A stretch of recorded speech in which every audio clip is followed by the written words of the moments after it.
was I Haunted doll. on this? Okay. Oh, nice. Haunted doll. Cannot remember what I was in the middle of doing. But the way we kind of record our bonus episode for our Roberts and Annabelle's, it's also going to have a cave story that will release before this story. Gosh dang. So people are like, wait a minute, they just did a cave story. Well, you didn't know that. Oh my heck. Oh my heck, when we recorded today. So it's got some caves coming up.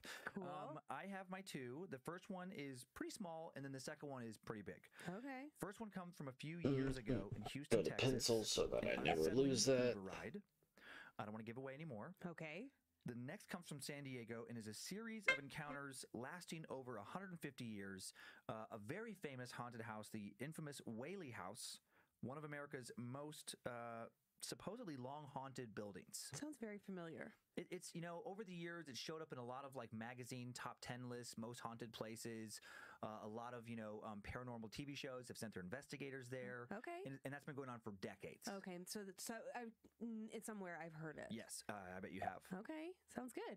I'm into it. Are you ready to get cozy and get going? I am. You know, a couple weeks ago now was my birthday, and I got this beautiful, I can never say it, lapis lazuli. Lapis lazuli? Lazuli. I want to say lazuli. So I have extra protection today. And check out these fuzzy socks that my bestie Randy gave to me. Cute. These ones are so toasy. Nice winter socks. Yes. Okay, I'll get cozied up with my blankie. Yeah, no setup. We're getting right into Okay, it. I'll go fast. Time now for the tale of the other passenger. Kathy's lived in Houston all her life and had never experienced a paranormal incident before or since this one.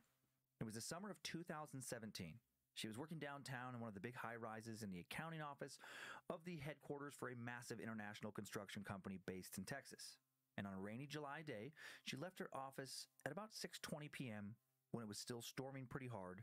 Her car was in the shop. She'd planned on just grabbing a cab, but due to the rain, she was having a hard time finding one, and she wanted to stand on the sidewalk and get soaked. So she decided to grab an Uber. Uber was slammed as well. When she opened the app, it looked like the closest available ride was 30 minutes away. She reserved it, started to drive towards her from the airport. She could watch it on the app. She let out a little irritated sigh. She really didn't want to have to wait a half hour to get picked up. Kathy called her husband. They lived only 15 minutes away, to see if he could come get her. And while on the phone with him, she suddenly saw that her ride was now only 4 minutes away. Weird, she thought. How did that happen? She assumed the app must have glitched or something. She told her husband she didn't need a ride after all and that she'd be home soon.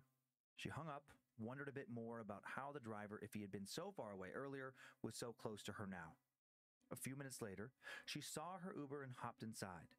She had her app set to pool, which means you can end up sharing your ride with other people heading in the same direction, and today it appeared she would be sharing her ride with another woman. When Kathy hopped into the back seat, she sat next to a young, tan-skinned girl who appeared to be in her late 20s, early 30s. She was very thin, had shoulder-length blonde hair, and was wearing black leggings and a blue top. Her bangs blocked her face from Kathy. She was looking out the window, and she didn't acknowledge Kathy at all when Kathy got into the car. The driver said hello, threw out the usual Uber confirmation of, "Kathy?" "Yes, Omar," she confirmed back. Then they had a bit of small talk, some "can you believe this rain? How's your day going?" kind of mindless conversation.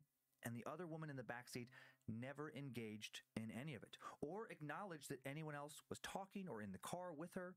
She just continued to stare out her window silently, not moving, not saying a word, not making any sounds at all. How are About 3 or 4 minutes you? into the ride, Kathy looked at her app. Hope to see how much everything's time was going left well. to make it Hope to her your early destination. morning About is 12 not minutes. terrible. First, it appeared that her Hopefully driver I would can be dropping relieve off that early this morning other stress strangely quiet of and getting still ready woman for for about work 5 and minutes.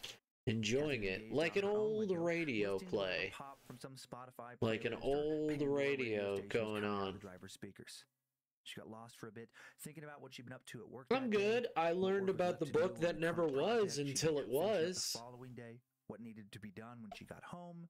She learned how to call her dad, give her a I birthday gift for her sister, etc. I think it's called And then she I suddenly realized there were only a few blocks from her home. Libertaron But what about the other passengers? is what the book is They hadn't called. stopped. She hadn't It is been that lost in something I thought. She learned turned her head and let out interesting a slight today. I gasp was when she on saw my she was break, now my lunch alone break, in the back seat. and a video "Excuse for me, it came Omar," she up. said. found out about a book that never fucking was until it became so popular it was. So I Libertaron. It's too early for you to confuse me like that, lol. She had looked at her numerous times. She was only 2 feet away. I Libertaron never actually existed when it was originally reviewed. So it was a book that was created by a radio host on air, and he's like, no one fucking know. I know that you people know this, but I'm sure that the critics don't watch my show. People don't watch my listen to my content, and it was made back in the 1950s in New York City. And he's like, I think that everybody is full of shit, and I think that they're full of it, and let's make up a phony fake book he said as she stepped out of the car, and ask for it, and make fake demand for a book that doesn't exist.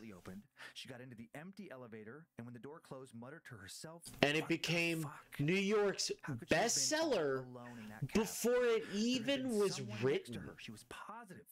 She may not it became nominated for a prize and everything because of the fake demand that he created. And then, who doesn't move? Like, it was not until 7 months later, until literally only one journalist was like, wait a second, this book doesn't exist. What? And literally he got on record the radio show host to go as this person. I don't know what the copyright is, because eventually it did become a bestseller book.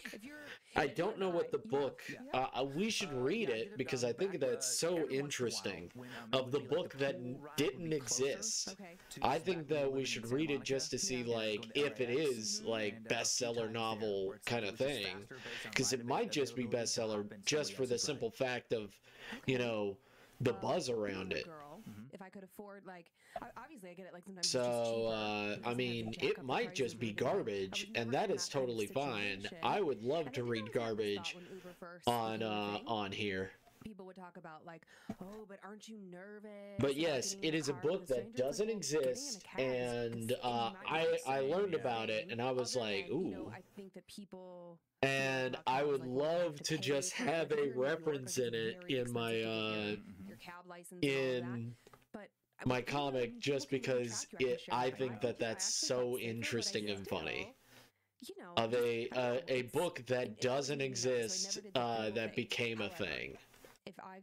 Also, because I don't know why YouTube algorithm has decided it, but I seem to be back into Sonic comics. I wasn't looking to be. I haven't been in them since they stopped them in 2017. When the fucking whole when they had to do a hard reboot on the series, and then it tanked. It will end up being a book with 1 page or something just to make it real. That would be great. If it still became a bestseller twice. Yeah, just an interesting little random little, because it doesn't exist. But the whole point of that was that everybody is full of shit. Like, literally, people who are these critics, these armchair critics, they've never actually read anything. They've never actually seen anything, which is exactly the point of, like, a lot of people make against, fucking game journalists and stuff like that. People make that criticism all the time, that they didn't fucking play it, and they are making a review when they don't play video games. And that's what people have a problem with the video game industry as a whole, is that these people that are reviewing it, that have review copies and everything like that, they probably have never played it, and it's for an intern that has played it, and they are just making, you know, like fucking but I looked for Uber like pictures, couldn't find any, but did find what is it called? Best Uber driver. Imagine playing video games. Yeah, exactly. Imagine playing video games. But yeah, talking about playing video games, we should definitely do that this weekend. We should definitely play some video games this weekend. I don't know when you want to do it, but we should definitely do it. All of a sudden, people would come upon your car selling like chargers. We can play whatever you want. We have a few games together. I don't know what you want to play, bruh. We can play. We can play Phasmophobia if you want. We can play Gloomhaven. We can play whatever. It is up to you. I think we will have lots of fun playing some video games. We can play Halo. Flavor Flav of South Africa? I know, maybe. Bless. Okay, so that first story, just a little one, creepy but not terrifying. This next one has a lot more meat on it, a lot more scares. By the way, it is kind of creepy because now I'm off the next 3 days. Oh, okay. Gotcha. Think of that story. Why are you off for 3 days? That is proper haunted house. Did you just take a break and you're like, fuck this? Fuck. San Diego's Whaley House. I forget, did you get Wilder Myth? No, I have not actually gotten Wilder Myth. Weekend and yes. Yeah. Okay. It is the weekend coming up. And also you said fuck this. You said fuck this. And then you were done with it. I also fixed some of my audio issues. So you can't hear my fucking computer all the fucking time. So that's good. Fixed some of my audio issues. Hopefully it's not too bad. I got a new brush. General found it for me. That's good. And the deli didn't suck tonight, which was great. I noticed. Didn't really hear the computer as much before. Yes. Which they believe to be the ghost of James. Yes, I have fixed my audio issues, most of them, but I will still need to buy a new. It just means that I can hold off on buying a mic for a little bit, for just a little bit, because I know the dentist is going to be a pain in the ass. Hello, how's it going? Going good, steady Prism. No, I mean, I didn't hear the PC before the fix. Oh. Well, I heard the PC all the time. She herself had heard the occasional odd noise. I like both. Priya Wintergarden gave me some suggestions as well. She's like, I got mine for free, but it is the top of the line one. This, what she was seeing now. So, you know, she's like, my opinion is, I got it for free, so it's the best goddamn thing ever. Little girl.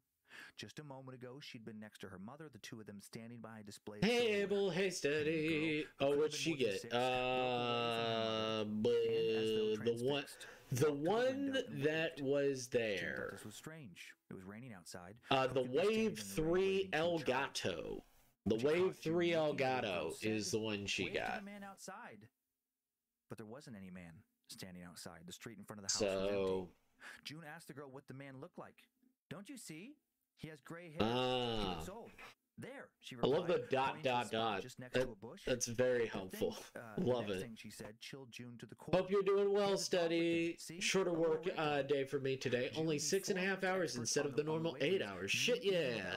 Shit yeah. The girl was talking about Dolly Varden, the Whaley's fox terrier, and that the man had to be Mr. Whaley, who'd been dead for almost a century. Oh, he's turning away from us, the girl said, disappointed. Bye. The girl skipped back to her mother, and June watched the window. There was still no one there. But then as June continued to watch, she caught a flicker of motion out of the corner of her eye, and smash! A pot fell off the front step of the Whaley house and shattered. As it shattered, lucky for steady. Want to swap? Want to swap with Haven? He's back. The little girl said. June got the chills. It was 1986, and she was clearly looking directly hopefully my audio issues don't sound too bad. Hopefully my audio sounds pretty okay. To tell her that she did. And while she was looking at the little girl, but you're like, said, I didn't hear it beforehand. Well, I could hear it on all of my streams. I could hear every awful thing. But I don't know. You guys tell me. Am I just literally a crazy person? And I just hear things when nothing's there? 1823 in New York City. You can tell me. Family of 10. Wow. I wouldn't want to swap with me either. I heard other things, and yes, you are. Went out and got that education and followed it up by entering. You heard other things. You mean me moving, or like what? Thomas took over his father's successful general store business, ran it for a few years, then left New York on January 1st. Or like the fan? He traveled to San Francisco. Or like the fan that's in my room that I never turn off because this fucking room is hot and I hate it. Then he traveled down the coast to San Diego in September of 1851, and immediately he fell in love with the charming and much warmer. You are crazy, but here's a secret: all the best people are. Breathing and other things. To return to San Diego. 2 years later, Thomas found himself in New York, where he just my heavy breathing. Eloise Delani. On October oh yeah, that's an audio. That's ASMR. That's why I call it ASMR right there. And then Thomas purchased the land where the Whaley House would eventually stand. Me squirming Herman that I always do. That would soon become a courtroom. Because I do squirm a lot. Himself and constructed in 1857. It was the first two-story brick edifice in San Diego and was built from bricks made in Thomas Whaley's own brickyard. Asthma. It was the American dream. There's All Saints Day tomorrow, and our company usually gives shorter work days on Uhu or Grand Holidays. Nice. He fidgets relentlessly. Most comfortable and convenient place in town, within 150 miles of here. Eve of Grand Holidays. That's something very different, Abel. And it would also become the site of tragedy for the Whaley family. I do fidget and it seems as if quite a lot. Knew that it would. I squirm quite a bit. In early 1857, Thomas stopped by his new under construction, soon to be home, to see how things were coming along. And he was disappointed to see that certain parts of the house had barely progressed at all since his previous visit. I want to give them armor, but I can't think of anything right now. I'll think of something in a little bit. I think her face is fine. Everything should be fine just to start working on the actual piece, which is good. I can start pinning the actual piece. Maybe something like this. And she shuffled forward, her eyes narrowing as she surveyed the half-built home. Not after what they did to him. My vocab might be tainted as a result of Iron Mouse. That's fine. Then watched silently That's fair. And shuffled down the street and looked back at his house in progress. Who was she talking about? What did it mean they wouldn't find peace? The land had once been used as a graveyard, but surely lots of land got repurposed at one point or another, Thomas thought. As he stared at the construction, he thought stubbornly that it was going to be a beautiful house, a Greek revival-style mansion with a general store built in that would enable their family to live prosperously. Who cared what some insane old woman from town thought? He didn't allow himself to worry about her warning, but years later, he would remember her words. On August 22nd, 1857, the Whaleys and their two children, with another on the way, moved into their new home. And almost immediately, they noticed that something was wrong. Also, is there any way to play, the Pathfinder game, multiplayer? She would hear it. Thud. Just because I think that would be fun. Sounded like heavy, but if there is not, I will not push the issue. At first, she wondered Thomas must be doing something up there. But then just as she had that thought, her bedroom door shut. It was Thomas. Coming to bed. Thud, thud, thud. That wasn't Thomas above her.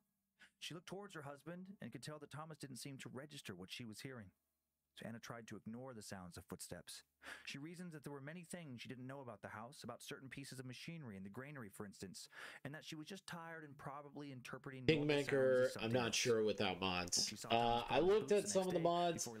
I did not see any mod to add that, to add in multiplayer. She had heard someone or some spirit. Don't know about Wrath of the Righteous. Okay. That year, Thomas was to have his first paranormal encounter. I was just asking. There's no, that is fine. We can play something else. That is totally fine. He was working late, putting up some goods, when he began to feel something watching him. He felt the presence of this thing in a very real, physical way. It felt like a dense, heavy cloud that had suddenly enveloped him. He immediately felt very I don't think he cares about what he lay down on the couch. I put as he was laying down as like these background characters, because they're going to be very blurred. Corner of his vision, a dark shape moving behind him. But I care. When he twisted around to see it, he felt a cold rush of air, and then he heard it. Thud, thud, thud. All right. And he check briefly before you. Well, you don't have to go to bed. You don't have to go to bed. On the downstairs couch now, too afraid you get to hang out with me. Go. Your friend. As if it was checking to make sure that everyone had left. For some reason, Thomas had the feeling that it, whatever it was marking its territory. The next few nights waiting for his family to return, Thomas dreaded the return of this thing. Fortunately, he experienced no other strange encounters at that time.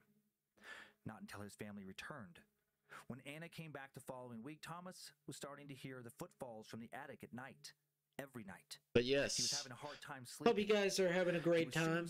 Hope you guys are having an amazing one. Thank you, Study Prism, for coming in. Dark shape he'd seen on the stairs. That it was all in his mind. But thank you, Haven, as always. You incredible person. Himself that he hadn't seen something paranormal. One night after the children went to bed, she told him that she hadn't gone to New York to visit family, at least not entirely. What? She'd gone because she was afraid of their big, new, beautiful house.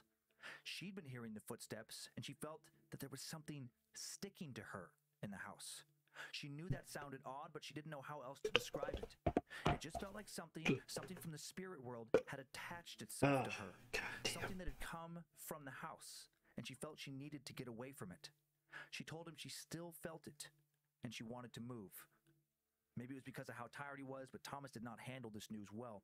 Noises and shadows or not, this was still his dream house. Instead of sharing with Anna what he also had been experiencing, he suddenly grew angry that Anna would leave for the East Coast without telling him the real reason why. Rage suddenly filled him, white hot and sharp. He told Anna that she didn't know what she was talking about. Hug everybody. Everybody deserves a hug. That what she was saying was crazy. He told her that if she was actually sick, she should see a doctor, and that they were never leaving this house. Oof.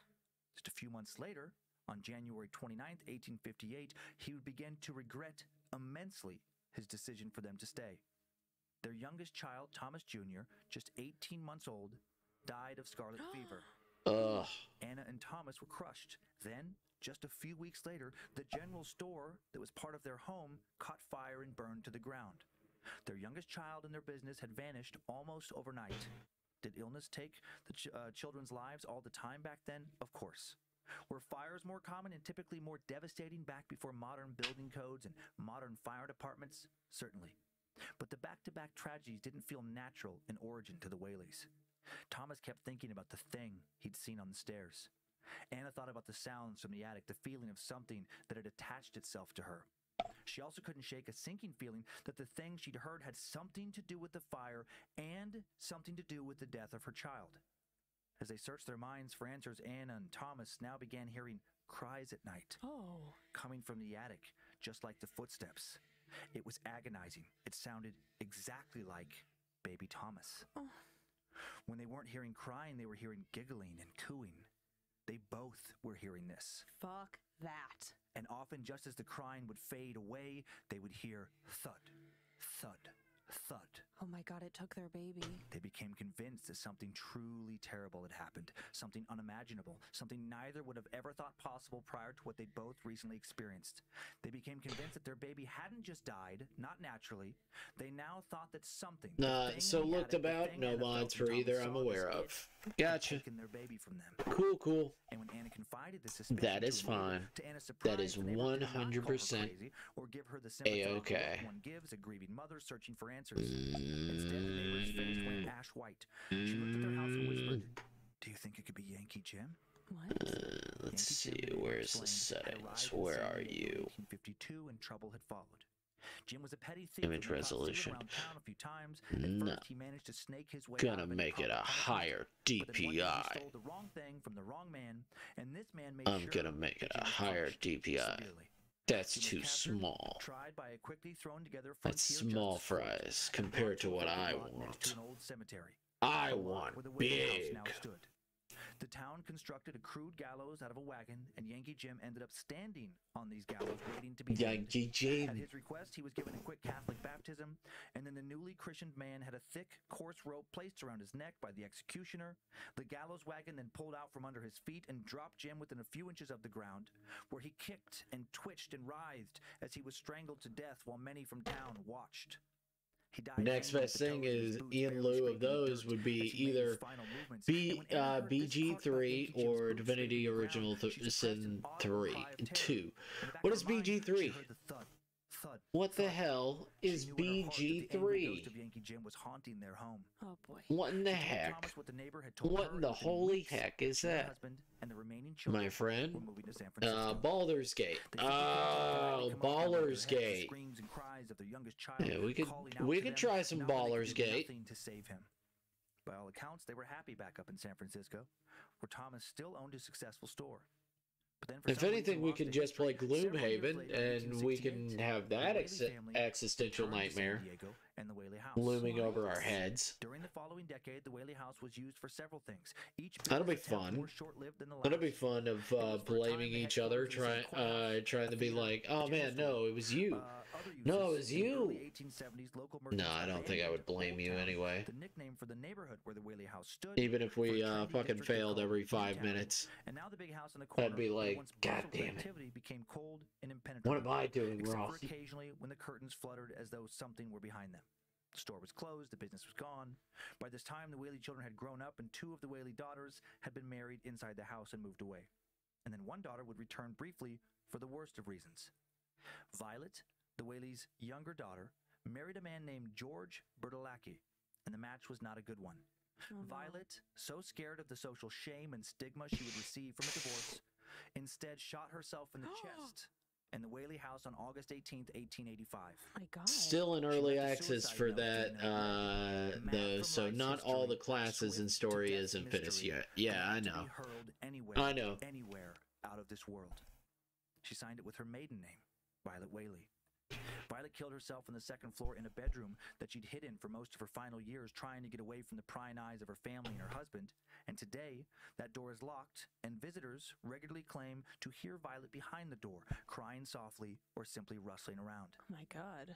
After Violet's death, Thomas Whaley built a single-story frame house for his family at 933 State Street in downtown San Diego, and the family moved into a new residence, leaving the Whaley House vacant for over 2 decades.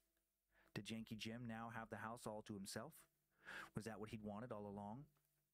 On December 14th, 1890, 5 years after his daughter's untimely death, Thomas Whaley himself died due to ill health at the State Street address at the age of 67. 2 decades later, one of the Whaley sons, Francis Hinton Whaley, spent several years in the early 1900s restoring the old family home, and just like it allegedly had with his mother, something from the property may have attached to him as well. Neighbors reported that Francis started acting odd, started closing all the shutters and curtains when he'd work on the home, that he'd spend hours inside in total darkness. People began to suspect he was trying to communicate with the spirits of the home, and they wondered why communicate with spirits that may have caused his family so much harm. Francis turned the home into a tourist attraction, where he posted signs promoting its historic background and hauntings. And I got offered the manager's job at work yesterday. Hell yeah. He moved his family back into the house. Hell yeah. Again, why would Francis do this if he really believed that there were spirits there? Spirits that probably didn't want him there. Anna Whaley, Francis's mother and Thomas's widow, she moved back into the old Whaley house as well in 1912, along with her daughter and Francis's sister, Corinne Lillian, and her son and Francis's brother George. A few months later, on February 24th, 1913, Anna died in the home at 80 years of age. A year after that, Francis died on November 19th, 1914, at the age of 59. Almost a decade later, George Whaley died in 1928 at the age of 68, and then Corinne Lillian Whaley, the only surviving member of her immediate family, continued to live in the house until her death in 1953 at the age of 88. And apparently, she sometimes told her borders in her final years. Good job, Haven. But that she just you did it. And they had good sense. I told you could get it. Some of her borders good job. She couldn't leave. They saw mist in the halls, lights turning on and I'm off glad that you got it. They saw the crystals in the chandeliers swinging back and forth with no breeze, one by one, as though someone were dragging their hand over are you going to take it? Seems that you were offered.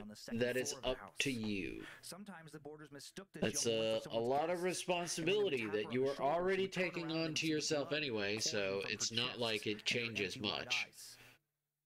Except that it's official that you can do the job. Museum, managed by the San Diego Historical Shrine Foundation, a non-profit formed in 1956.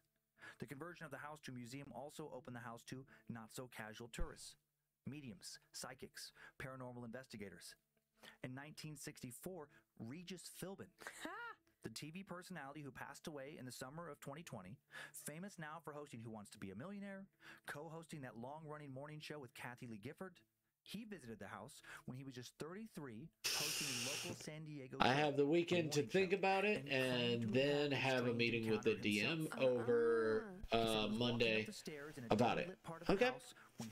Hey, well, I gotta say you are a very capable woman, and you seem to know exactly what you want in life. Something was watching him. When he got to the top of the stairs, you've got this. Who or what was looking at him? A portrait of Anna Whaley.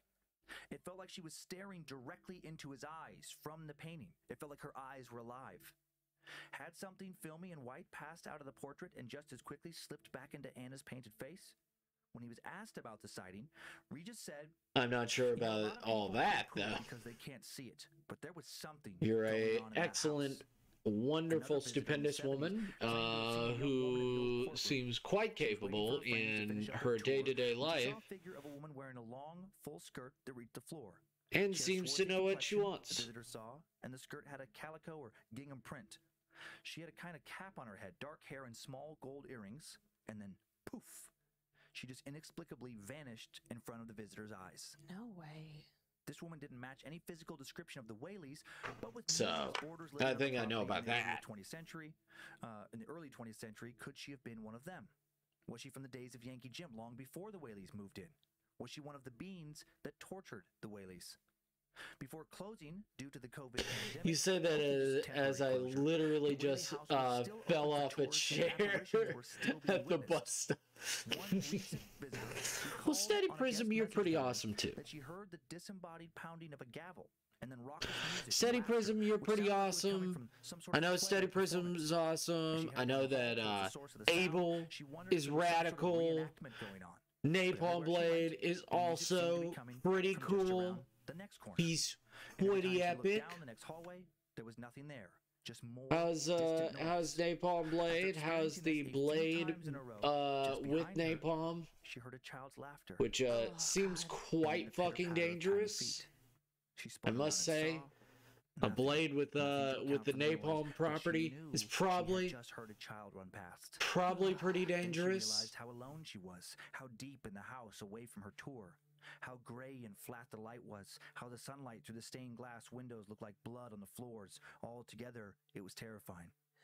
Goosebumps sprouted out on her arms, the back of her neck, and she ran downstairs, not bothering to find her tour group. She left the Whaley house and never came back.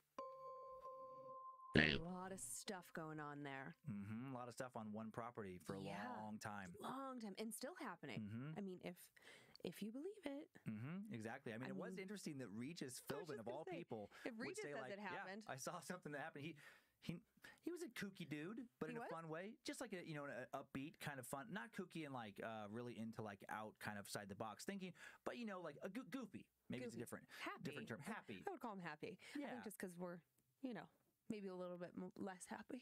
I mean, if I had all that money, I'd be real happy too. Yeah, he did very well for himself, especially in his final years. But for some reason, that stuck out to me as like, really? He would go on record saying it's conventionally dangerous for the wielder and the enemy. So go Kavira. How's life? It was good. Found out a book that doesn't exist that became a real book. I would love to read it on stream for funsies. It's called I Libertarian. Recent picture of the house. Or I Libertarian. Very nice. Or something like that. It's a book that didn't exist until it existed. It was New York's #1 bestseller for a book that didn't exist. Oh, it's kind of creepy. The upstairs 3 windows. And no one fucking knew it didn't exist. Except people from a radio, people that watch this radio show. I doubt it. Indie film, low budget, and it took 7 months till literally to find out that it did not exist. But everybody and their grandmother was full of shit and said, "Yeah, I've read I Libertarian, and it's one of the best books of all time." Yeah, it's a book that didn't exist originally. It was a joke from a radio host that literally sounds weird. How did it get bestseller if it didn't exist? Because people are full of shit. That's what it was. It was nominated for multiple awards, and people were just like, "Oh, that's the new popular thing? Oh, we're into that." I love that book. I've read it. It's an amazing book. Like, everybody and their grandmother was full of shit in saying they've read this book, and literally someone wrote a term paper. Someone wrote a term paper, a 9-page term paper on this book that doesn't exist. The person who wrote it knew it didn't exist, cited multiple things, and he was given a 90%. He was given an A. Have you ever heard of the passage, "To die a free man"? No, I have not actually heard that.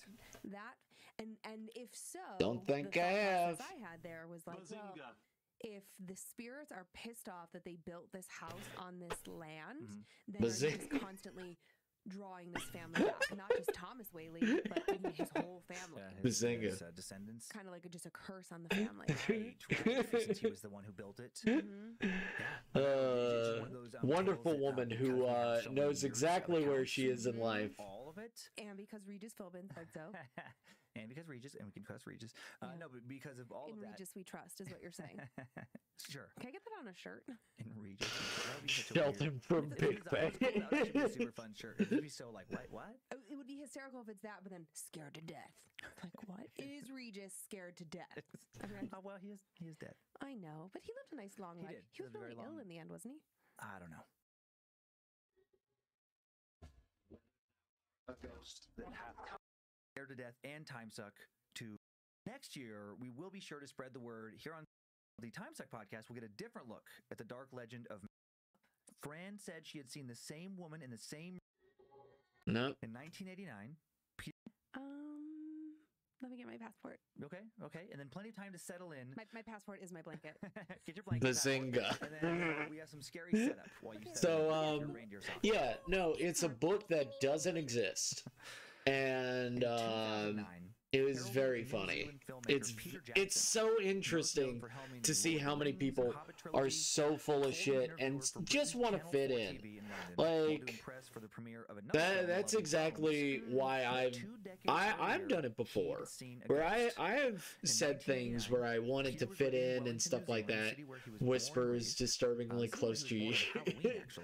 I'm a huge fan of Big Bang, but I do like the bit when Sheldon's in the ball pit popping up shouting Bazinga. I woke up one morning and there was a figure in the room. She was very scary. My biggest thing is that I've never watched The Big Bang Theory. I just think it's funny. I just think that it's such a meme. And I literally... Yikes. I sat in bed and thought, I just think it's funny because I've never watched the show. I just think the concept Bazinga makes me laugh. Woman in the same room roughly 2 years before. Jackson went on to tell the interviewer. But yeah, no, that's exactly why I've stopped. It's called classic. Oh, okay. It's exactly why I fucking stopped. Fucking saying that, where I'm like, I want to fit in, I want to be cool, I want to be interesting. I'm like, oh yeah, of course, I played that game. Or, oh man, yeah, I know what you're talking about. When I, in fact, have no fucking earthly idea what you're talking about. So I am just automatically now, I will just say, I have no idea what you're fucking talking about. And I will let them explain. Critics are raving about it. #1 comedy phenomenon. I want to shout it out on the bus, but I think I'll get old deers on the bus heart attack. Seeds for farmers on rotten potatoes. I knew exactly where that was. God damn it. Boxing Day. Yeah, and it has nothing to do with today's terror boxing. I just thought that was really cool trivia because I've heard of that and didn't know what it was. Anyway, on Boxing Day 1912, the St. James Theater opened on land that had been previously used as a church and a volunteer hall before famous entertainer John Fuller bought the lot in 1899. Fuller, an entertainer and talent booker and venue owner, would build over 60 other theaters in New Zealand. He Goddamn New Zealand. In 1903, named it His Majesty's Theater, and the hall was then host to all kinds of different shows, such as musical comedies, a play based on Cleopatra that involved the first and last import of snakes into New Zealand. Fair. And hosted almost exclusively working class shows, while the Opera House down the street that Fuller also owned aimed at members of Wellington's upper crust. Fuller used the old hall until November of 1911, when it was eventually declared a fire hazard and demolished. After the demolition, I've never seen Big Bang Theory. I just enlisted the help of architect Henry E. I've White, tried, and then immediately I lost disinterest. I was disinterested. I've tried, where I watched 5 minutes of the show, and literally I was like, oh, it's like Seinfeld, but with nerds. Okay. Alright. I will stop watching now. Goodbye. It's probably not that, but that is, I have a feeling it is that. But I don't know. I haven't watched it. If that's your thing, that's your thing. The part where Shellnut screams at a pitch that can shatter glass was my favorite part of the show. I can watch if it's on, but I'm not bothered about it. Okay, cool. After the Roman gods of Bacchus, the god of fertility, wine, and the arts. Cool. And also after, the Greek god of Apollo, patron deity of youth. I just know that the wooden floors of the St. James. That it makes other people laugh, and that's cool. Along with Totara for window frames, deal for doors. Construction began in the theater in March of 1912, last right up until just before Boxing Day. During the theater's first few months of being open, used primarily to play silent movies, then soon adapted for live performances. Not a fan of Seinfeld, so my other message was meant to have not a huge fan, lol. Too early for me, definitely. These nuts, laugh track. So anyways, quantum philosophy. I don't fucking know. Am I a Bazinga? Am I the Big Bang Theory? Because I'm a fucking nerd. It was slated for demolition. Luckily, I guess I'm a dork. No, I'm a bit of a nerd. I don't know. What am I? Am I a nerd or dork? Incarnation. Over the long history of this theater, a number of paranormal happenings have been reported. The only ghost, perhaps more often, am I a nerd or a dork? Is the ghost of Yuri, I mean, I could literally tell you when the end of the Sonic comics happened, and then the reign of the IDW comics, which are real not great. But I don't know that. I haven't read anything past like maybe not. 2 issues. Part of the legend. But as far as I saw, I was very much not interested in them. Whatever the exact circumstances of his death, since he died, many who I'm a nerd and a weeb. Sometimes switching it all back on once the theater has been locked up for the night. And this particular ghost, not thought to be malevolent, quite the opposite, in fact. One St. James projectionist. But that's my question. Am I a nerd or am I a dork? I guess I'm a nerd. Projectionist found himself standing in a completely darkened room. While searching for the light switch, he was pushed backwards by an unseen force. He's convinced that this force was the ghost of Yuri. When the lights turned back on their own, the projectionist realized he'd only been I was like, what the fuck is that down there? Oh, it's a rabbit. Oh, okay. He could have easily died due to the distance. Did Yuri realize he'd taken a prank too far? Maybe almost killed someone, then saved them?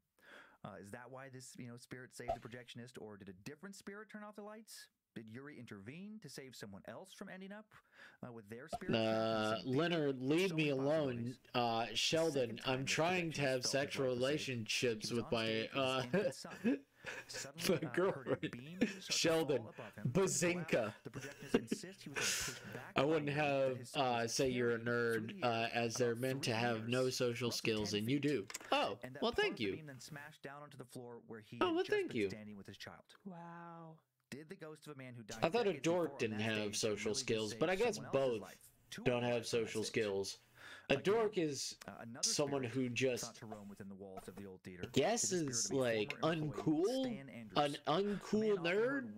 Not necessarily for nerds. Okay, all right. Neither benevolent or malicious. The spirit just seems to be there. It seems like but no, I don't care if I'm a Nord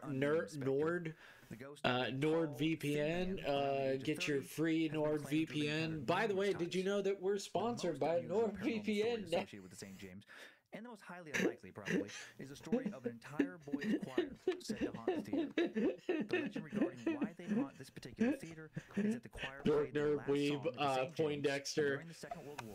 No. Before heading off on a tour by I feel boat like we are. untimely deaths. The boat disappeared soon after leaving Wellington, according to the legend, thought to have been sunk by enemy combatants. Get your free Nord VPN. Skyrim is for the Nords. No, it isn't. Weird. And then, of course, there's the Wailing Woman, the most infamous of St. James's spirits, and the most malevolent. The one apparently able to walk outside. We'll get that sponsorship yet. Guys, we're looking for the elusive Raid Shadow Legends sponsorship. We're looking for that real hard. We're looking for that real hard R sponsorship. There are different accounts as to where this suicide may have happened. Some claim she took her own life at home. Others say she stayed elusive and bled out in her dressing room. I don't think I'm popular enough for NordVPN. Let me just get the sponsor real quick. Let's read out the sponsorships. Thank you, NordVPN. Found themselves suddenly unable to sing. All normal accidents and illnesses, maybe. Or the Wailing Woman sabotaging their performances. Maybe hoping to hear them booed off the stage as she once was. Time now for the tale of the attack of the Wailing Woman. In the late 90s, during a short-run production of a play in between the rock concerts and theater often hosted at the time, a stagehand claims the Wailing Woman left her afraid for her life. The first time Rachel, not her real name, saw the Wailing Woman, she was cleaning up one of the dressing rooms after a rehearsal. I'm in for Raid. Oh. She was going through a costume rack. Oh yeah. Everything was in order. I think we can get Raid. I just will never play it.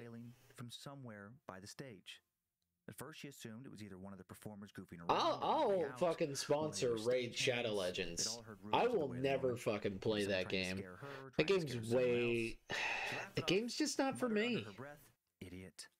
before turning around and I screaming. don't know. The thought of a gotcha game is just not for me. You just sign up for a raid 1. Rapidly closer, Rachel backed up too quickly, fell down onto the floor. As she dropped to the ground, she kept her eyes locked on the ghost before her, a spirit mad with anguish, a woman with crazed eyes, a mouth open impossibly wide. Waves of pain radiated off of her as she continued to wail. As she crept towards Rachel, Rachel, still screaming, watched helplessly as the wailing woman lurched over her, then bent down as though she might attack, possibly closing her terrifying mouth down upon her neck. As the wailing woman's face descended towards her own, Rachel threw her hands over her face, closed her eyes tight, continued to scream in terror. After what felt like an eternity of screaming, she heard someone else calling her name. "Rachel! Rachel! What's going on?" yelled Wayne, another stagehand. Rachel opened her eyes to find only Wayne now standing above her. A wave of relief rushed over her. "What happened? Are you okay?" he asked. As the stage cries in FGO. Rachel scrambled up onto her I feet, think we have to play for the tears while Wayne sponsorship. and Trevor looked on, not knowing what to do. At least for a bit. "This is gonna sound crazy, but the wailing woman, she's here. She's real. She was in the room with me, but she looked at me like she wanted to kill me. I fell down trying to run out. I and, don't oh my God, wanna. she was right here, on top of me. Oh my God, She trailed off. Trevor and Wayne both had heard the same rumors. Neither really knew what to say other than, well, you're okay now. That sounds awful. Oh my God. They tried to convince her that maybe she was just exhausted, that everyone sees and hears things when they're really tired. Maybe she'd been thinking too much about all the ghost rumors at the end of a very, very long week. Rachel agreed to end the conversation. She was, after crying, embarrassed, and she just wanted to go home. She was also terrified. If she wanted to keep working on this production, which she did, she needed to be back. I don't want to play a gotcha the game. next day, and that meant risking another Suffer. encounter with the wailing woman or whatever the hell had just terrorized her. She apologized to Trevor and Wayne. TMNT. They assured her it was no big deal. Teenage quickly Mutant wrapped Ninja up what she was doing Turtles. while they were still in Turtles. the room, and quickly left for a night of fitful, uneven sleep. The next day, things started off much better. The production's premiere went off with no major mistakes. I don't know. Maybe one day. Maybe one day we'll have a good Sonic comic again. Until the very end of the I don't night, know. when Rachel I was just alone have again. no. In the I dressing have room no once more, interest she in heard the wailing reading woman howl about all over again. This time, she Sonic knew immediately again, it was not one of the actors or where the Sonic stagehands. doesn't She quickly lose closed no her matter eyes. what. If you can't see it, it's not real. And she started to feel And and fumble her way out of the dressing room. Goosebumps covered where her body as she moved You're towards the door. you're The reading wailing about the woman was near. Resistance She could feel it. again. She was inside the room I'm with her. kind It of felt as though bored slow, of cold Resistance. wind had suddenly filled the dressing room around her, and that wind, when it retreated, left behind a weight, a chilling, I'm unnatural really weight. bored And the wailing, of the the screaming now same sounded like it was originating inside of her head. Sonic Hog Dog She didn't open parodies. them until she was outside of the room. But and what a little ways about down the your hall. Sonic The cold OC? presence of Blonde. felt near. The scream went silent. I actually have a Rachel Sonic cautiously opened OC, her eyes. and it's from Shaking the a bit with Archie fear, she comics. crept back It's from towards the dressing literally room when door. the Great Her wallet Reset and happens. keys The were still world inside. just Sonic and his Ever friends just so stop slowly existing from the peeked world, around the and the corner. world keeps And then she and the grabbed world from keep behind. She going, screamed, and spun literally around. It was people are Trevor. like, "What the "Oh, fuck God, happened?" Jesus, Rach, she yelled, startled. You just scared the shit out Like of me. that set Sorry, of the Fred, I just thought I heard the something. continent just Are you okay? stopped He asked, concerned. existing. Everything's And just gonna go literally over, she we're replied before we're adding, just "I'm gonna take running off. on I'll come in early tomorrow to prep." fumes over "Sure, here. Rach. No problem," said Trevor, clearly worried about her. Rachel grabbed her things quickly and bolted. The Let me wailing get woman wasn't near that anymore. cherry lime Again, slush she real just quick. wanted to go Sonic home. As she dies. left, she worried about No, Trevor Sonic, telling the no. rest of the crew. Sonic gets She'd just given them all reset. one more The reason game to gets talk about her being reset. mad at the ex. The She'd already caught Egg plenty of Destroyer stares 2 today. Of is a course, everybody giant got screaming reset about her. button, She a would too button if she were that somewhere else, resets or the someone else. world. But in The that following morning, reality, there would that have been reality no keeps incidents. going. It just Until that evening, resets again went well. Sonic and his Another packed house, friends this time completely sold out. and everybody And she else, once so more that made it to they the can very get end of the night they can get without being bothered. roboticized, Shortly and before also heading to home, she reset thought the for a story as a moment that whole. maybe It was a all big over. full-on Although she was reboot. terrified to finish up in the dressing Can room alone, I she didn't. She waited the one entire too, time Napalm? to hear that wail, to see that agonized Yeah, face. it was but a never big came. old reset. She was proud of herself for getting through it. She'd been brave. It's not She interesting, wrapped in up, all and then as she honesty. was walking up some stairs on the way out, So the whole she heard the comic, he familiar wail was behind in her. one life. Damn, he's pretty good at the game. Quickly began to race up the stairs. Yeah, he's pretty good. He didn't have to reset at all. No, like the game, like literally. The comic was going off the fucking rails because of one fucking comic book creator, one comic book writer who literally made it, who copyrighted the whole series and was like, if you don't have me on it, you can go fuck yourselves. He was a asshat. Ken, I forget his name. Ken something. He was a huge asshole. He also created a lot of great ideas in the Sonic comics. But also did a lot of stupid shit. Because after that incident, there was no chance he came up with a lot of great ideas. He also came up with a lot of dumb shit. The wailing woman tried to do more than scare her that night. She thinks she tried to kill her. She also sounds like me. Ong fur. Fur. I don't know what ong fur means. I don't know what you mean. It's just like a little interesting backstage. But yes, he was James Theater. Ken something or another, I forget his fucking name. He's trying to make a comic called 25 Years Later. This next one is the St. James Theater, maybe in the 1940s. He's not really a good artist. Still, I mean, really similar. I would say he's pretty okay at drawing Sonic comics. I don't think he's that good of an artist. Very cool that's still there in this next bus. Maybe Apollo, not totally sure, it didn't say, but just a really so cool like Sonic 25 Years Later was one where reality is a bit interesting. Wow. Beautiful theater. That is beautiful, and I can see on guard for real. Yeah, different take on it. I actually like the idea of 25 years later in the future, like what happens in the comic and stuff like that. How do we get there? Because Silver is in the comics, and he is from a super future that is fucking awful. That Angel Island is literally fucking ripped out of the sky, and he is from just the worst fucking place. Is bad. She's a huge skeptic, and she just didn't want to have the whole conversation of like, I saw this, no, you didn't, blah blah blah. Yeah. And that was prompted, that whole, like, why he talked about that to the British interviewer was because based on them Lovely Bones, they asked, like... He's a really good artist. I've seen his work in the Louvre. I remember you saying that. I loved that movie. I mean, it's... You've seen it in the shitter? Alright. Yeah, they asked, because it's apparently about this dead girl that interacts, and they asked him, like, do you believe... He's not a horrible fucking artist. He's just kind of an asshole. Because he literally, the Dark Brotherhood, he was very adamant. like there's a game that on the DS that I liked that was from BioWare. That was literally from BioWare, and the Dark Brotherhood from that game is so close to his, he sued them and won. We've emailed. Okay. And literally, we couldn't get another RPG, Sonic RPG, because of that. I'm sure they do. Fuck that guy. He's so awful. I fucking hate him. Yeah. I would love to get over there. Let's do it. And and this next place don't have to be a bad artist to be a shit person. Yeah, I know. You don't. Do you guys know that we're and it's pretty obvious that he is a shit ass person. Like chicory coffee and Sonic RPG. Yeah, there's a Sonic RPG on the DS. I would love to play it for the channel. Are you ready? I like the Sonic RPG. It's a bit basic in a lot of ways, but like it's interesting in so many others. More disturbing this time. They try to explain some of the dumber aspects of the Sonic games and make it make sense. Charming in historic French Quarter.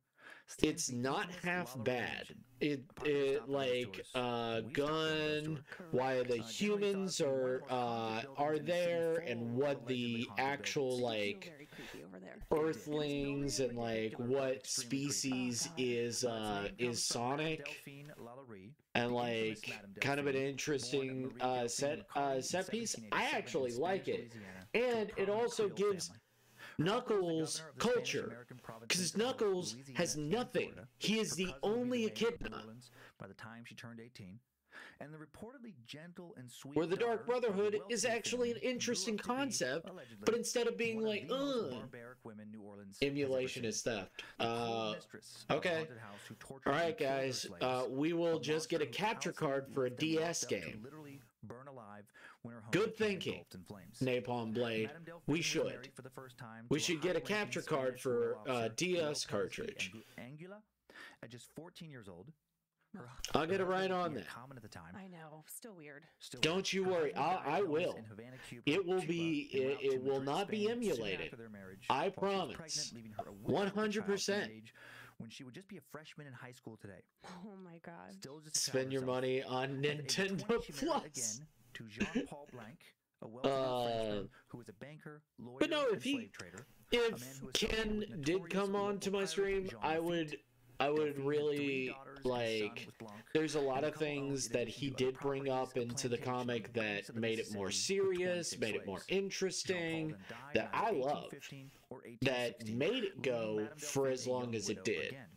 Now in her late 20s, like 4 children to care for, she was also wealthy. He was one of the major factors of keeping that comic alive for 25 years. And they wrote him out. They had to write him out and write everything he did out in a full reboot. Spend a lot of money trying to save the company to go into Mega Man, to have Mega Man through it. And literally dies because of it, because nobody's interested in boring fucking Mega Man. Previous marriage and a new baby with Dr. Lalaurie. In 1832, the now infamous 2-story mansion was built, complete with attached slave quarters. And while Delphine and her husband maintained central positions in New Orleans high society for the next years, I'm not paying for Nintendo Plus. Rumors now began to spread. Nintendo Plus nothing. It's very funny because you're paying for nothing. I like it. It's like I'm paying for nothing. Claiming Leonard had beaten her. I'm paying real money to get nothing. Wrote to a friend in France, wow. They do not have a happy household. They fight, often separate. Hey, I like Mega Man. Believe that someday they will abandon each other completely. Yeah, did you have the Mega Man comics? May not have been the only abusive. Hey, Delon, how are you? Did you have the Mega Man comics, Abel? Was it? And upon her daughters. Was it exactly what you wanted? Games. I didn't say the games. I said boring fucking Mega Man. Mega Man's only interesting in the games because he doesn't speak. He has no real fucking character. From her relatives and neighbors caused her to be investigated at least 3 times for slave mistreatment, highly unusual for a wealthy slave owner living in a southern city at the time. An author who later wrote about Madame Delphine soon after her disappearance from New Orleans stated that it had long been observed that Madame Lallaurie's slaves looked singularly haggard and wretched, and that she would beat her own daughter savagely for giving the slaves even scraps of food. Look at that. And then look at that. It's coming together. Guys, it's coming together. At the Lalaurie house on Royal Street. Yes, it was he does. To have been started by a slave in the kitchen trying to escape. And then that kitchen was directly below Mega Man Volnut. I'm going to tell you right now, I think Mega Man's very uninteresting.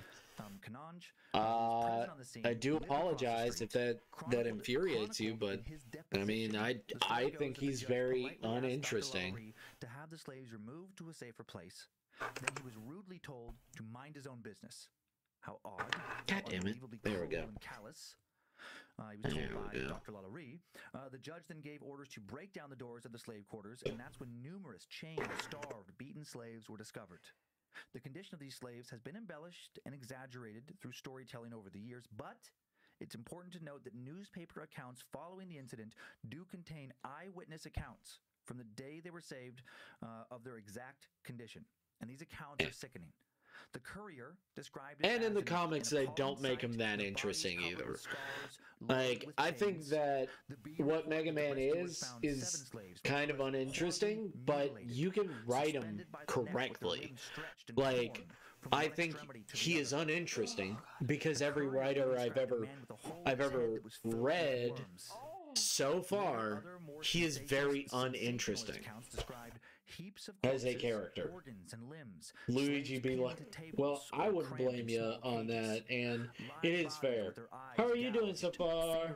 Haven's probably in the middle of stuff. Generally, yes. Mega Man. People flayed of skin, festering wounds. Yeah. Other accounts claim investigators found one woman whose skin. Generally, yes. Mega Man, Volnut and his world setting is interesting. Yeah. Yeah. Volnut might be interesting, but what like around the waist. Many of these claims, some claim that there were up to 100. Many of these victims, some claim there were up to 100, were supposedly still alive. See. Putrid, Mega Man, Volnut, and let's see. Alleged abuse. Mega Man. Citizens were upset enough to ransack her house and destroy everything they could during the fire and after it. No. Delphine herself, along with her husband, Volnut. Mega Man, Volnut. Before the mob arrived, fled to first Mobile, then to New York and Paris. A sighting by the poet William Cullen Bryant puts Madame Delphine oh, yeah! Sailing from New York to Le Havre in June. Get out of here. Get out of here. How you pronounce that French port city, but my okay. doesn't want to skip the now I remember. The Mega Man RPG, basically. No word on whether or not Delphine's husband was on, okay. on her trip. I know which one you're talking about. I'm good, just setting up the store. Let me just post a random link real quick. Yep. The Lalaurie house remained vacant until I hope it's going well. Purchased and rebuilt by a man named Charles Caffin. He repaired it into the home. He's basically the RPG version. But you have to make him interesting. Like, I think that's during the Civil War. That's fair. Integrated school for young women, a home for delinquents, a tenement, a music conservatory, saloon, furniture store, the private residence of several owners, most notably actor Nicolas Cage. Cage owned the home from 2007 until 2009, reportedly never slept there, and then it was sold at a bank auction for $2.3 million. I love that that's the auction price. The house, currently a private residence owned by Texas energy trader Michael Whalen and not open to the public. Does he really live there? I hope. and of course, all of its early tragedy. It's going okay. I got offered manager job yesterday. Spoiler for GIF series. Okay. Okay. Doors slam. Okay. Furniture moves. I think that Mega Man is kind of uninteresting, but you know, I think that some incarnations of Mega Man are quite interesting. Students claim to often experience incarnations, like each one being kind of a different character. Time now for the tale of Choked and Afraid. But like regular old Mega Man, not interesting. She'd been looking forward to for a very long time. Regular boring Mega Man is not interesting. To New Orleans, and the streets of the French Quarter felt familiar, even though she'd never actually. Some of the TV shows, quite at home in the Crescent City. But I don't think like you have to set a specific thing of like which character is interesting. Like I think Mario is boring.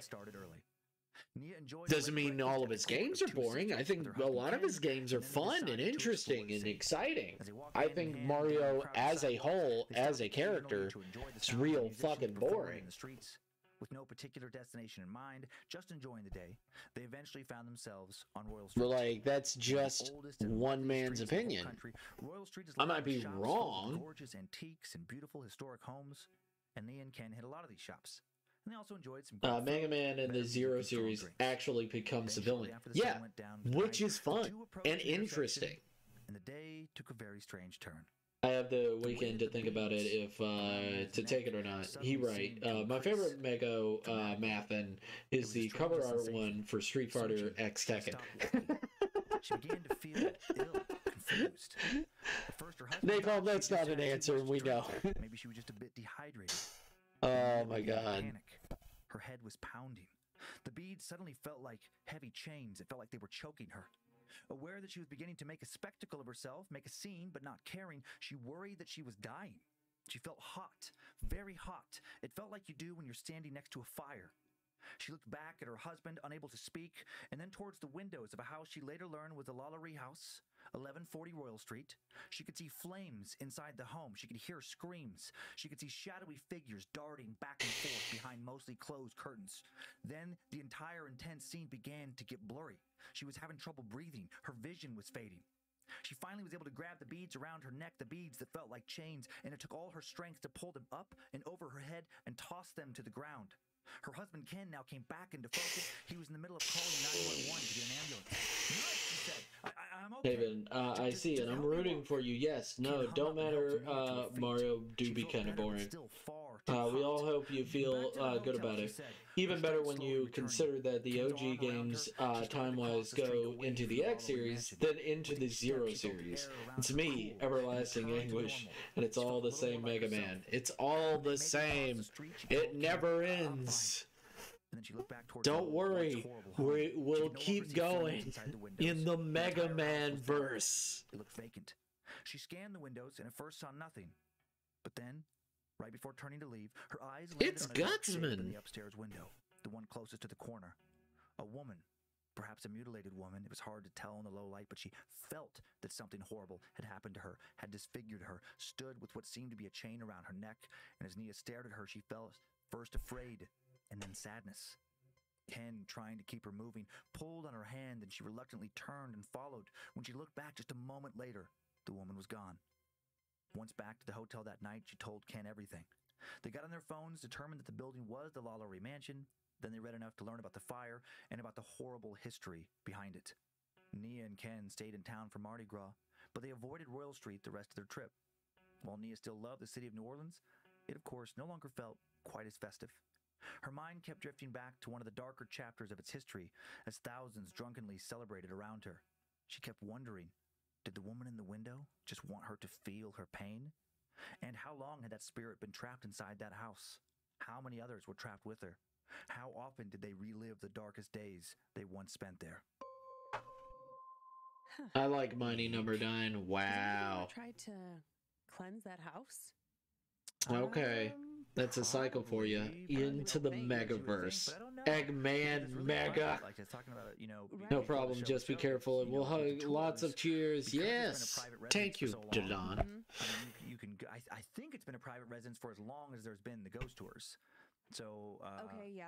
I don't think there was a period when the tours like went inside the house and really talked about that part of it.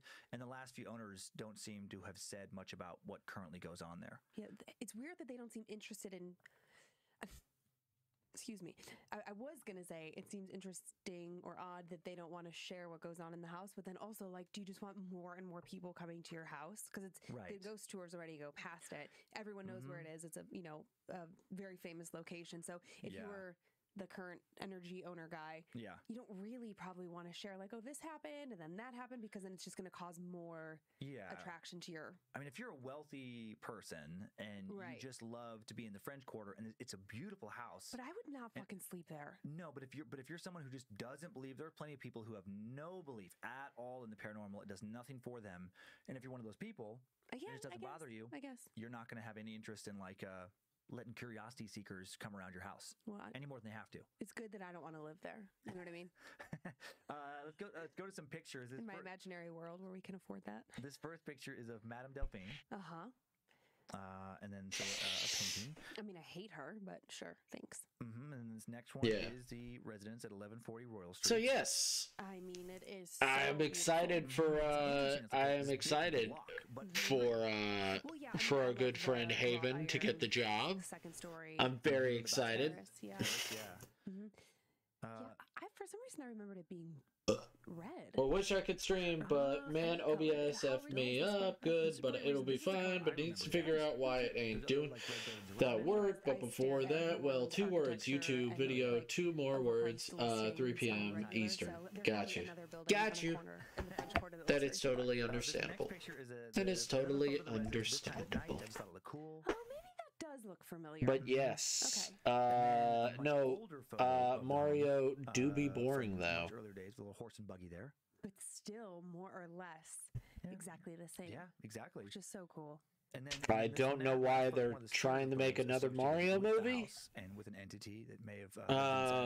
I think the first one is actually really good. I unironically love that movie. Absolutely batshit crazy on the web. It's a head trip. Is that what he said? That's what I said. I don't know who the director was. He's a little crazy sometimes, but then also the movie is just. Name one. It's a fever dream of reality, and then when you put it with the Super Mario Super Show, Never saw it. where Mario is a kind of an asshole all the time. Like, he is 100% a huge dick. He does a good job in a lot. Apparently, I'm not a Nick Cage who kind of doesn't want to be there all the time. The public persona that at least Yo, he right. I never seen it. The original movie?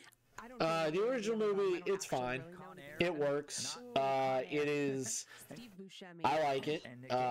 It is in people's top movies of hated movies, but after seeing like other video game movies, it's the best video game movie by far. So chill, and doesn't like a lot of time on sets, and you know, it's their right. Like, big actors, if you wanted to know a good video game movie, not Steve, in the deluge of garbage and shit that we have, what's your name?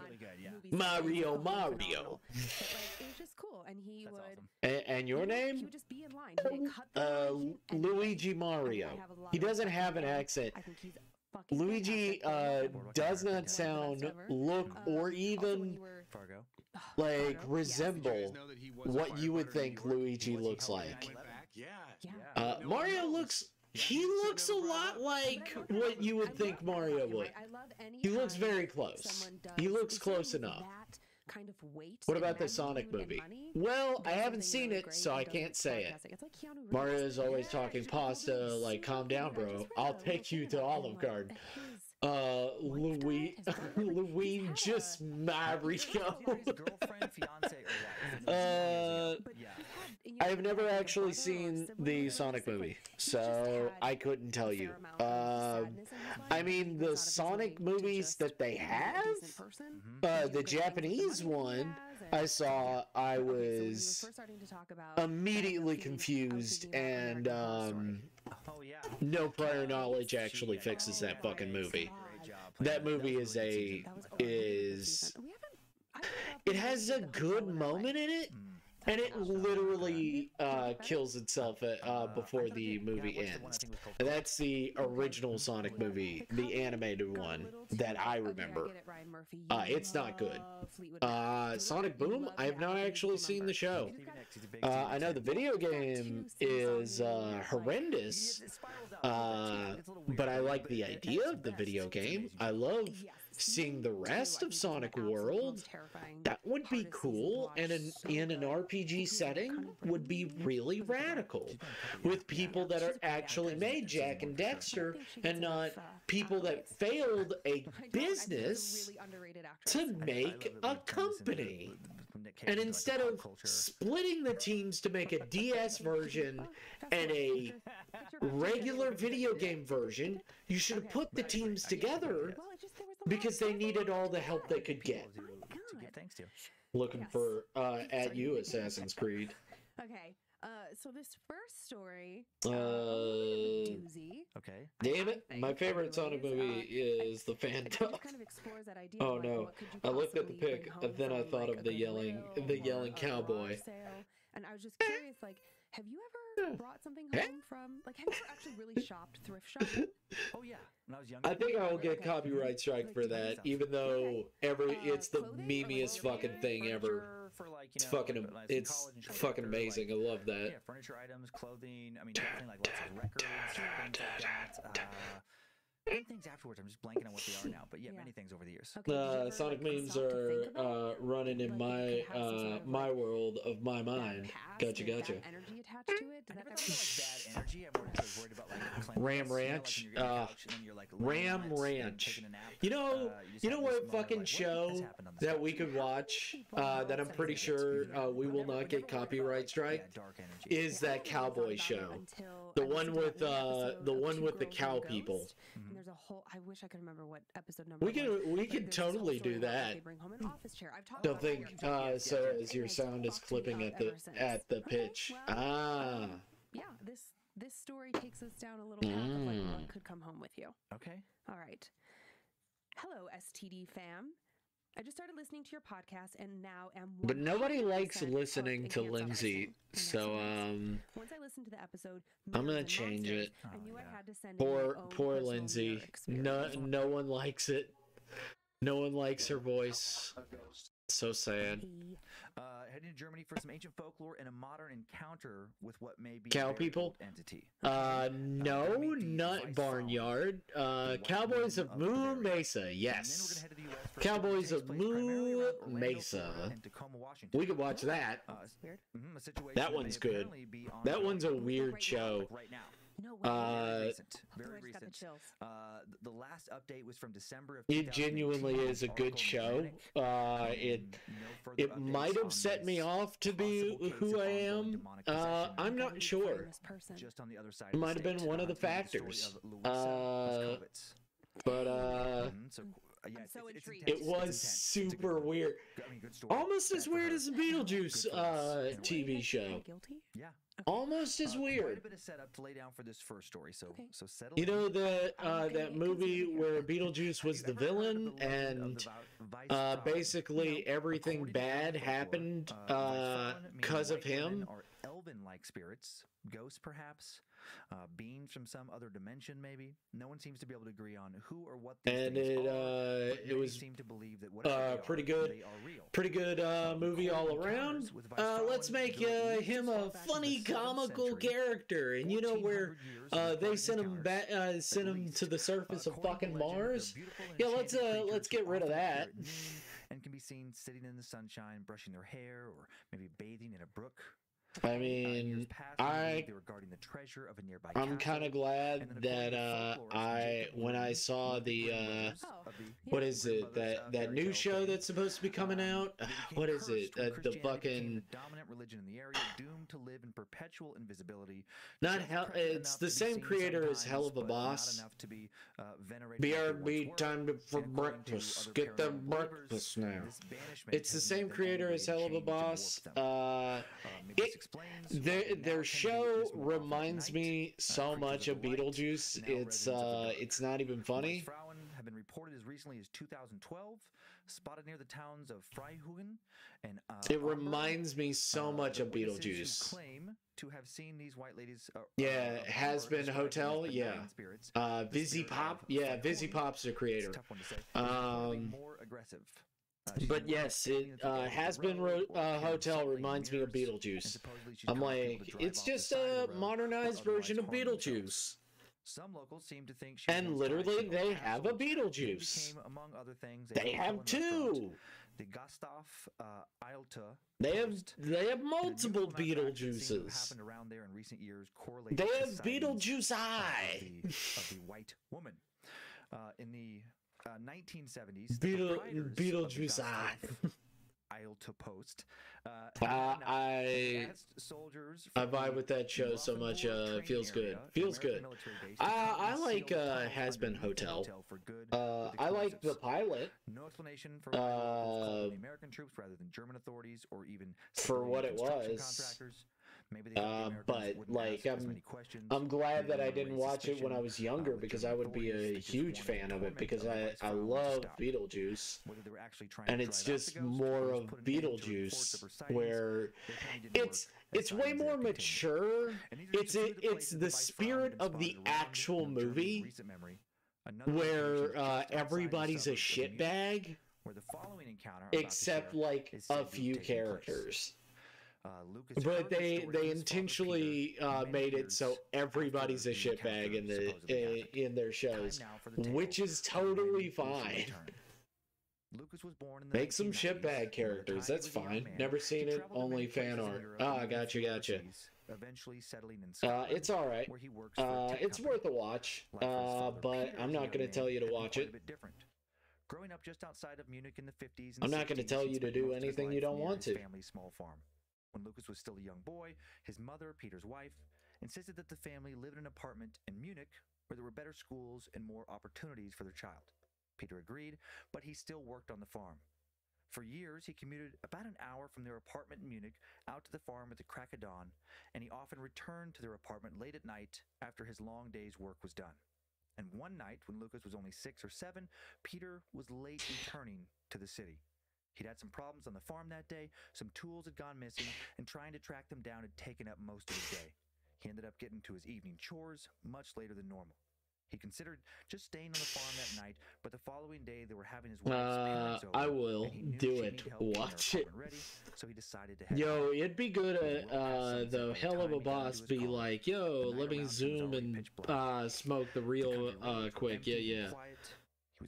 Maybe. Napalm Blade, I'm gonna tell you, this is my recommendation. It's alright. Just a few minutes. It's alright. Watch it if you want to. Watch it if don't watch it if you don't want to. I'm not gonna tell you to do anything you don't want to. Staring off into the distance. I think it's good. I also think it's kind of not great. It's exactly what I want in a show. He slowed down his car and pulled over to a stop just past her.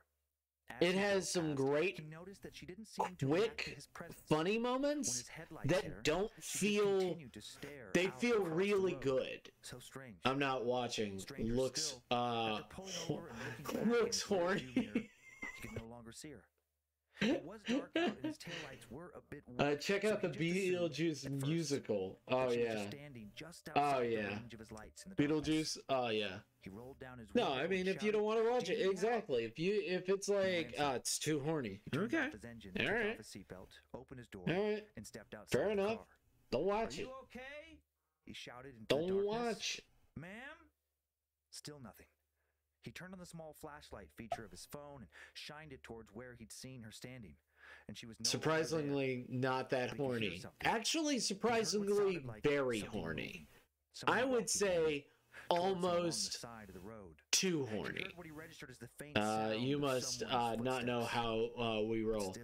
I would say it's just too horny. With the intense feeling of wishing he was back inside his car, driving home. Driving quickly away from this place. Play the Beetlejuice game on the NES. Oh, okay. Yeah, I can do that. Seen another car since he pulled her over. Let me just find my NES and I'll hook up the capture card to it. Yeah. I'll do that. Yeah, sounds fun. He hadn't heard anything other than this new unsettling sound. NES feels NES feels bad. What are you talking about? NES is garbage now. Used to be the hot shit, but now it's garbage. That's why I'll be playing it definitely. And he was used to being alone. Not feeling safe. The Rolling Rocker too. Oh my god. And got in. Okay. He locked his door, buckled his seatbelt. Do I just need to set up a Discord channel where you guys are just giving me suggestions to play video games? Still felt like he was in some sort of danger. He kept thinking about the woman in white. He wished he would have never stopped and called out for her. And he couldn't stop thinking about her now. The more frightened he became. He's the angry video game nerd. To the road, he heard the distinct sound of a seatbelt clicking closed. The seatbelt directly behind him. The sound startled him badly enough that he cried out, shaken, and slammed on his brakes. When he looked back into the seat behind him, he saw that the seatbelt had indeed been fastened and that no one was sitting there. Oh my god. He sighed and rubbed his temples. What was going on? He took some deep breaths and faced forward again. He pressed back down on the gas pedal and gave a cursory glance in the rearview mirror, and now he down, down, down, down, down. I am back with food. Down, down, down, down, down, down, down, down, down, down, down, down, down. Screamed and braked again, slamming the car to a full stop. He threw the door open, hopped out of the car, looked back, and she was gone. The woman he'd seen in the mirror was gone. The woman with the white dress. He felt like he was losing his mind. He slowly approached and then opened the rear driver's side door and the passenger door and examined the back seat and floorboards. Nothing. No one was there. But the seatbelt was still fastened. Oh, God. Had his son done that? It seemed unlikely. He couldn't remember him or anyone else actually buckling the seatbelt when not actually sitting in the seat. No one did that. It made no sense. But what else could explain it? The white woman. She could explain it. NES. The words Weissfrauen formed into his mind, and a chill ran down his spine. Nothing. It was impossible. Or was it? He'd heard stories Damn as it. a kid, but he Where thought they is were it? just fairy tales. And weren't they supposed to be kind? Or had they changed? He couldn't remember. He jumped back in the car and managed to steady himself enough to start driving again. After about 100 yards down the road, he squeezed the steering wheel until his knuckles were white, focused all his willpower on again looking back in the rearview mirror. And there she was. No. She was back, still smiling, still waiting for what? Peter did not slam on the brakes this time. He slammed his foot down onto the gas pedal instead, going faster and faster. He just wanted to get home. He needed to get home. He tried to focus on the road ahead of him, to ignore the apparition that seemed to be sitting directly Thank you, behind Haven, for him. coming back. She was impossible to ignore. Every time he glanced in the rearview mirror, there she was, and she was a little bit closer, leaning further forward. Peter muttered a prayer. He looked back again, and now she was leaning so close. He could feel I love the he could feel her Ghostbusters. breath I on the love back all his neck. versions of the It made his blood run Ghostbusters. cold. Then as he sped into a tunnel, I he love heard the seatbelt all behind him Ghostbusters unbuckle. because Closing his eyes, he busting pressed further down on the makes you gas pedal all the feel way to the good. floor, waiting for the grasp of her cold hands around his neck. But there was nothing. He opened his eyes. She disappeared. And then Peter had to slam on his brakes for a different reason. A dog had walked out into the road in front of the speeding car. He had to swerve to avoid hitting it, briefly lost control of the vehicle. As he was sliding off the shoulder towards a rock wall, he was able to slam the steering wheel Peter, back step the on way, it. just narrowly avoid Has hitting been it. ho He and must have missed it by mere inches. And then he pulled back into his lane. Luckily, no one else was around. Man, he made Nipple Blade made a funny. He slowed down. Is there a reason we're singing Ghostbusters? I was thinking of NES games, and I immediately thought of the NES Ghostbusters, is that it has the whole song in MIDI version on the game cartridge, and it's crazy. And every time I think of somebody saying the Ghostbusters, I always think of that horrible crunched sound of Ghostbusters. Running up to the third floor, and then he quickly let himself. That's cool. As expected, everyone was asleep, and he started quietly getting ready for bed. They were suggesting NES games for me to play, and I just my brain went there. Fuck. The woman's Golfbusters? right behind him. Now you're just reaching. Smiling. Peter screamed. Oh, there is a golf game we could, a golf RPG we could play on the Switch. That one's fun. No one, I know a lot of people don't remember that golf RPG. It's called Golf Story.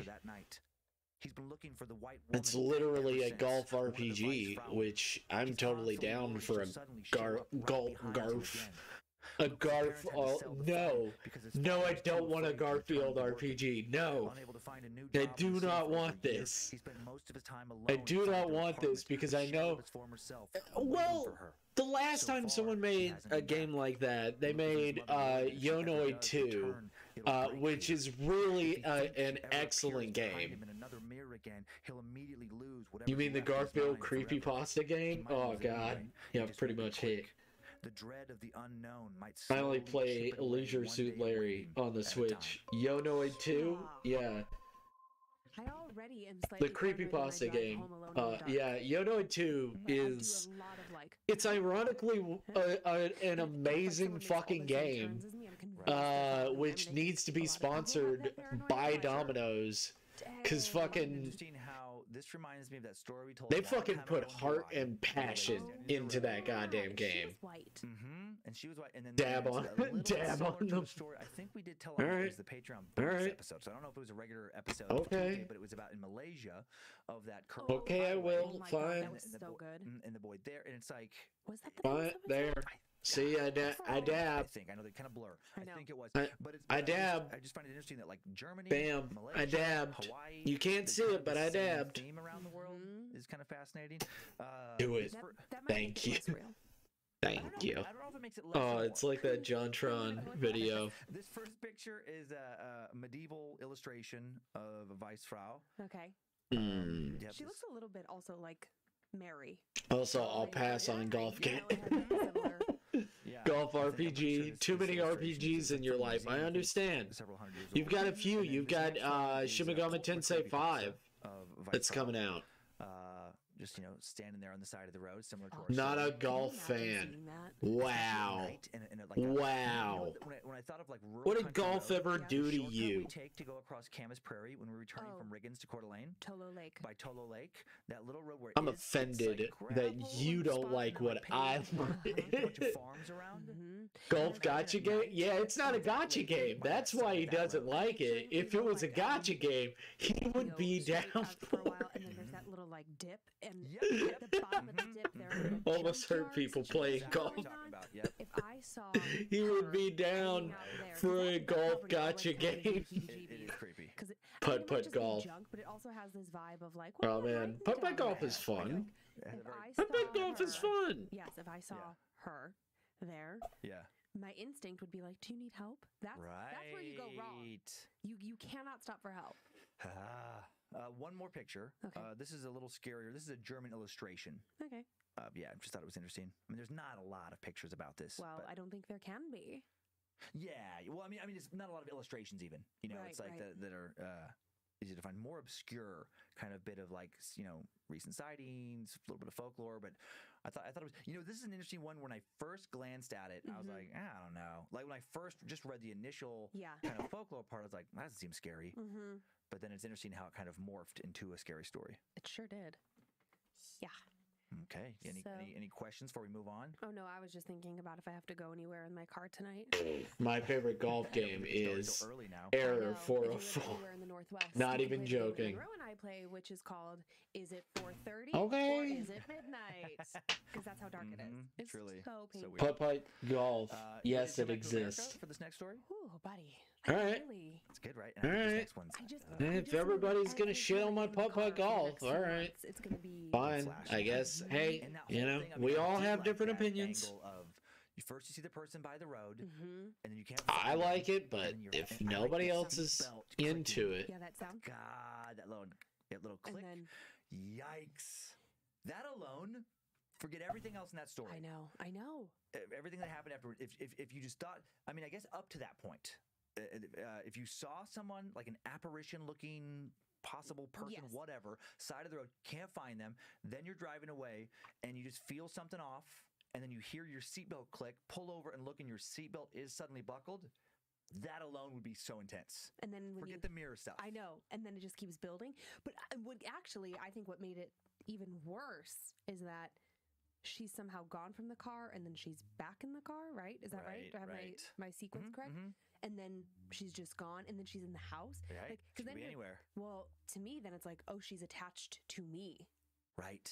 And she's going to follow me That's everywhere. what I thought. Yeah, like when he pulled over, it's like if we're gonna go with this being true, it's like when he pulled over, he brought it home. Yep. If he wouldn't have pulled over, or he would have stayed in his car, or like, and immediately, honestly, what at the very beginning when you said that he turned his car off, I was like, oh, you idiot! Yeah, hugs. In my mind, it was going to chase him. Besides, I'm in the FF14 grind right now. He's going to try to get back into his car, and then the car wouldn't start. Like we love you, okay? Arnold Palmer Simulator, not the Arizona drink. Very strongly into the next story. I know. It is freezing in here. Not the Arizona drink. Yeah. No, That's it. It's over. We're at the temperature of death. You ready to? I enjoy. I'm stalling. Putt golf. Okay, no more stalling. It's my thing. It's my jam. Set up on this next story to lay down before really getting into the scares. Demonic possession and its terrible cousin, demonic oppression, appear to be on the rise in America in recent years. What? What's the difference between possession and oppression? When a demon possesses a person, the demon has total control of the person's thoughts and actions. Demonic oppression, on the other hand, involves a demon tempting or encouraging a person into sin or bothering/tormenting them with blasphemies, accusations, evil thoughts, and the like. Could you be a dirty demonic thoughts? oppression? I guess I could be. Before it scared to death, when I thought of possession or oppression, and of exorcisms linked to both, I guess exorcism is more linked to possessions, but whatever. I generally thought of the 60s, 70s kind of era. Yeah. I don't think of this stuff as happening recently. Hell usually. no. Hell no. I don't want to think about it happening right now. I don't All right, want it to be an go. One option for question. right now. Got Yeah, one maybe question. just All right. movies, you know, where Yeah. like the characters come Is from it that kind of era, like when am I going? Do you start like Dark with the Souls? I Exorcism suck at movie, Dark Souls. why I do a lot will of demonic always stories suck seem at to come Dark from those Souls. decades? I will never get Maybe better because at Dark America was Souls. rethinking its values more than normal. Playing an hour, The counterculture was playing an waging a social hour revolution. or The conservatives put 10 their head down, do hours, what you're I told. get nowhere. The parents of I baby do not boomers enjoy slowly it. being replaced by the free-loving, question The status only quo Dark hippies. Souls-like game I Religion was actually declining, enjoy and interest in the occult is and anything only other than one, and traditional that is dogmatic Judeo-Christian values was rising. It was a time of spiritual that upheaval, is- and according to some, it makes sense that demonic possession, or at least claims of I'm possession, sorry. would increase It's during just a not time my like that. game. I Some can't social beat it. scientists have pushed an I idea can't play that it. claims of demonic possession I rise in want times of I want to economic actually and/or play a social game strife. that Claims of genuinely and possession, oppression, I can they say invest are my religious time into outsourcing and of other feel kinds of like it's trouble in my our thing. lives, troubles that are much more mundane than shadow people and the devil's minions. I immediately am like, yeah, 2020 should be full of If you possessions guys and like Dark oppressions. I'm Souls, fucking I scared like the already. lore of Dark Or Souls is that just what the a demons lot. want us to I think? love the lore of Do we Dark know when Souls. humanity is at its weakest Yeah. points, most chaotic, and take advantage of that to pursue their own dark agendas. What if, in I the like chaotic the cultural moment look we are living through of right Dark now, Souls as a some whole. of us find I ourselves in the like midst of a very most of different kind everything crisis. that comes from We're From attacked at our Software weakest points by the unknown, as like a attacked by something look. many of us, sometimes myself, Aesthetically, only believe it's truly exists in the human a imagination, 10 out of 10. attacked by something demonic. But I wouldn't know fully because I watch Let's Plays of it. I don't actually play it myself. It looks like people are having fun, Wow. dying over and over again. I just- Get out of here, devil. I don't know. I want to get further in my life, and I don't need to waste it trying to play a video game I'll never be good at. To deal with demonic forces in recent years than ever before. He received 1,700 But that's one man's opinion. by October of 2018. Praise the son of the by far answers. the most he'd ever we received in were a single needed. calendar year, with over 2 Deep months Dark shown Fantasy. remaining. Oh yeah. But still, I mean, You see the Elden Ring Yeah, exactly. gameplay? So even more It's than, is it 1,700 by the end of is 2018. it just San more Jose Dark priest Father Souls? Gary Thomas said that now he gets at least a dozen requests a week, more than he's ever received in the past. Several other priests reported that without support from church staff and volunteers, their exorcism ministries would quickly swallow up their entire weekly schedules. sorry, did you just hear that? That was my stomach. I can't, yeah, it just is what it is. It's going to growl today. I know. I was going to let that go. I didn't- It's like it's a demon-y thing. It sounded demony. It's just my stomach. Sorry. There's a demon in my stomach. And this is happening despite a massive increase in the amount of priests performing exorcisms in America. In 2011, the U.S. had fewer than 15 known Catholic exorcists. As of 2018, there were well over 100. Wow. It's thought there's many more than that operating now. And in addition to them, there are all the priests who may not be official exorcists, but have still attempted to help those they believe may be demonically oppressed or possessed. And one of these priests, Father White, from the Western Washington, attempted to help Louisa Muscovitz just a few years ago. I'm so anxious about this. Yes, still be but trying to with help her right horses. now. Oh, This is okay, very recent. cool. Time now for the tale That's all, of the folks. demonic All right. possession of Louisa Muscovitz. Louisa's That's trouble cool. started long before she contacted a priest for I'm help with glad. demonic I'll possession. watch a Let's Play, Born I in guess. 1982, If I her have parents time, separated when I'll she was watch just a 3 Let's years old. Play of Her it. mother eventually remarried, settled with Louisa. and I'm her older not brother going to in waste the Fife, a money small state again just on east of another Tacoma, Dark Souls Washington. game Louisa's that I childhood and cannot adolescence were play. marked by abuse. She was molested by a family That's member, really and then cool as at an adult, a she at a suffered from game post-traumatic stress that disorder actively and does anxiety, not want and me to things only play got it. worse from there. In 2019, at the age of 26, Louisa had an experience in the middle of the night that was unforgettable. unexplainable, and the terrifying beginning of what she believes to be demonic encounters.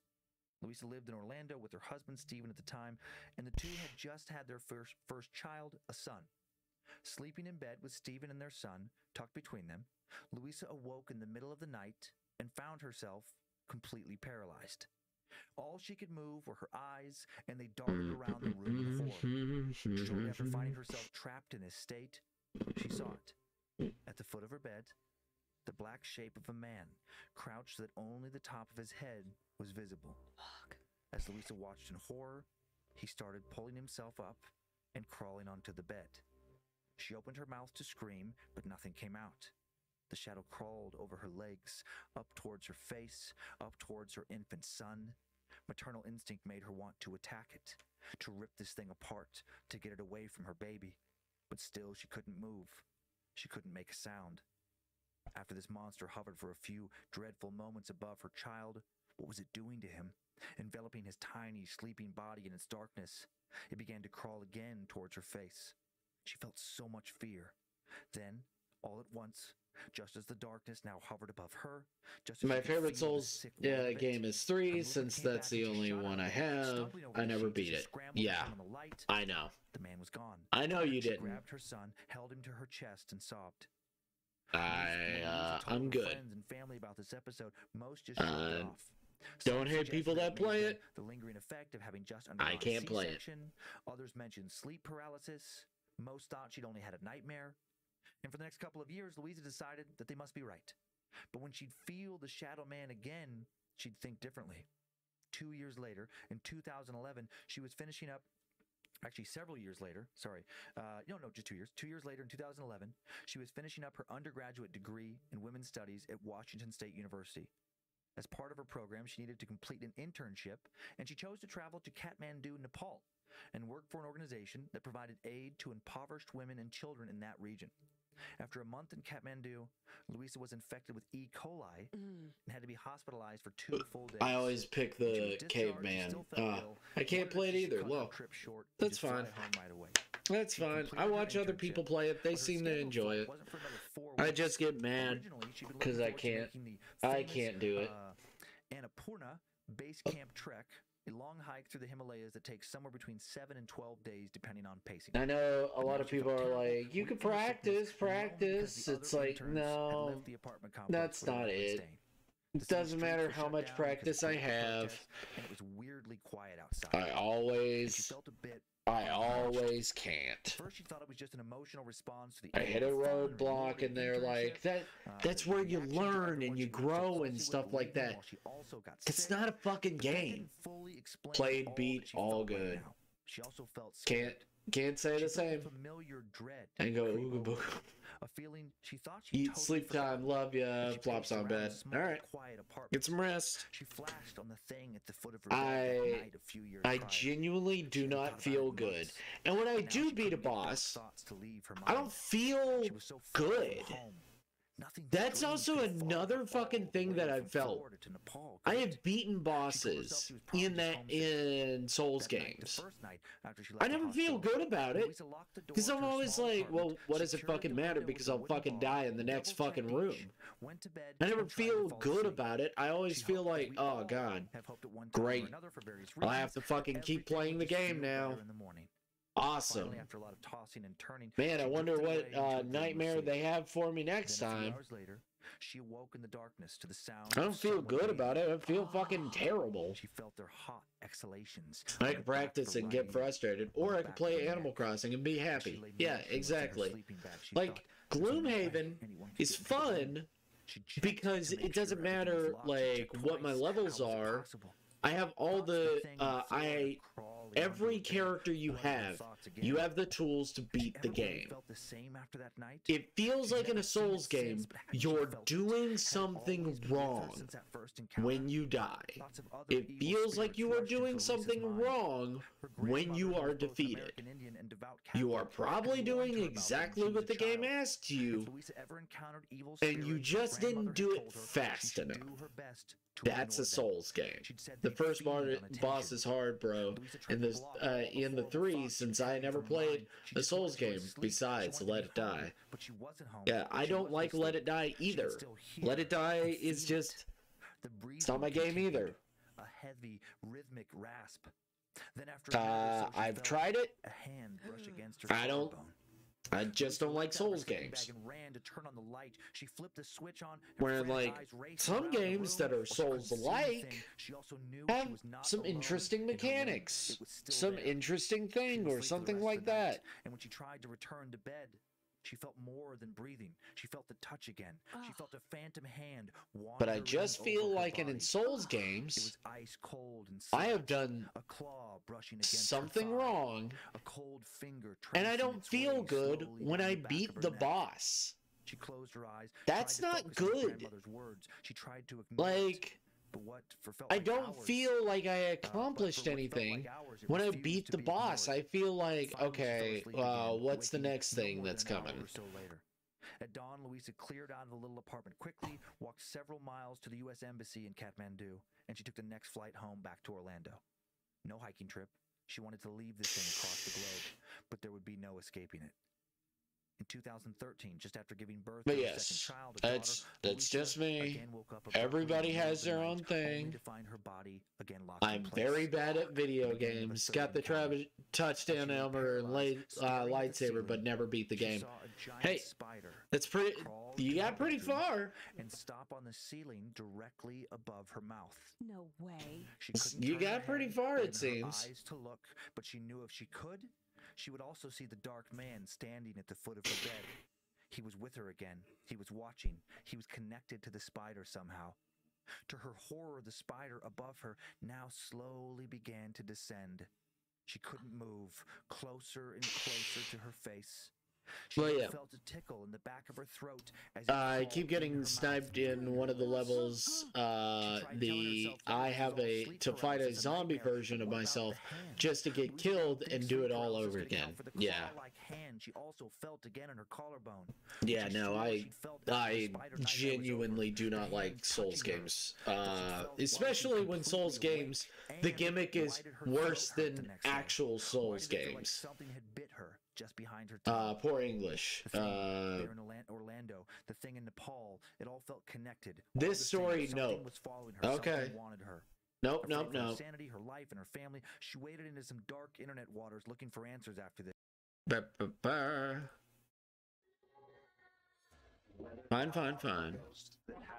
Went to an authentic voodoo shop. Yeah. That one called In the Walls. Yeah, this is a really creepy one. Someone who stepped inside what is sometimes called the Devil's Toy Box. And apparently they have never been the same since. My mind immediately went to the toy Me box poor killer. English. No, you poor English. Yeah. Can't do spiders. Yeah, oh yeah.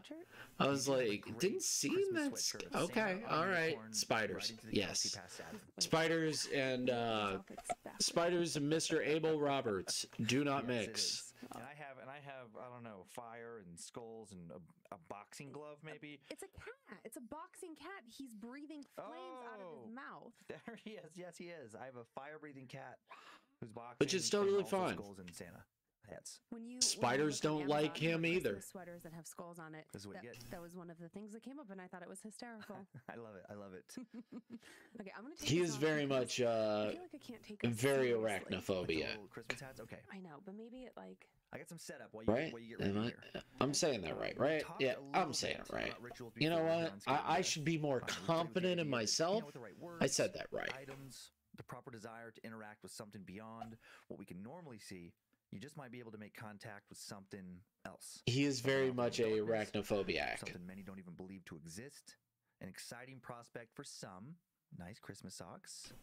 Very nice. He is, in fact, arachnophobiac. Both exciting and terrifying for many. Good night, my boy.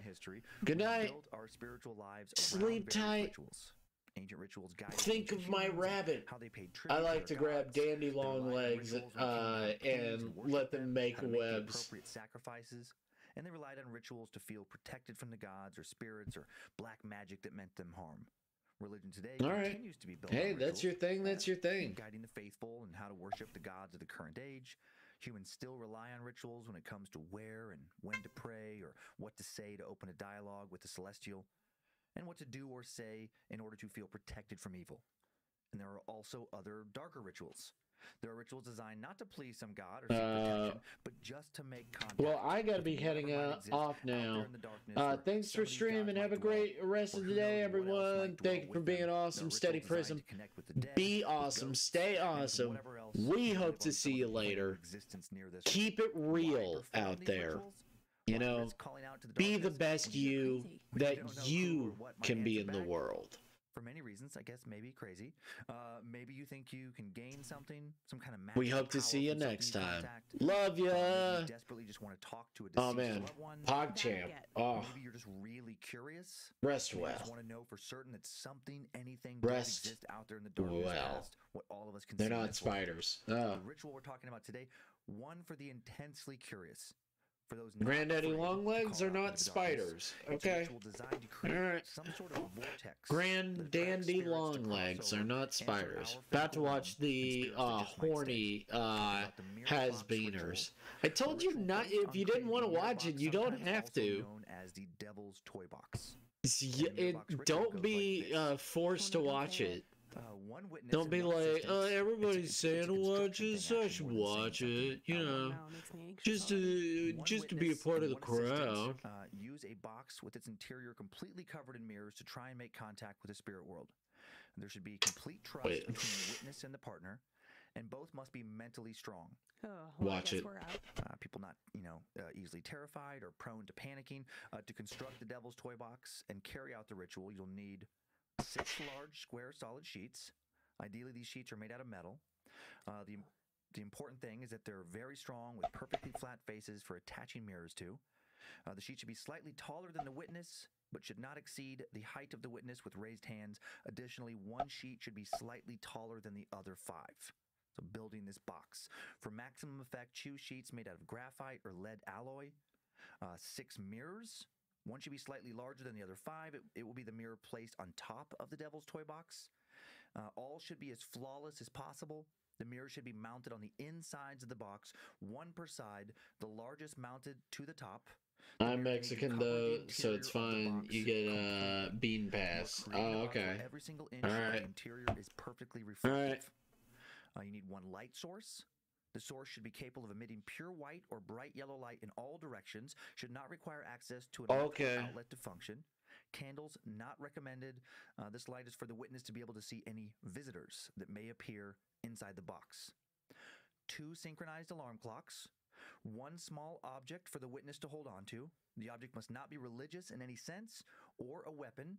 Religious items may prevent visitors, and weapons in the Devil's Toy Box are dangerous. One would not want to be tricked by a visitor into harming themselves.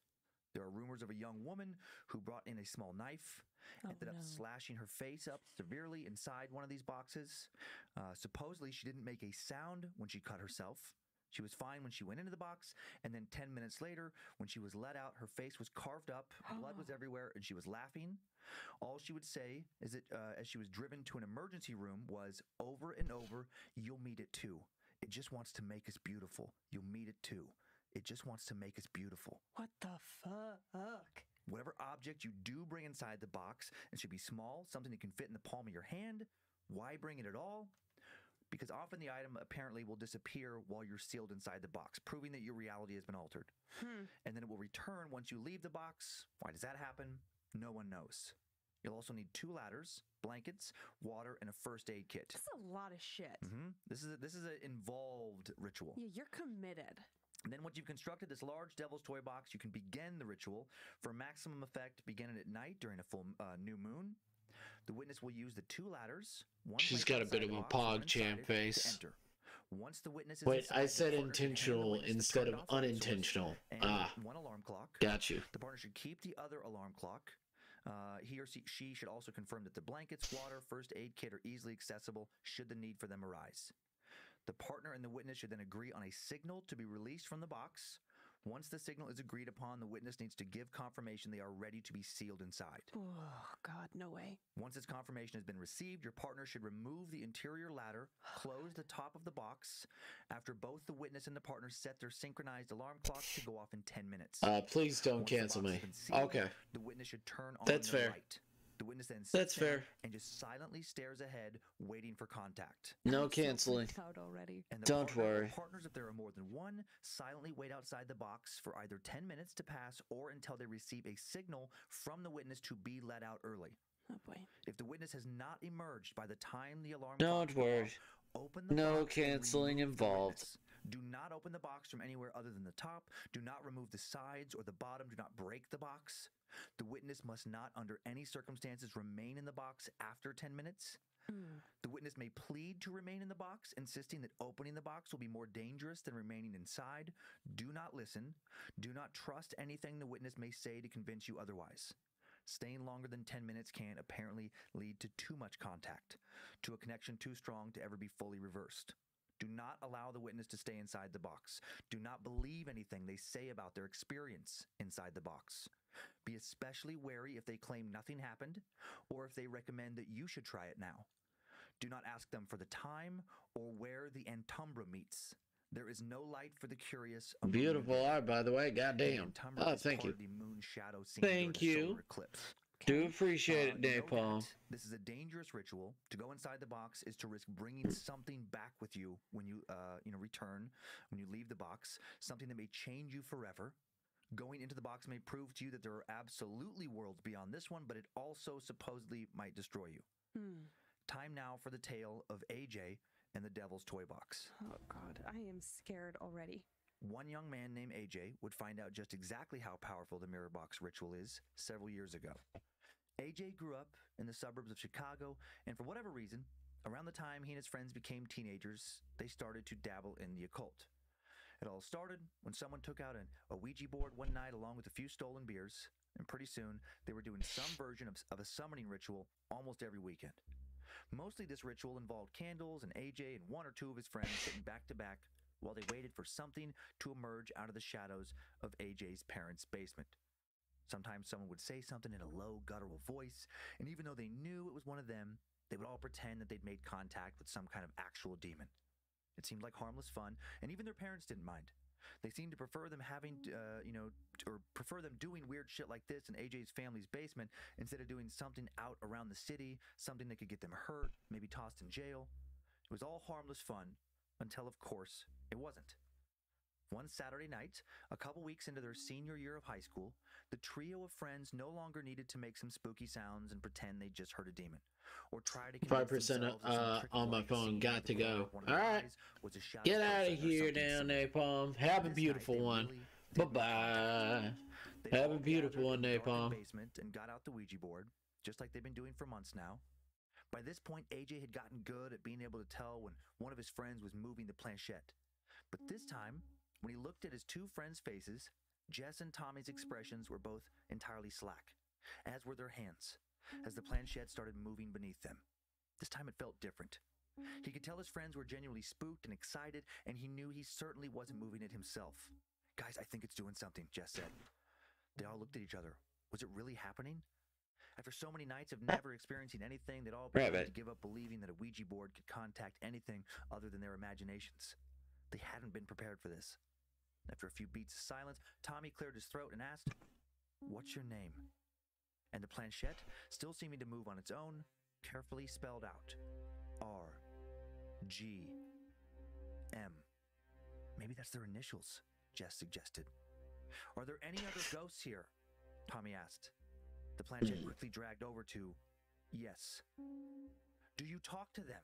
AJ asked. "Do they want to talk to us as well?" The planchette started spelling something again. N-O-T-M-E.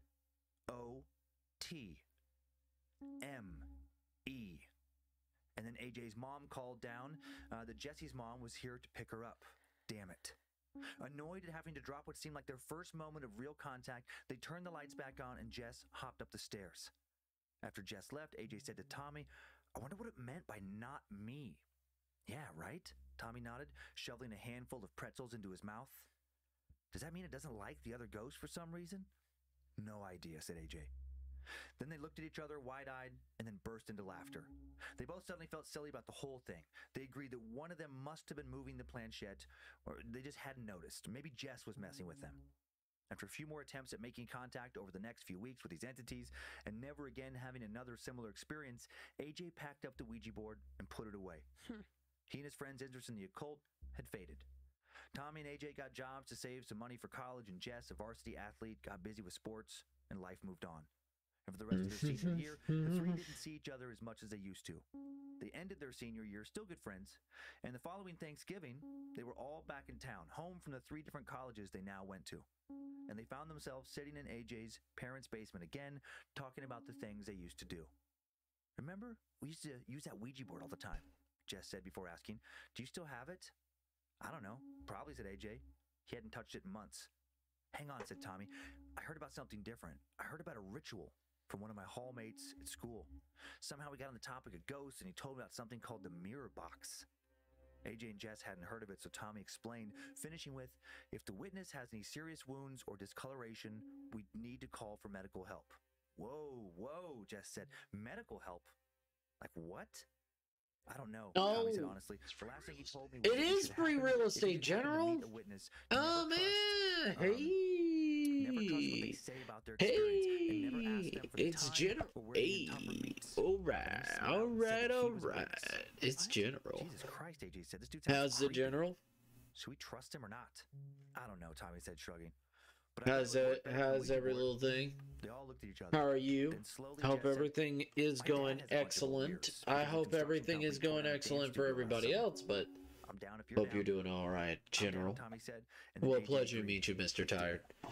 They walked a few blocks to Jess's house and got the mirrors from Other her than garage. the After a general few bits tries, of they figured out how to get the mirrors tiredness, positioned so they could get hope fastened, everything and is luckily or going unluckily, exactly as it might have the been, way you'd like Jess it. had picked up some Hope construction everything knowledge from her you dad are and was able to enjoying position the life boxes together to safely its for the box. fullest. Then there was the matter of who would be the witness. AJ didn't know what compelled him to say, "I'll do it." Oh, no. But he noticed right after he volunteered that Tommy looked relieved. There was a sinking feeling in his gut, but there was no turning back now, right? "Okay, cool," Tommy said.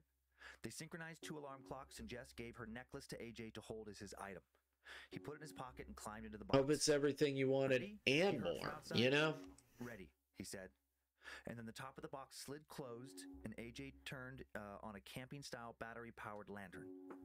For the first 30 seconds or a minute, after that, AJ lost track of time. I have He a felt nothing. theft to investigate, so need to go now. Stay awesome, everyone, and you are loved. Well, we love you, Haven. Maybe just play the Ouija board a bit, then went to a movie or something instead of wasting a couple Shit. hours making this weird A box. theft? He also Oh, wished he no. hadn't volunteered.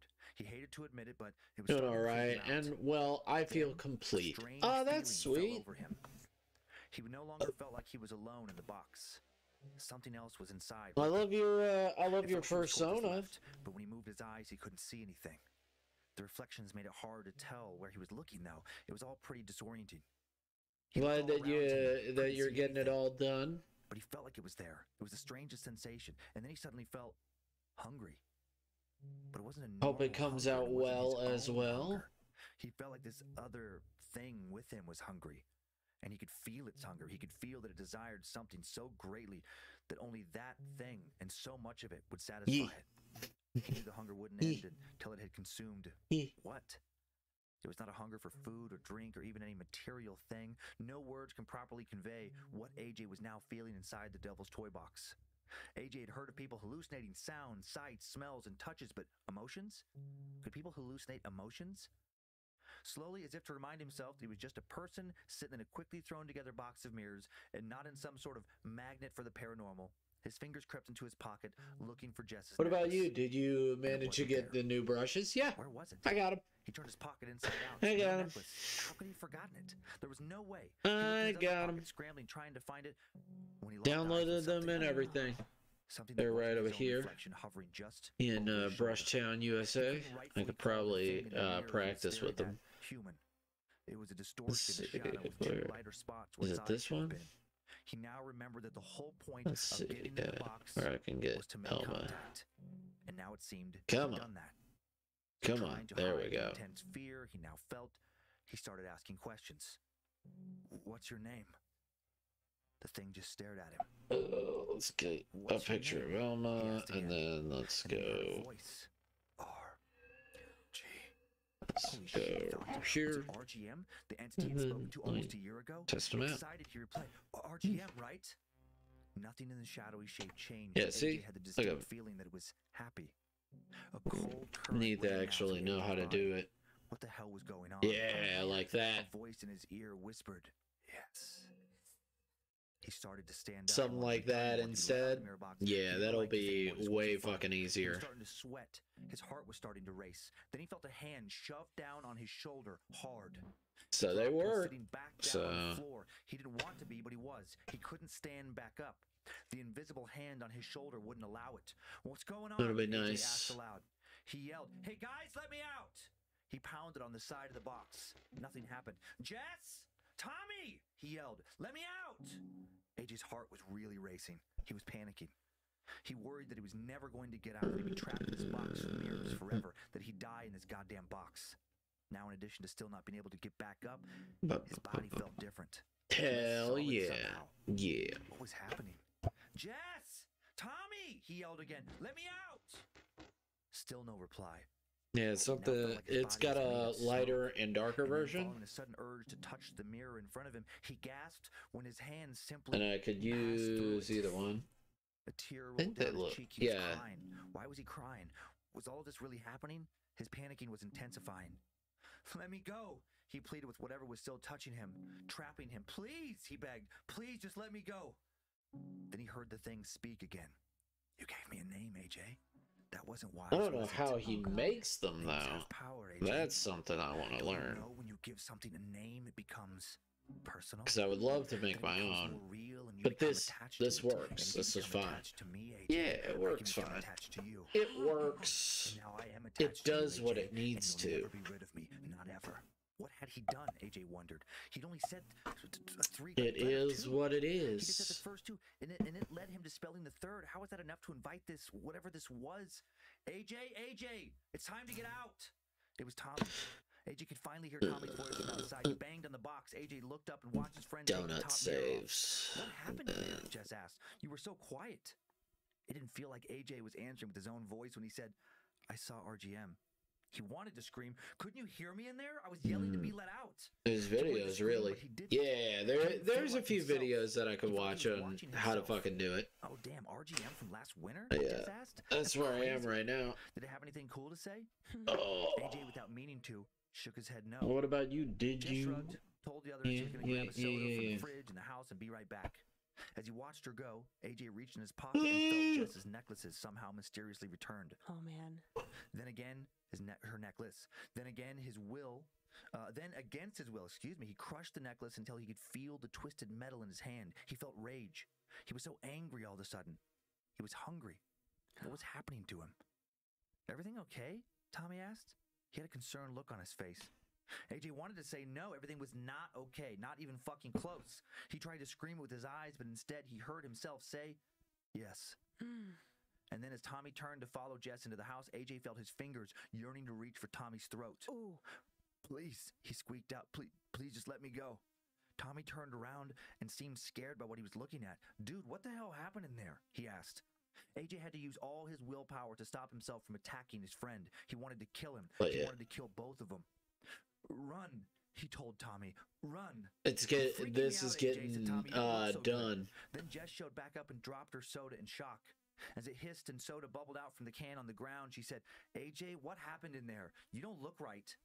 As Tommy and Jess exchanged concerned glances, so I'll just lurk out. Sorry if I arrived heckin' tired, but happy that you can work with us. Thank you so much again, General. Thank you for being so amazing. That's fine if you need to lurk. Go lurk. An incredibly sinister look, and then the faint shadow went away. I'm not gonna be bad. I'm just gonna be myself.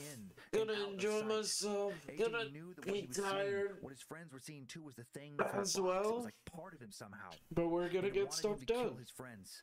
AJ suddenly had the urge to visit his family's old synagogue. He hadn't been there once since he'd left for college. And so you have an amazing lurk.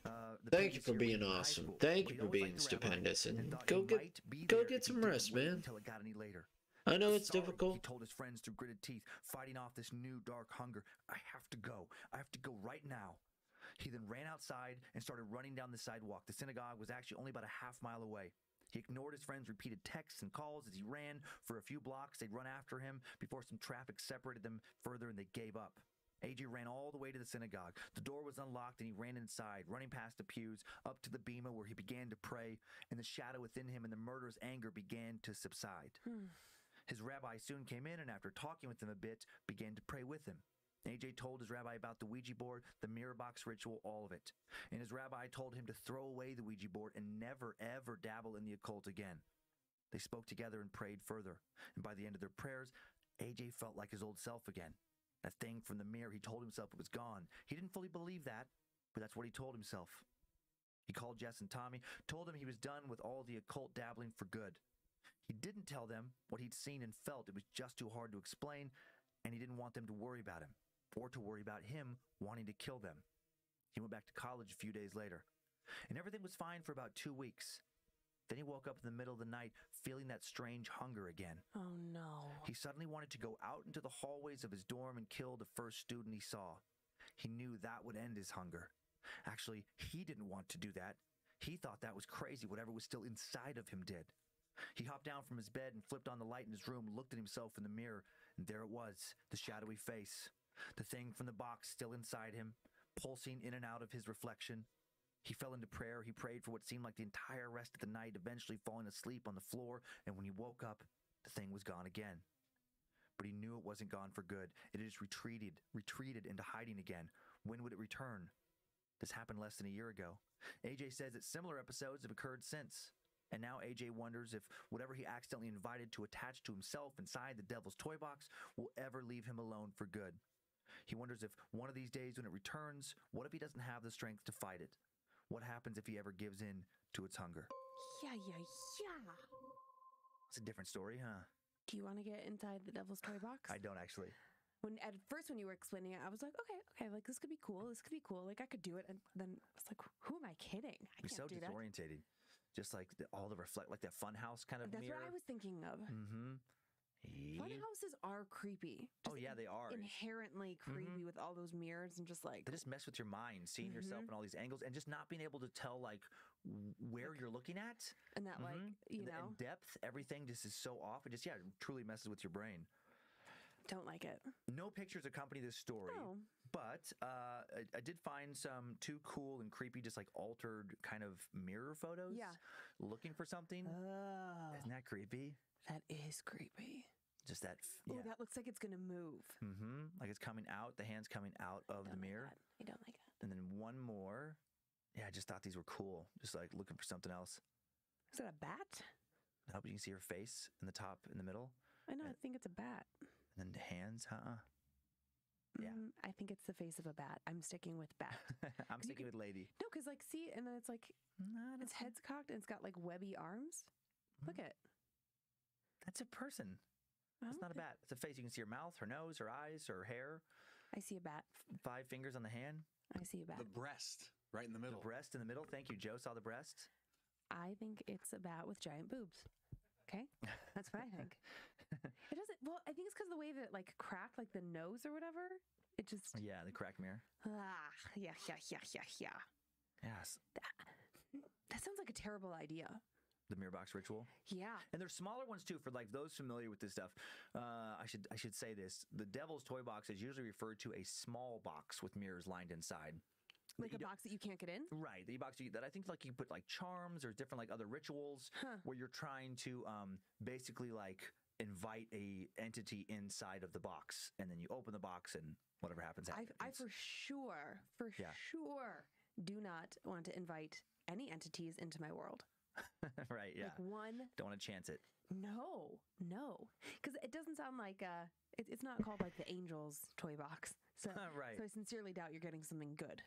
Yeah, I don't think it's intended yet to get something like friendly for whatever reason. Even though I'm fascinated by these things and I'm interested in all that, I would still not want to conjure something up that could potentially be harmful. Right. It wouldn't be worth the knowledge of seeing something. Nope.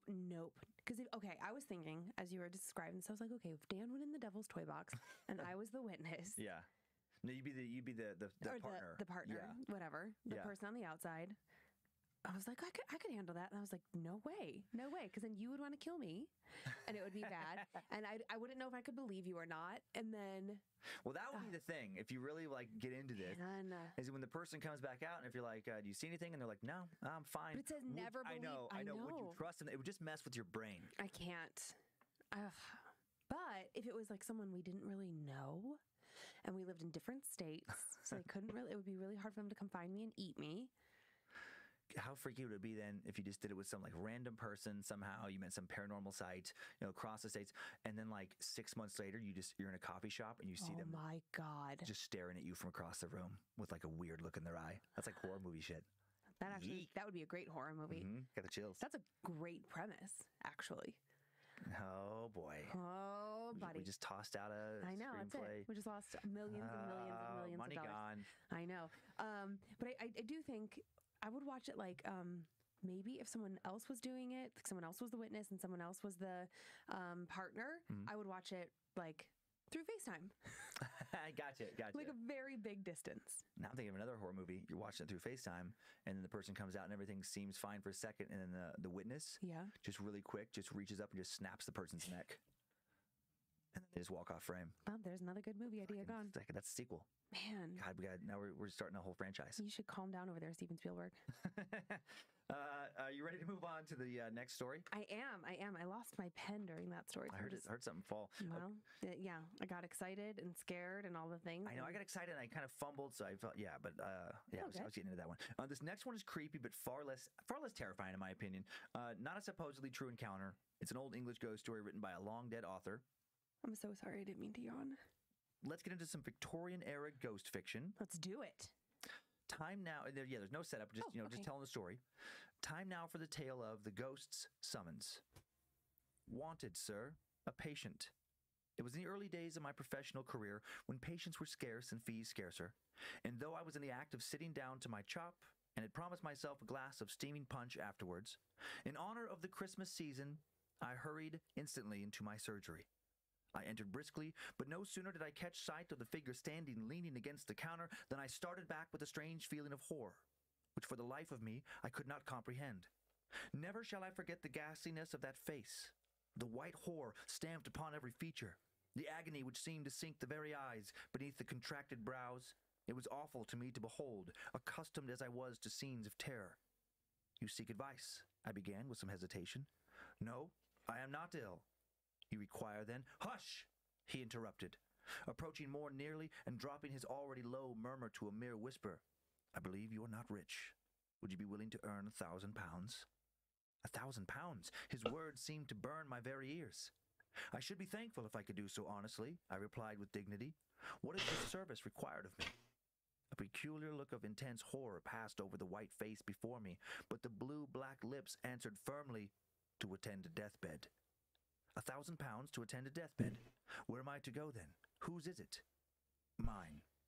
The voice in which this was said sounded so hollow and distant that involuntarily I shrank back. Yours? What nonsense! You are not a dying man. You are pale, but you appear perfectly healthy. You— Hush! He interrupted. I know all this.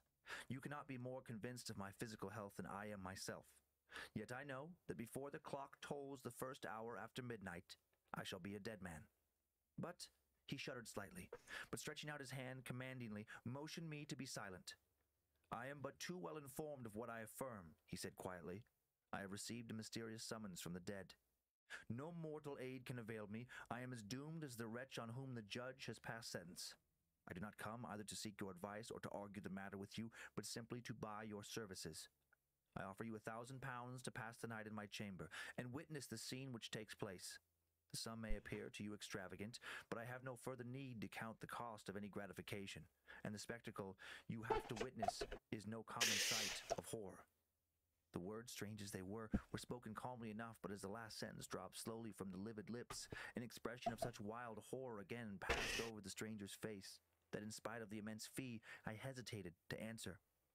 You fear to trust the promise of a dead man. See here and be convinced, he exclaimed eagerly.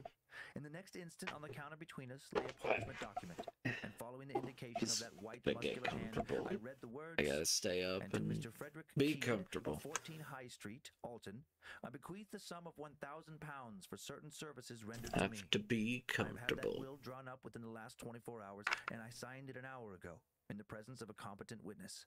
I am prepared, you see. Now do you accept my offer or not?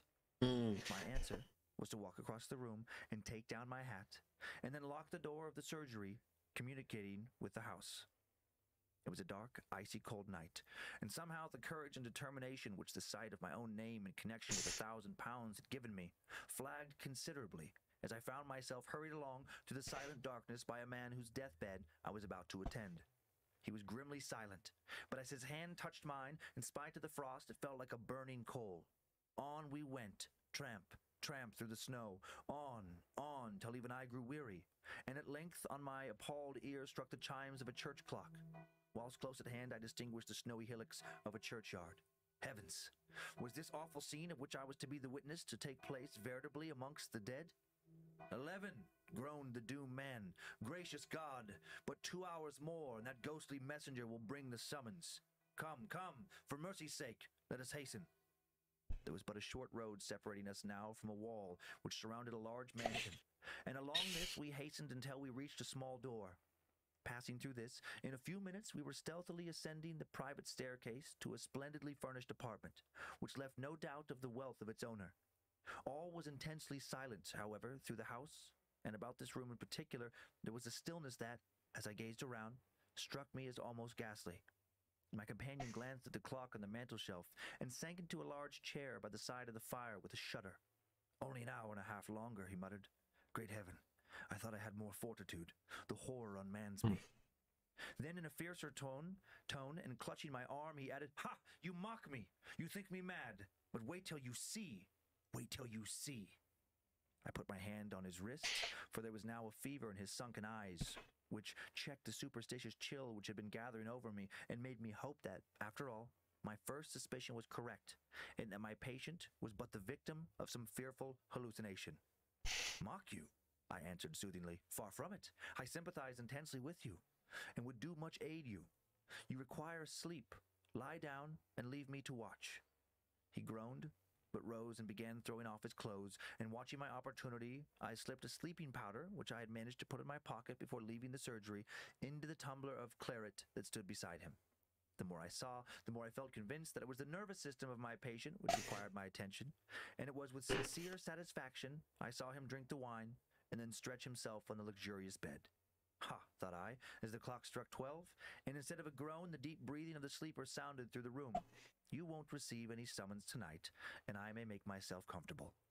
Noiselessly, therefore, I replenished the fire, poured myself out a large glass of wine, and drawing the curtain so that the firelight should not disturb the sleeper, I put myself in a position to follow his example. How long I slept I know not, but suddenly I roused with a start and a ghostly thrill of horror as ever I remember to have felt in my life. Something, what I knew not, seemed near, something nameless, but unutterably awful. I gazed round. The fire emitted a faint blue glow, just sufficient to enable me to see that the room was exactly the same as when I fell asleep, but that the long hand of the clock wanted but 5 minutes of the mysterious hour, which was to be the death moment of the summoned man. Was there anything in it, then? Any truth in the strange story he had told? The silence was intense. I could not even hear a breath from the bed, and I was about to rise and approach when again that awful horror seized me. And at that same moment my eye fell upon the mirror opposite the door, and I saw, great heaven, that awful shape, that ghastly mockery of what had been humanity. Was it really a messenger from the buried, quiet dead? It stood there in visible death clothes, but the awful face was ghastly with corruption, and the sunken eyes gleamed forth a green, glassy glare which seemed a veritable blast from the infernal fires below. To move or utter a sound in that hideous presence was impossible, and like a statue, I sat and saw the horrid shape move slowly towards the bed. What was the awful scene enacted there, I know not. I heard nothing, except a low, stifled, agonized groan, and I saw the shadow of the ghastly messenger bending over the bed. Whether it was some dreadful but wordless sentence its breathless lips conveyed as it stood there, I know not, but for an instant, the shadow of a claw-like hand, from which the third finger was missing, appeared extended over the doomed man's head. And then, as the clock struck one clear, silvery stroke, it fell, and a wild shriek rang through the room, a death shriek. I am not given to fainting, but I certainly confess that the next 10 minutes of my existence was a cold blank. And even when I did manage to stagger to my feet, I gazed round, vainly endeavoring to understand the chilly horror which still possessed me. Thank God the room was rid of the awful presence. I saw that. So, gulping down some wine, I lighted a wax taper and staggered towards the bed. Ah, how I prayed that after all I might have been dreaming, and that my own excited imagination had but conjured up some hideous memory of the dissecting room. But one glance was sufficient to answer that. No, the summons had indeed been given and answered. I flashed a light over the dead face, swollen, convulsed, still with death, agony, but suddenly I shrank back. Even as I gazed, the expression of the face seemed to change. The blackness faded into a deathly whiteness. The convulsed features relaxed, and even as if the victim of that dread apparition still lived, a sad, solemn smile stole over the pale lips. I was intensely horrified, but still I retained sufficient self-consciousness to be struck professionally by such phenomenon. Surely there was something more than supernatural agency in all this. Again I scrutinized the dead face, and even the throat and chest, but with the exception of a tiny pimple on one temple beneath a cluster of hair, not a mark appeared. To look at the corpse, one would have believed that this man had indeed died by the visitation of God, peacefully, while sleeping. How long I stood there I know not, but time enough to gather my scattered senses and to reflect that, all things considered, my own position would be very unpleasant if I was found thus unexpectedly in the room of a mysteriously dead man. So, as noiselessly as I could, I made my way out of the house. No one met me on the private staircase. The little door opening into the road was easily unfastened. And thankful indeed was I to feel again the fresh, wintry air as I hurried along that road by the churchyard. There was a magnificent funeral soon in that church, and it was said that the young widow of the buried man was inconsolable. And then rumors got abroad of a horrible apparition which had been seen on the night of the death, and it was whispered the young widow was terrified and insisted upon leaving her splendid mansion. I was too mystified with the whole affair to risk my reputation by saying what I knew, and I should have allowed my share in it to remain forever buried in oblivion, had I not suddenly heard that the widow, objecting to many of the legacies in the last will of her husband, intended to dispute it on the score of insanity, and then there gradually arose the rumor of his belief in having received a mysterious summons. On this I went to the lawyer and sent a message to the lady that as the last person who had attended her husband, I undertook to prove his sanity, and I besought her to grant me an interview, in which I would relate as strange and horrible a story as ear had ever heard. The same evening, I received an invitation to go to the mansion. I was ushered immediately into a splendid room, and there, standing before the fire, was the most dazzlingly beautiful young creature I had ever seen. She was very small, but exquisitely made. Had it not been for the dignity of her carriage, I should have believed her a mere child. With a stately bow she advanced, but did not speak. "I come on a strange and painful errand," I began, and then I started, for as I happened to glance full into her eyes, and from them down to the small right hand grasping the chair, the wedding ring was on that hand. "I conclude you are the Mr. Keed who requested permission to tell me some absurd ghost story, and whom my late husband mentions here." And as she spoke, she stretched out her left hand toward something, but what I knew not, for my eyes were fixed on that hand. Horror! White and delicate it might be, but it was shaped like a claw, and the third finger was missing. Oh my God. One sentence was enough after that. "Madam, all I can tell you is that the ghost who summoned your husband was marked by a singular deformity. The third finger of the left hand was missing," I said sternly, and the next instant I had left that beautiful sinful presence. The will was never disputed. The next morning I received a check for £1,000, and the next news I heard of the widow was that she had herself seen the awful apparition and had left the mansion immediately. Weird. Right? It's a weird, creepy story. Was it her? I know. I have a couple questions. I want to show you the pictures. Okay. And then I've read that story 4 or 5 times I was now. like, did I miss something? Did I confuse myself? So here's the only illustration I can find that seems to be associated with the book. Okay. Just a little apparition over the guy there. I'm not for sure that it's part of that. It didn't say, but it just kept showing up in searches. And then this is just some creepy photo based on old Victorian ghost photos when people are like. That is fucking creepy. Oh, I don't like that. Super creepy. And then super. I think that's a modern kind of like homage to that. Here's an old actual Victorian ghost photo. People love to take these. What is it? Double exposure or something, and like it's like old Photoshop. Yeah, that's exactly what it is. That's funny. Now the questions I had, I mean, also, and I read this, reread it. Yeah. Like, are the widow and the ghost the same person? That's what I wanted to know. Is she already dead? Exactly. Is she dead somehow? And then she came back for him? Right. But then why would she contest the will? But then she was at the funeral, like unconsolable. So like she would have, even if she was a spirit, she was seen by so many people. Right. It's just weird, that whole hand detail. And at first I was like, oh, well then she must have poisoned him or killed him by regular human means. Yeah. But then it's like, how would he know that he was going to die at exactly 1 a.m.? Okay, she could have dressed up, I thought, like maybe he's a ghost and like, snuck in on him. But then when the doctor saw her, he described an awful face, ghastly with corruption. Like it seemed as if he saw something that wasn't human. Yeah. So that's an odd detail. It's not like they had great special effects makeup, True. Back then. So I was thinking about like that. GoPros, no sneaky little ways to kind of trick you. And even if she did, how would she be able to make him die without like running an axe into his head or something? Right, and without doing anything. Yeah, exactly. It was just a hand. So then it's like, is this some kind of story about, back then they believed that certain people could place curses? Maybe. More like witches. Is she supposed to be like a witch of some kind? It just leaves you to wonder. So I wonder, Creeps, Peepers, Roberts, Annabelles, let us know. Let us know, via email, socials, YouTube comments. What do you think this story is about? Weird. Because I cannot figure it out.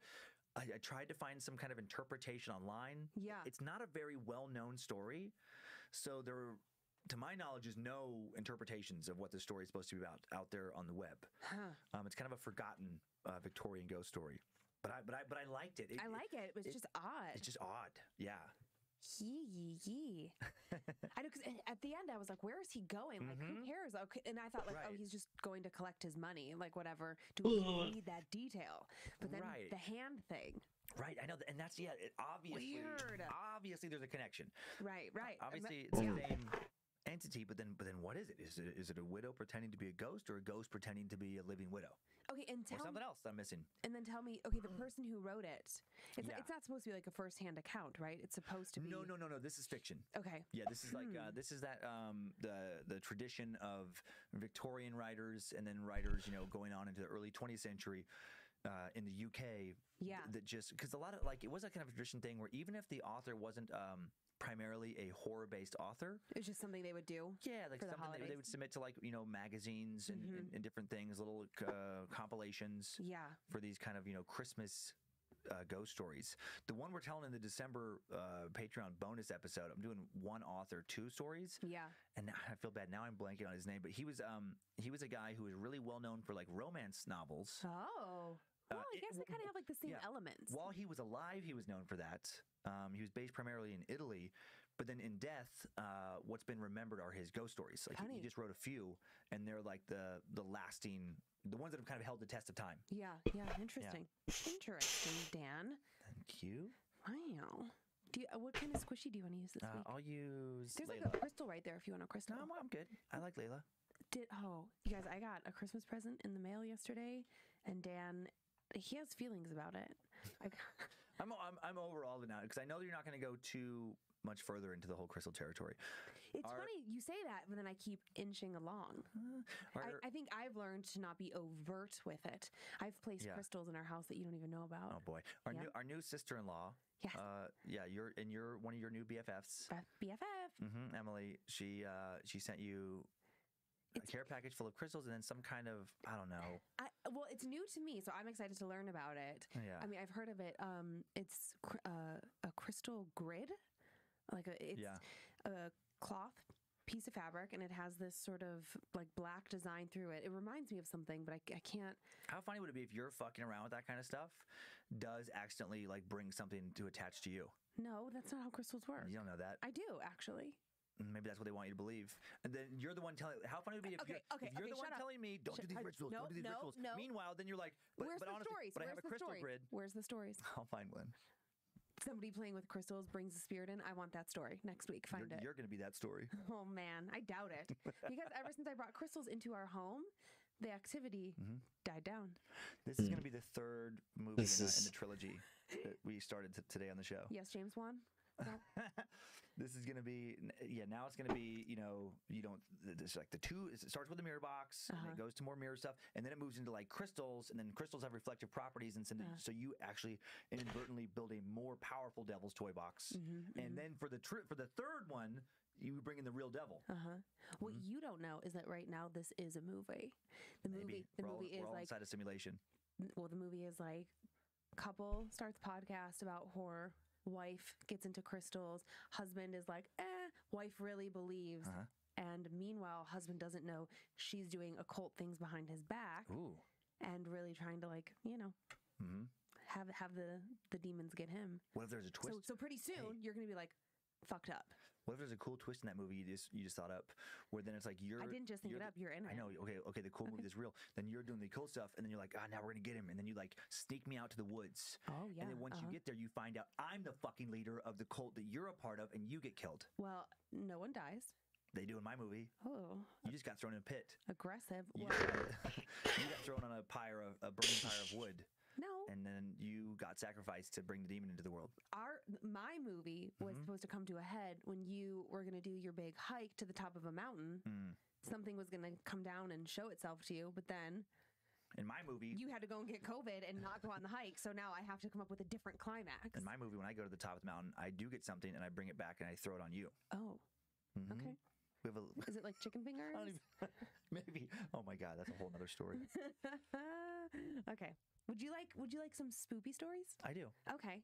So who's hanging out with you today, Layla? Layla. Are you gonna sing Layla's song?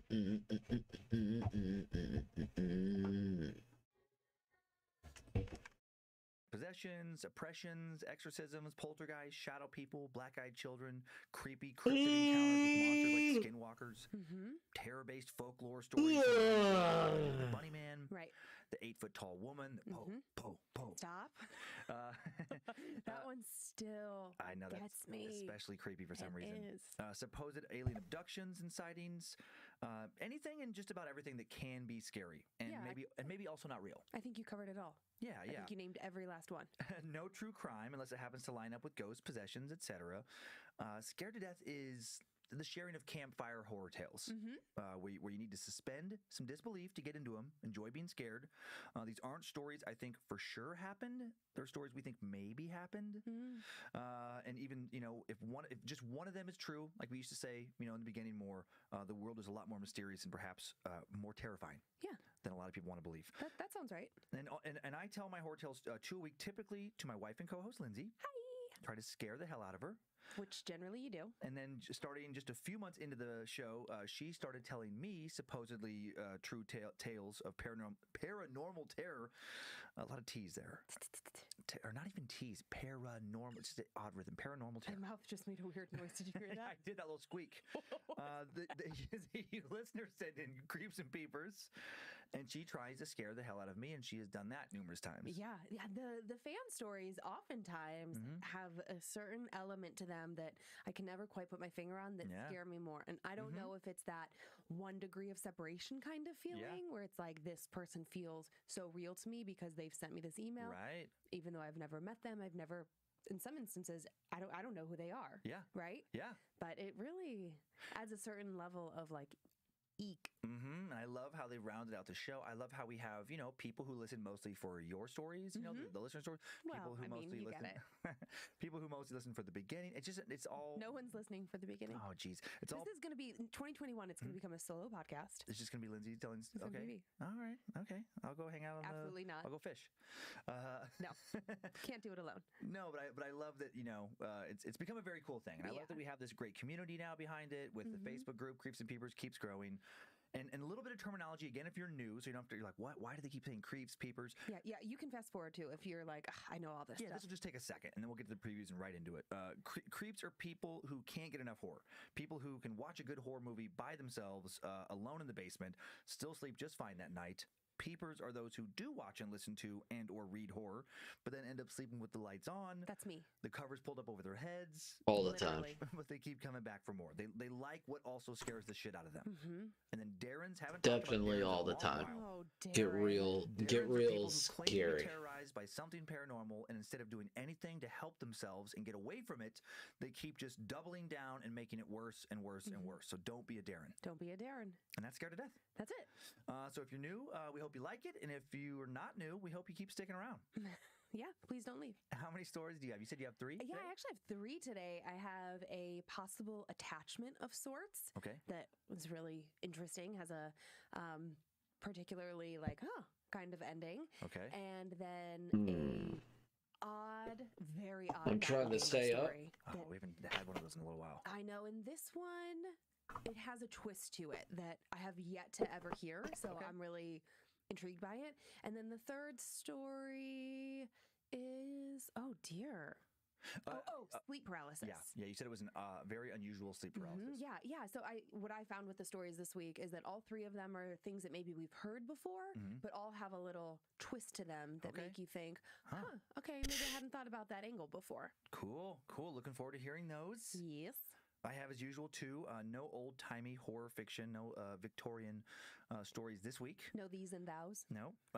Both recent tales of encounters. The first was reported by various news outlets earlier this year, in 2020. It went down over a few weeks. A supposedly haunted doll that really didn't want to leave a Texas family's home. Yikes. Shorter tale, and then no date assigned to the second story posted online. Feels pretty recent. Possibly very haunted college dorm hall. Oh, okay. And I'm afraid if I give anything else away, it'll just kind of spoil it. So I won't. Okay. It's pretty involved. You know that recent story we had of the woman in like the Tacoma area? Yes. I got an email from someone who thinks that they might work with her. Oh, interesting. Yeah, that got that great. I think the Atlantic wrote that big piece about it. Muscovitz. What was her first name? Louisa? Louise? I can't remember. But yes, she's over in the Tacoma area. Yeah, when you said current, I immediately thought of her because that's that story.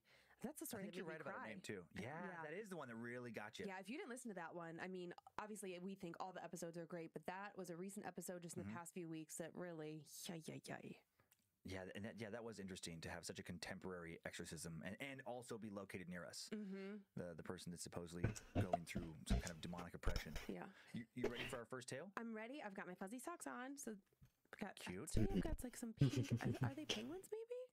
I don't know what they are. Cute. Maybe, I'll say penguins, sure. Cute face. Cute. Like a rave penguin. And also, they're pointing at my fancy candle that I'm burning this week. A fan who makes these candles that are like for protection or setting good intentions. You're supposed to burn it until it burns out to bring your intentions to fruition. But Candle Magic by Kelsey. Candles by Kelsey. Candle Magic. You said Candle Magic. Candle Magic by Kelsey. Nice. So thanks, Kelsey. All right, so here we go. This a little bit of setup here. On Christmas of 2013, a little girl in Houston was gifted a doll. The same doll tens of thousands of other kids got that Christmas, an Elsa doll from the incredibly popular Disney animated film Frozen. Oh boy. Frozen had only come out just a month before, on November 23rd, and was, as we all know now, a massive hit, spawning tons and tons of merchandise. Really? I'd never heard of it. We bought an Elsa doll for our daughter Monroe. She's embarrassed by it now, but she was a huge Elsa fan. I used to hear her singing Let It Go in her room by herself. Pretty adorable. Like so many other kids, she had lots of Frozen dolls. Across the country, hundreds of thousands of Elsa and Anna dolls lined the shelves of department stores. And it's possible, based on what's been alleged, that Emily Madonia, much like little Andy's mom Karen in the 1988 doll horror movie Child's Play, picked the very worst doll of them all to give to her daughter Aurelia. At first, all was well. Aurelia unwrapped Elsa squealed with delight, hugged her mom and dad, and then she and her new doll were inseparable. The doll recited phrases from the movie. It sang "Let It Go" when a button on his necklace was pressed, just like it was supposed to. And then it started to do things it was not supposed to do. Time now for the tale of Friend Till the End. For over 2 years, the Elsa doll spoke and sang songs in English, as was advertised. Then in 2015, the doll began alternating between English and Spanish, which the Madonias found a bit odd. First off, the doll had literally never done that before, not in 2 years of use. And much stranger, this version of the doll hadn't been advertised as a Spanish-speaking doll. The Madonia family thought that maybe there had been a mix-up at the factory.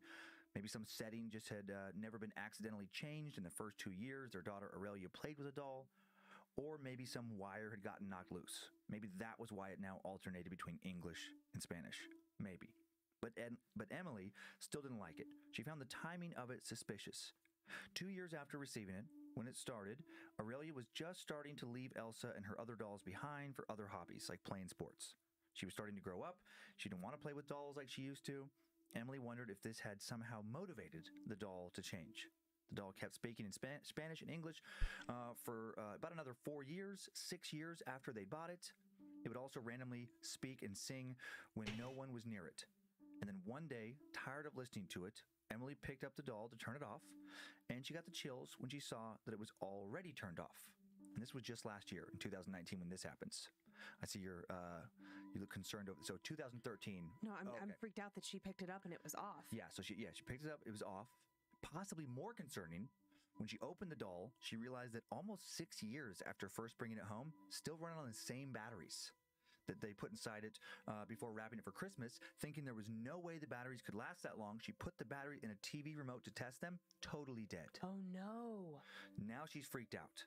She had a bilingual doll that was only supposed to speak English, a doll that spoke whether or not anyone touched the button on the necklace, a doll that spoke whether or not it was turned on, and a doll that had been speaking with no working batteries. After the battery test, Emily decided to finally toss the doll out. The only reason she hadn't thrown it away already was because her daughter was sentimentally attached to it. She had her husband Matt throw it in the trash. Again, that was a year ago, back in December of 2019. A few weeks later, Emily was digging through some stuff stored in the attic. She was sorting through stuff she hadn't touched in years. And what does she find? Elsa. Damn it. She heard her talking, now speaking only in Spanish. The doll was inside a wooden bench. She Fucking was really creeped out. She asks Matt if someone's pulling some sort of prank on her. Everyone denies it. Her kids swear up and down they hadn't gone to get the doll from the trash. She thought if someone had run up to the attic to hide it, that she would have heard them.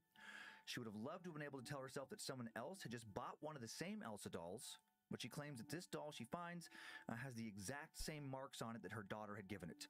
She'd colored next to it when she first got it and, stained it with some little coloring markers. Emily and Matt throw it away again now. Emily watches this time as her husband Matt tightly wraps it up in a garbage bag, then puts that garbage inside another garbage bag. Then they throw the doll away in a trash can outside just before the garbage is collected. Buried in a bunch of other trash, Emily wheels the garbage can to the curb herself on collection day, watches it get dumped into the garbage truck and taken away. It's gone. Definitely gone. Emily and her family then travel for Christmas, visiting relatives in another state. And when they come back home, they find out that Elsa has also come back home. Motherfucker. That night, Emily posts on Facebook, "Okay, guys, seriously, we need help." To recap, for those of you who have not been following our Elsa doll saga, Matt threw it away weeks ago, and then we found it inside a wooden bench.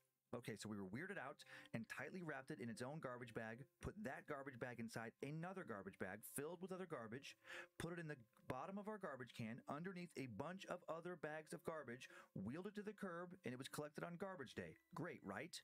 We went out of town, forgot about it. Today, Aurelia says, "Mom, I saw the Elsa doll again in the backyard." Oh my God. Chills, help us get rid of this haunted doll. People on Facebook, obviously skeptical. Some wonder whether it was the same doll. Maybe again, someone's pulling a prank. Emily knows it's the same doll. Again, it still has those marker stains from when her daughter colored on it, years earlier. The family decides now to make one last attempt to get the doll out of their house. They mail it to a family friend in Minnesota. Okay. The doll is received by Chris Hogan, who shares a final update on his Facebook. Now for the rest of the story, he posts. She made it to Minnesota and is taped to the brush guard of my Jeep. If anything weird happens, I'm welding her into a steel pipe and sinking it into the lake of the woods. Now, should he really taunt it like this? Should he treat it like a joke, leave this doll taped to his brush guard, or should he burn it? Should he burn it and then put the ashes inside the steel pipe and toss that in the lake? What if he's making it angry? What if the doll returns again to the Madonias?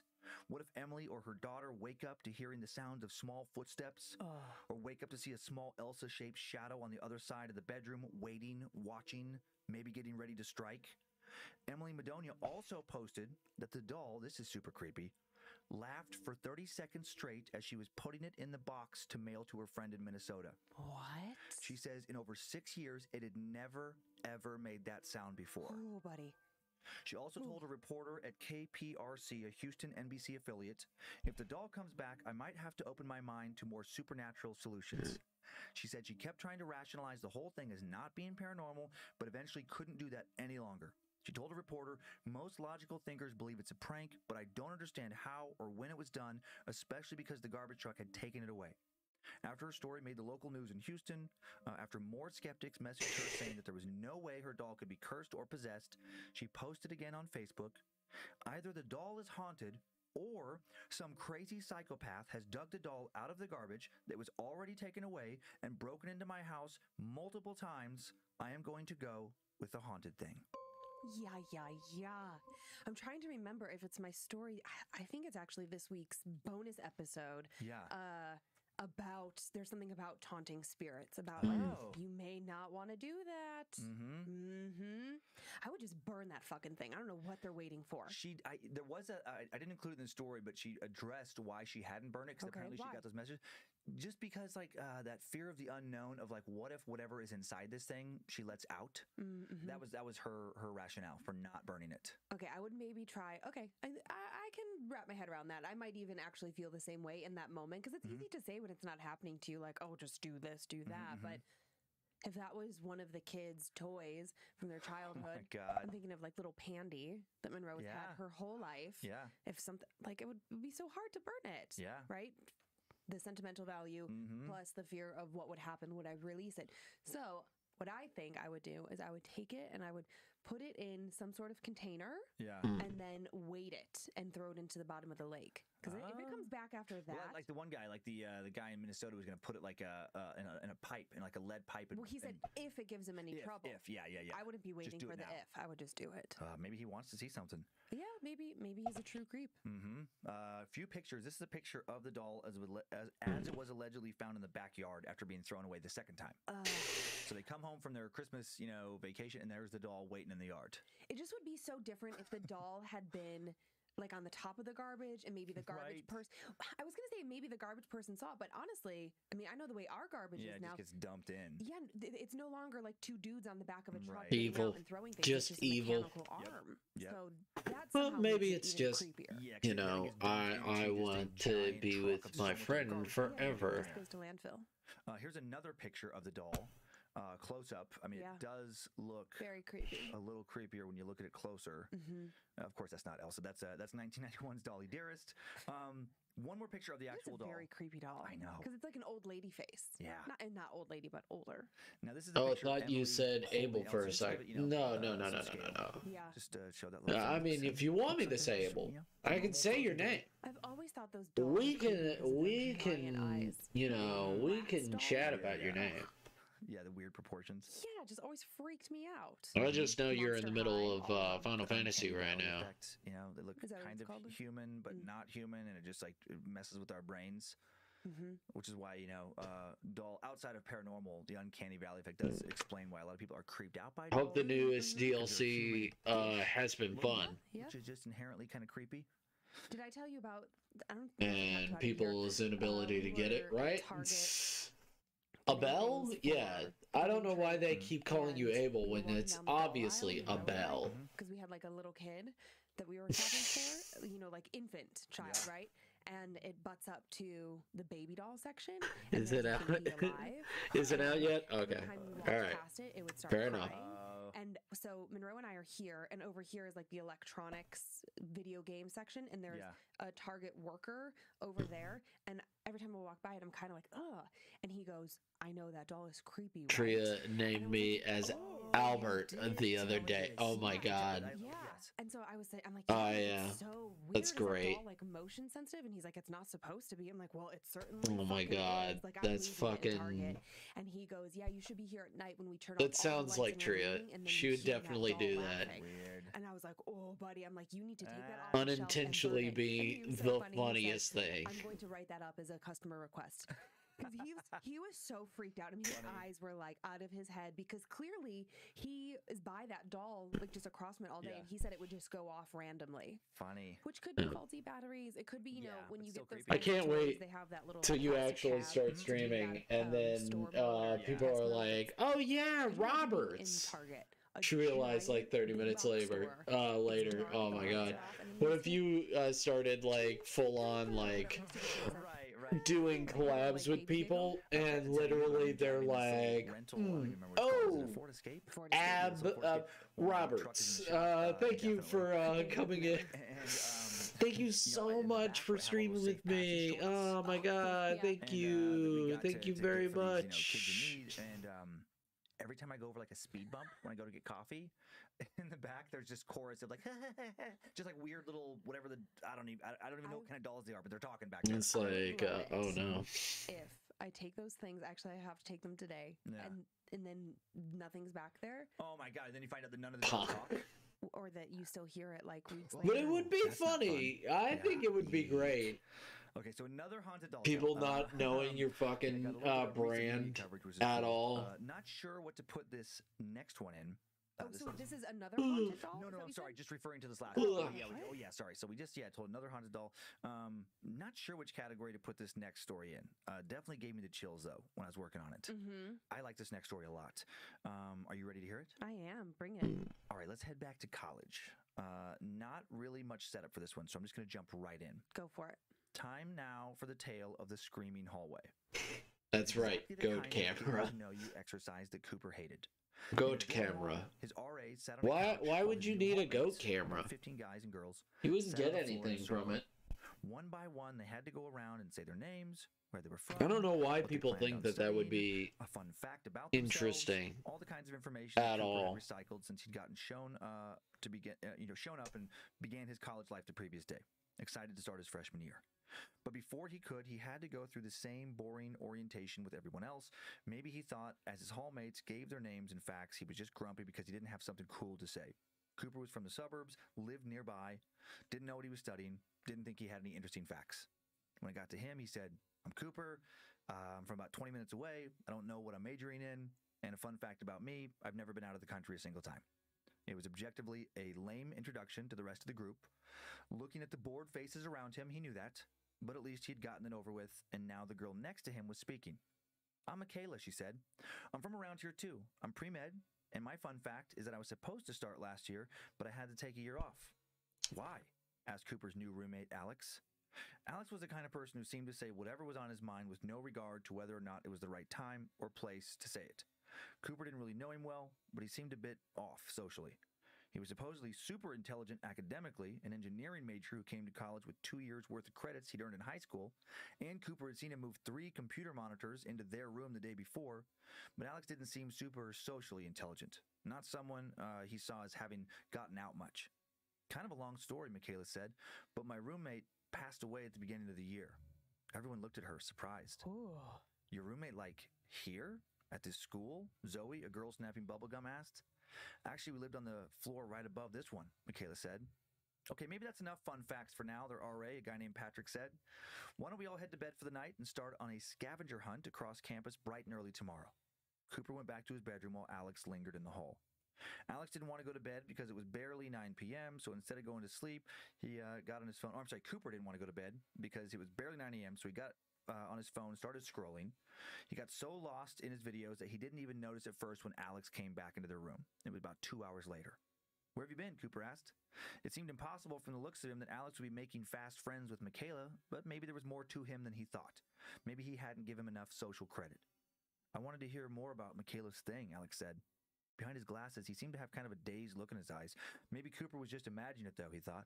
Alex had just traveled back from somewhere abroad. Maybe the time change was hitting him with some jet lag. Anything interesting? Cooper asked. Sort of, Alex said. He sat in his desk chair and rubbed his face. Michaela told me there's a particular hall upstairs that people around here call the Screaming Hall. Last year, she and her roommate lived right next to it.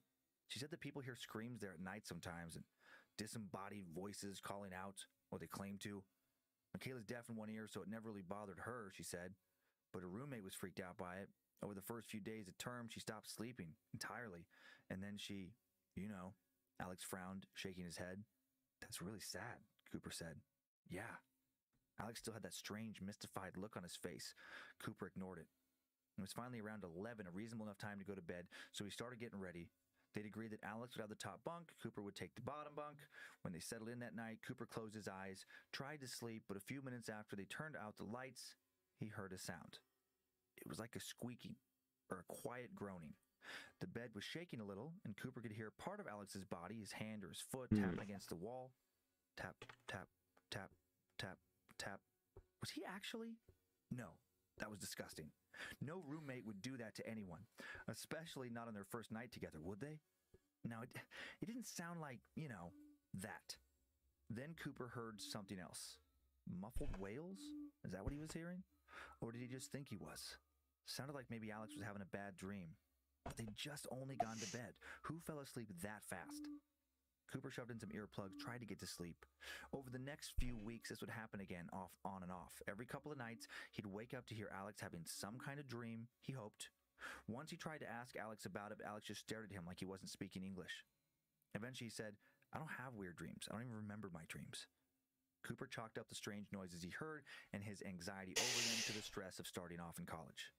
A few weeks later, Cooper was in the library when his phone started ringing. It was around 1 in the morning, and glancing at the screen, Cooper saw that it was an unknown number. He wondered if it was someone he'd given his number to for some group project or something. Avoiding the irritated looks of the other people studying, he ducked into the lobby and answered it. Ragged panting came over the speaker. Then, to his surprise, he heard Alex's voice. I'm scared, Alex whimpered. Can you come back? Scared of what? What's going on? Nothing. I don't know, Alex gasped. It's just so dark. Please come back. Go wait in the hallway, Cooper said. I'll be there soon. Please come back, Alex muttered. It's so dark. Please come back. And abruptly the phone call ended. Cooper frowned at the blank screen. This was so strange. He'd hardly spoken to Alex in the last few weeks. And he knew that he had Alex's number saved because he'd done it on the first day in case either of themselves got locked out of the room. So why hadn't the number shown up as being from him? Cooper walked quietly back to their dorm, not even stopping at the convenience store, even though he'd missed dining hall hours while he'd been studying. He still didn't know Alex well, but if the guy was having some kind of mental breakdown, he wanted to be there for his roommate. When he got to his floor, Alex wasn't in the hall. Then, just before he entered his room, he ran into Michaela. Hey, Cooper said, have you seen Alex recently? She shook her head. No, I've been in the lounge for the last couple of hours, too. If you left your room or came back, I would have seen him. Okay, weird, Cooper said, heading for their room. Everything okay? Michaela asked. Cooper ignored her. His mind was reeling. What was going on? He tried to punch in his key code to the dorm room, but the light kept flashing red instead of green and wouldn't let him in. Alex, he called. Alex, are you in there? No response. He tried the code again. Red. Alex! Alex! Cooper was screaming now. Finally, the code lock flashed green and the door swung open. Alex was sitting at his desk with his headphones in. Alex! At Cooper's last shout, Alex finally took his headphones off, stared at Cooper and Michaela. Did you just call me? Cooper demanded. Like 10 minutes ago? Yeah. Oh, yeah, I guess I did, Alex said, looking from Cooper and then to Michaela strangely. This was all so weird. He'd sounded so freaked out just 10 minutes earlier, on the verge of a breakdown. Now he's acting like he'd already forgotten he called. He seems totally fine. And why is he looking like that at Michaela?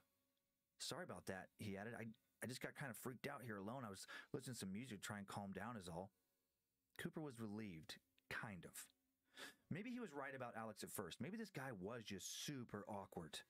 But that explanation didn't feel totally right. After a few minutes, Michaela said she was going to bed, and Cooper and Alex quietly played a video game for about an hour or so before they too went to bed. Both of them were exhausted, but Cooper stayed awake until he heard Alex's breathing change from light and fast to deep and heavy. Cooper couldn't sleep. He tossed and turned, fading just a little into sleep before he was then yanked back to consciousness. Around 4:30 in the morning, he heard a sound. Tap, tap, tap. It was that fucking tapping again. Sounded like maybe Alex's foot was repeatedly hitting the wall. But then as Cooper listened, the tapping grew louder. The bed frame was shaking now. If Alex was shaking in his sleep and hitting the wall with his foot, he was surely hitting it hard enough to wake himself up. Cooper sat up in bed. That's when he heard Alex's voice, clear as day, ask, "Do you want to go to the screaming hallway?" What? Cooper replied. He figured that if Alex was sleep-talking, he wouldn't reply with anything intelligible to Cooper's question.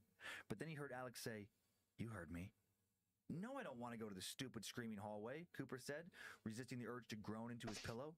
It was only after he said that he realized that he heard the voice and the sound of Alex snoring simultaneously. Shit. And then, holy shit, Cooper thought he saw something. Movement. He thought he saw something in the room with them. His eyes flew up and he looked all around his bed. It looked normal. Maybe it had been a trick of his hearing, hopefully. His periphery of his vision? No, he saw it again. This time he got a better look.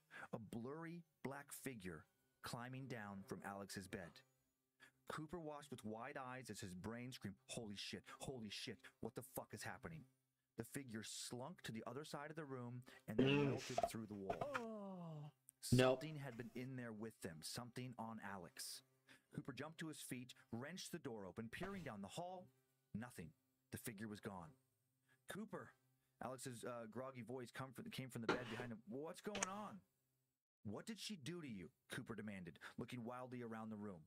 It was such a small dorm room, it would have been impossible to hide anything in it. But he went to the other side of the room anyway, resisting the urge to pull open the drawers and rip down the curtains. "What did she do to you, Alex?" "What did who do to me?"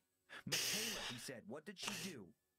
"What did I do when?" A voice came from their doorway. Oh, boy. It was Michaela. "I heard you guys talking and wanted to see if everything was okay. But if I'm not wanted..." "I know you told him about the screaming hallway," Cooper said. Had Michaela really just been awake and down the hall? Had she already been next to their room? What was going on? Michaela frowned. "Yeah, I told him a dumb story about a college superstition. What's wrong with that?" "I know you did something to him," Cooper said. "When you talked to him that first night, he hasn't been right since." "How do you know that?" Michaela said. "You didn't even know him before. You don't know anything about him." "I just know," Cooper insisted, and he did. Something was going on between Michaela and Alex. He didn't know exactly what it was, but he just knew, and he knew it was bad. It just clicked in his head that night that she was behind all this weirdness somehow. She looked at him, deadly serious. With a small smile, she said, "Sounds like someone needs to visit the screaming hallway." And then she burst into laughter. Behind Cooper, Alex giggled. "What?" said Cooper. "What the fuck? Why would you say that? How is that funny?" Michaela rolled her eyes. "Calm down. It was a joke." She looked at them both, flat and unamused. "I gotta go finish some homework. Bye." Cooper couldn't concentrate the next day. His reading assignments for class looked like gibberish, and it wasn't from lack of sleep. His brain kept coming up with questions and providing zero answers. What was the screaming hallway? What was Michaela's creepy connection to it? And what was that thing he saw climb down from Alex's bed? He needed to get to the bottom of all this. Standing up in the middle of a lecture, he left amid curious looks and Googled the name of his college plus the words paranormal encounters. It turned up a few forums in which people had claimed to go ghost hunting. One particular account caught his eye. "I know why they call it the screaming hallway," the post read. "It used to be a tradition back in the day that people would get together in that hallway to let loose a little tension before exam season. They would all meet together in this hallway and just scream, let it all out. As it got to be more well-known, more and more people would go there just randomly or by themselves to scream, often at night. It became more of a prank than any type of stress reliever after a while. One year, people heard a young woman screaming, and everyone figured it was just another person trying to let off a little steam. She screamed and screamed. None of the people living nearby came out of their rooms to help. When they left their rooms the following morning, they found the young woman, disemboweled practically, laying on the hallway floor. No one was ever caught for killing her. After that, some ghost hunter types claimed that dark forces dwelled in the screaming hallway. And then all kinds of people started hearing things and seeing things.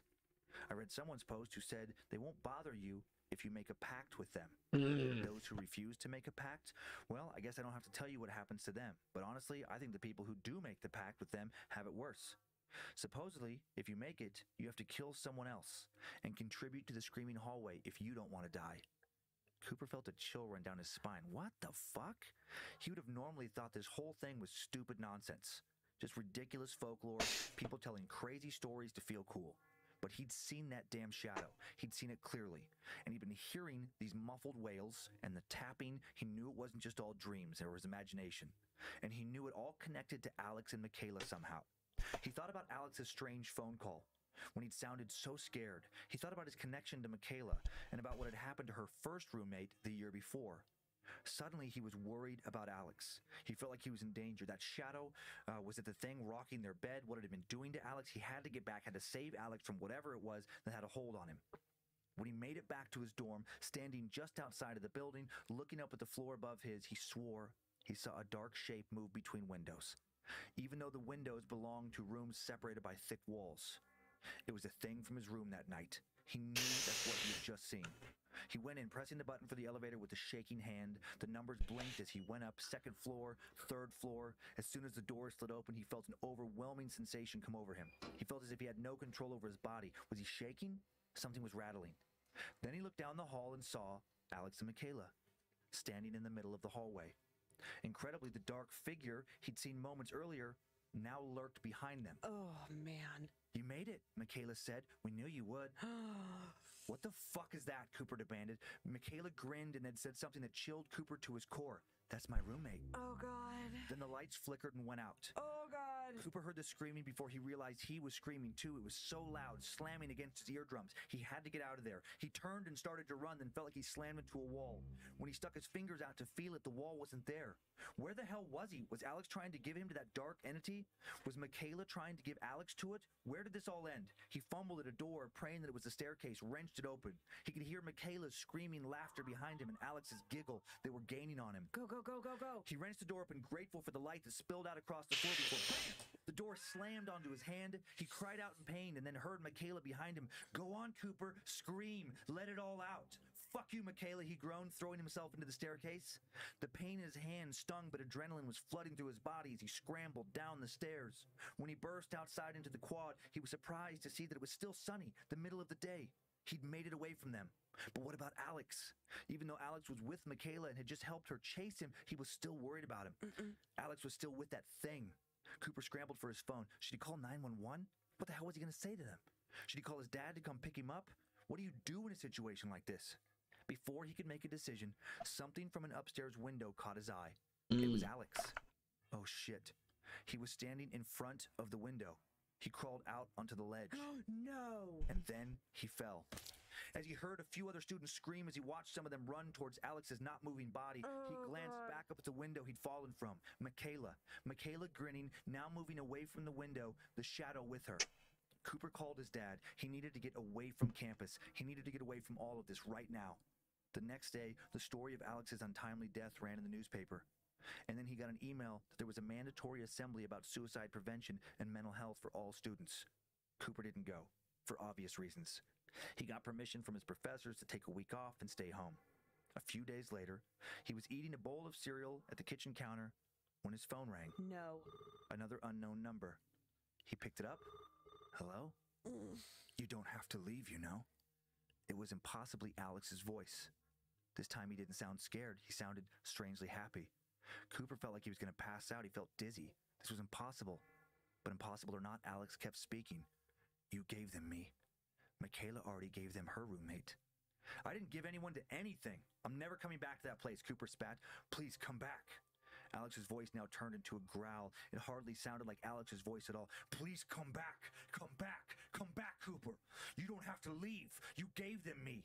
Cooper hung up the phone with trembling hands. How could he ever go back now? He was going to have to transfer. That's exactly what he did. He never went back to that campus, let alone his old dorm. His dad swung through and grabbed his things, and he's been haunted by what happened to him ever since. Sometimes he wakes up in the middle of the night to the sound of tap, tap, tap, tap, tap. And every so often, while he never called again, he still wakes up to the sound of Alex's voice. Come back, Cooper. You gave them me. The end. Yeah. I knew Michaela was the trouble. Yeek. I was suspicious of her from the get-go. Something about her.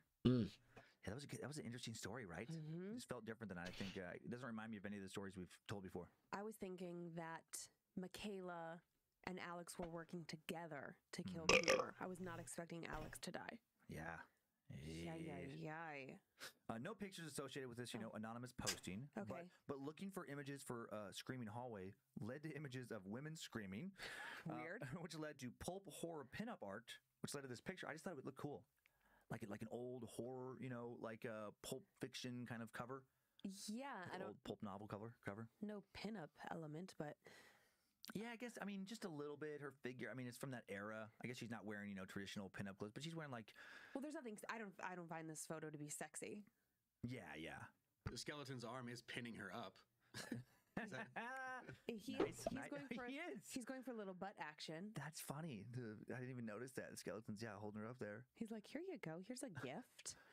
And then this next one, just looking again for something that related to this, I just found a GIF of a woman in a hallway that reminded me of this story. Okay. So, yeah, this very shadowy thing coming out of the floor there. Oh, yeah. I just pictured like them looking, like Cooper looking down the hallway and seeing Michaela and Alex standing there, and some figure like that. When you really think about legs popping, inherently yum. Creepy. I know. I was thinking about that doing this story where like I had a random roommate my first freshman year, or my first freshman year. Did you have more than one freshman year? Several freshman years. No. Explains a lot. My freshman year in college, and just that premise is odd, where you are random fucking strangers and sharing like a bunk bed with a complete stranger. Yep. When I went to college, because I went to like a private liberal arts school, they didn't have on-campus housing. Okay. So the student housing were apartment complexes, like that the school had made contractual deals with these apartment complexes. Yeah. So in my apartment, there were 3 of us, and it's like, this is so weird. Like, so one person paid more to have a single, and then my roommate and I, Kat, we shared a room. It's like we're each like in a single bed, sleeping side by side, sharing a bathroom. Like, it is so bizarre. I went to an old school dorm, or stayed in an old school dorm, Gonzaga, when I went. Everything's been upgraded in the years since. Yeah. But when I went, it was just a tiny room, no bathroom. I don't even think we had a sink in our room. Probably not. Most dorms don't. Yeah, and my roommate was an ESL student. Oh, right. Who was kind of early in his ESL journey. So he's from Japan, barely spoke English. So I'm just like sleeping directly above a dude I don't know who barely speaks the same language. How drunk were you? Like, did you terrorize him? I feel like you probably did. He bought us beer. He ended up being older 20. He spoke enough English. He was Sugi. Sugi was nice dude. He was gone a lot. Were you nice, no, Sugi? I just can't imagine you being a good roommate, because I know the post-dorm roommate stories of the shit that you and your friends did. I was not great. Yeah. And then I just had too many. I had people over all the time, and I was drunk a lot. Sounds right. So I'm sure that was not ideal for him. But then the bathroom situation and showers was like communal. Yeah. It's like a public floor. bathroom almost. Right. You walk down there with your caddy and your flip flops, and it's like, good luck. I do think, though, just thinking about it, college is such an interesting social experiment, if you will. I actually think dorm living is so good. It forces you to have to, Yeah, you have to get out of your comfort zone. You have to overcome some things, like if you're embarrassed about your body, it's like, you have to deal with that, right? And that, for better or worse. I'm sure that there's a negative to it about, creating more issues over issues you might already have. But everybody's got a body. It's okay. Right. And I'm so comfortable with bodies. So I wasn't at first, but I got way more comfortable as time went on there. Like, I remember it took me a while, but I got used to just like being naked around this other dude, masturbating and not caring, like he was there. I knew that's where you were going immediately. I was trying to mask. I was trying to set it up better. I was trying to let it go so that the audience could enjoy it, but I already knew what was happening. You already knew that I was going to talk about doing something ridiculous? Yep. Yeah, and then I think too, like, about living with a random roommate, is that if you have weird quirks or tics, someone's gonna be like, dude, what are you doing? Yeah, hopefully they're gonna call you out on it. Yes. I hope so. I really hope so. Yep. Yeah, because I know for sure I got called out. It was like, why do you do that? It was like, oh, sorry, I didn't know I was doing that. I don't know. I should have gotten called out more than I did. I can call you out now if you want. I was a psychopath. My following year was that's a whole. I don't want to derail this episode, but yeah, my sophomore year, it's just like how was I not expelled? Oh boy. They considered it, but they should have. Looking back, I should have definitely been tossed out of college. Well, another day, another story. Right. My God. Well, now at least like when our kids go to college, if we get any weird phone calls from the dean of like, hey, it won't be about Kyler, it'll be about Monroe. Yeah, and who knows? Please. Who knows? Kyler loves rules. I know. That boy lucky. loves rules. I know. I like it. I don't. I wish he'd break him a little bit. That kid won't even jaywalk. He can loosen up a little bit. He gets so mad at me. I just don't want him to become who I was. Well, he might not get as lucky. I think he's going to be okay. I think Monroe's also going to be okay because they have me. Fair. Okay, who you squishing on this week? Layla. Oh man, I got a message on oh my God, Patreon. Somebody said to allowing them to continue to help, those who live and around Riggins, Idaho, other people like my grandma. Of poltergeist activity when one family was living there. Okay. And it's very interesting. The second tale is about another haunted home that's literally just 2 miles away, almost exactly, almost to the foot.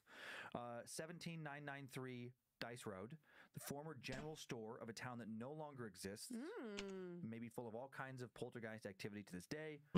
And in the third story, takes place just another 2 miles down the road at the Dice Road Cemetery, where the same ghost has been spotted over and over. The ghost of a woman who died, of course, a tragic death. And this ghost has been seen for almost 2 centuries now. Wow, that's so intense.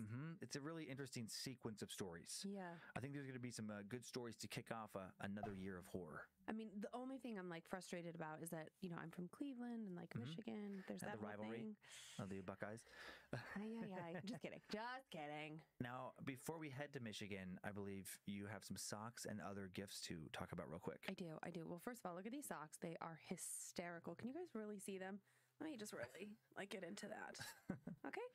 Little ears. So cute. The best thing about it, thank you, Megan Skinner, is that the company, I want to say it's called Uncle Weenie. Uncle Weenie. It might be Uncle Wenny, but when I first took them out of the package, I was like, Uncle Weenie socks? Probably Uncle Weenie. That's a fun name. That's pretty fun. I mean, do you want to be Uncle Weenie? No. I don't think it's fun to be Uncle Weenie. It's kind of a fun name for a store, for a sock store. True. An uncle referred to as Uncle Weenie. That's we don't want to dig into there. Wimpy, like Wimpy Weenie. I wasn't thinking like a wiener. Okay, Uncle Wimpy Weenie. Okay. Still weird. Then these are hysterical from my BFF, Amy Rice. Literal red flags. And she wrote on them like GTFO. Nope. I think that one said Total Darren. And there were a handful others, but the actual literal red flag was killing me. Hold up a little flag. Nope. I know. Well, I don't know if you want to touch them because they're in a bowl of crystals. So, if you have bad energy, keep it on that side. I'll keep my energy over here. Yeah, and then we got this very, very cool Scared to Death ornament. Awesome. Crystals are way too much. I couldn't do crystals. Like, that's fucking... No, it certainly looks like that's Looney Tunes right there.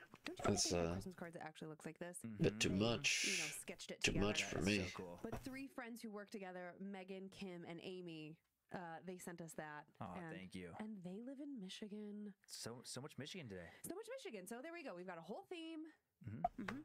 I'm ready. I'm ready. Okay. Let's do it, Just a little bit of setup.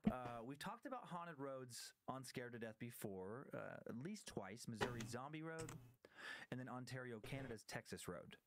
We have not talked about a haunted road quite like Michigan's Dice Road before, a road with much darker and more documented history than those 2 previously explored thoroughfares.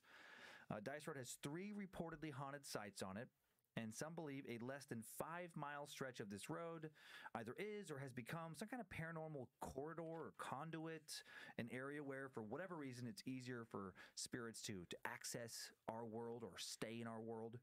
Dice Road crosses a rural section of Michigan between the larger towns of Saginaw and Midland.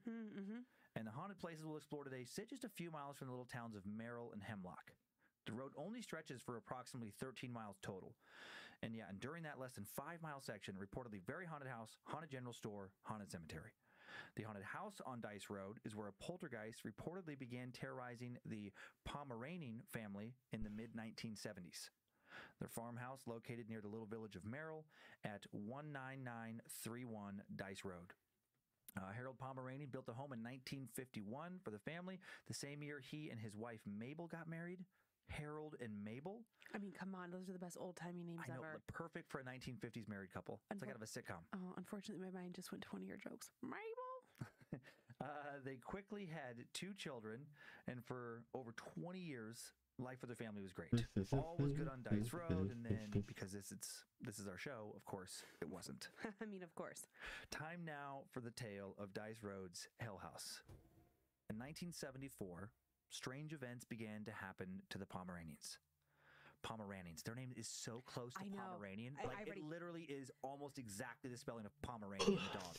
In my notes, I already wrote Pomeranian dog. For my phonetic spelling, it was Pomeranian behind it. So because I've never seen a name like this before. Okay, I'll refocus. So say it again, the correct name. Pomeranians. Pomeranians. It is Pomeranians. It's a longer last name. Oh, with a G. Or oh my God. There's no S. That's the plural version. But yeah, Pomeraning. Pomeraning. Got it. Okay, sorry. Let's start over. Yeah. I'll start over. This is where the spooks will. Okay, so now I'll reboot. Okay. Time now for the tale of Dice Road's Hell House. 1974, strange events began to happen to the Pomeranians. Events that will be witnessed by not just their family, but by dozens of others as well. Over 20 police reports will be filed based on Pomeranian family claims of concerning phenomena like loud pounding on the walls, disembodied voices, unexplainable fires. Numerous articles will be written in publications, not just locally, but around the world, and events began in the fall of 74. Halloween that year, Harold Pomeranian called the police to report that his family had been woken by a loud and continuous pounding that seemed to emanate from outside on the walls and windows of their home, a pounding that began at around 2 in the morning. 2 deputies sent out to investigate. The officers heard more of this pounding for themselves and were not able to determine where it was coming from. Oh, that's weird. They reported that they did not see anything or anyone moving around the outside of the home at the time the disturbances were heard. The pounding stopped after around an hour or so, and the deputies left the area and then came right back the following night.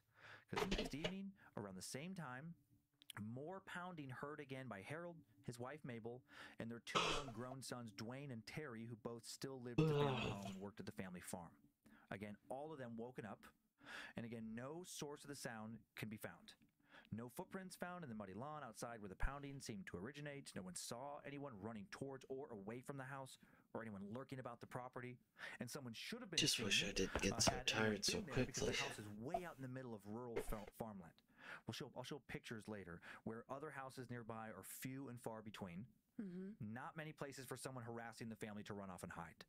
The strange pounding returns the next night, 3rd night in a row.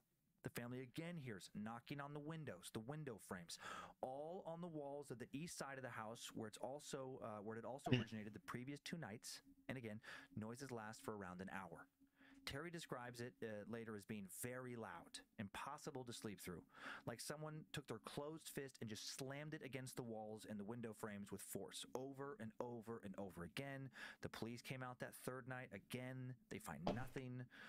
This continues night after night after night, according to a recent interview with Terry Pomeranian, for 6 months straight. Every night for 6 months? 6 months. Get the fuck out. So many unexplained auditory disturbances.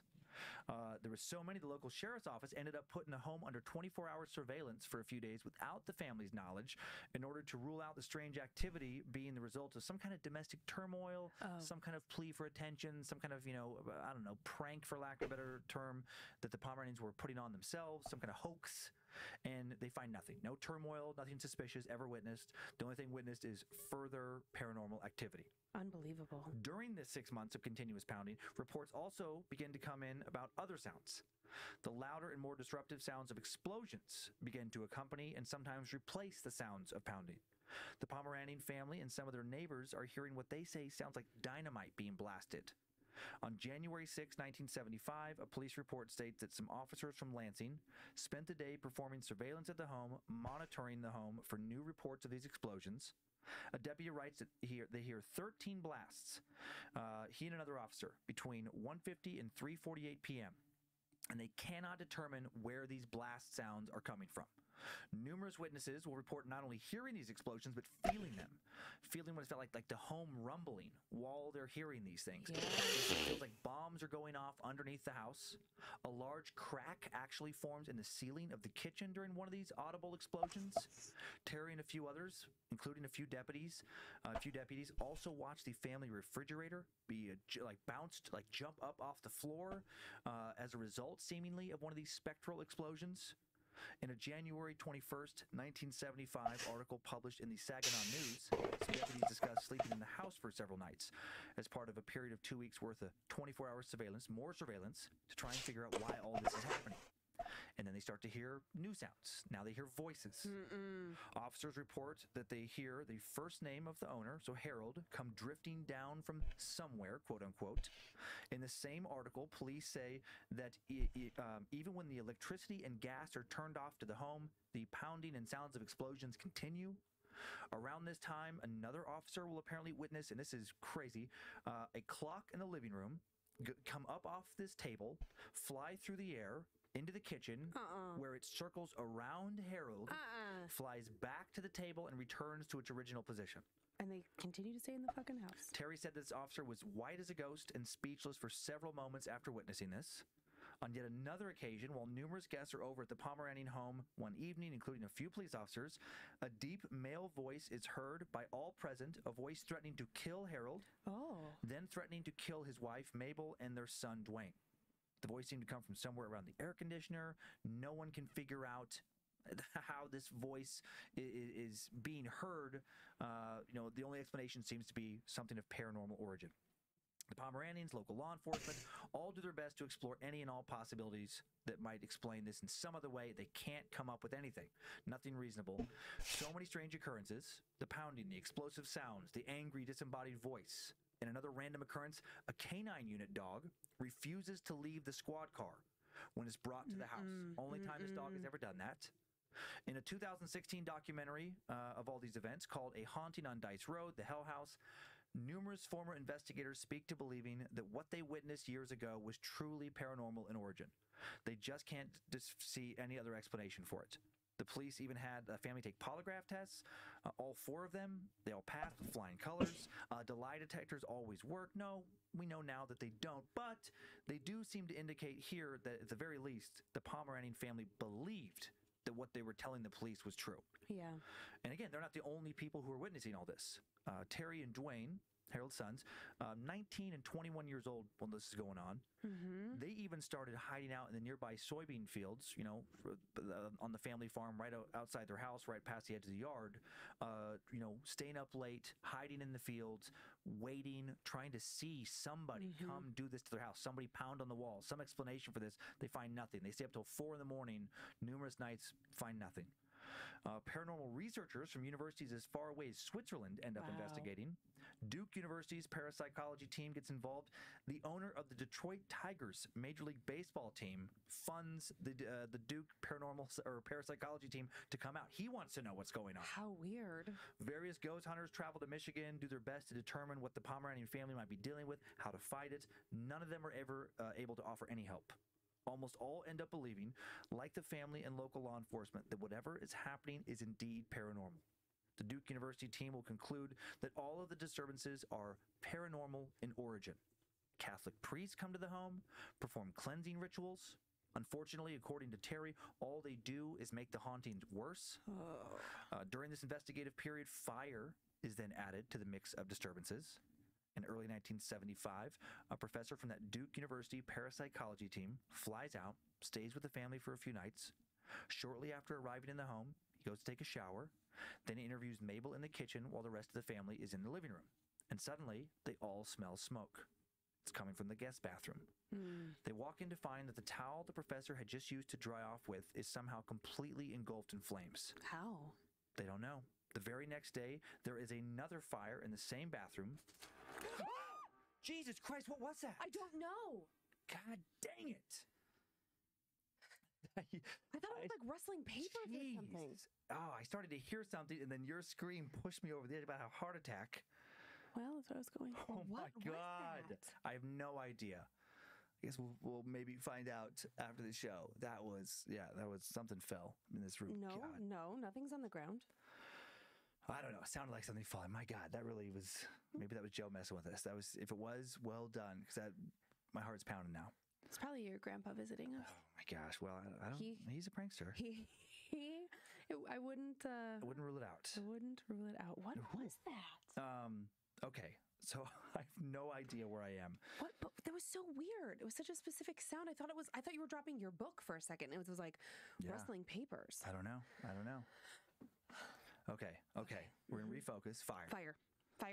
Woo. Okay then. Okay, so the next day after that towel is on fire, there is more smoke is smelled. The family runs to see what's going on. It's coming from that same bathroom, and they watch allegedly a full roll of toilet paper just burn up to nothing in a matter of just a few seconds. Whoa. The fire marshal comes out to examine the bathroom. He apparently tells the family that there's no way a roll could burn up like they're saying that they saw it burn. Right, it's not possible. They run tests. There's no residue of any fire accelerants found in the bathroom. Another mystery.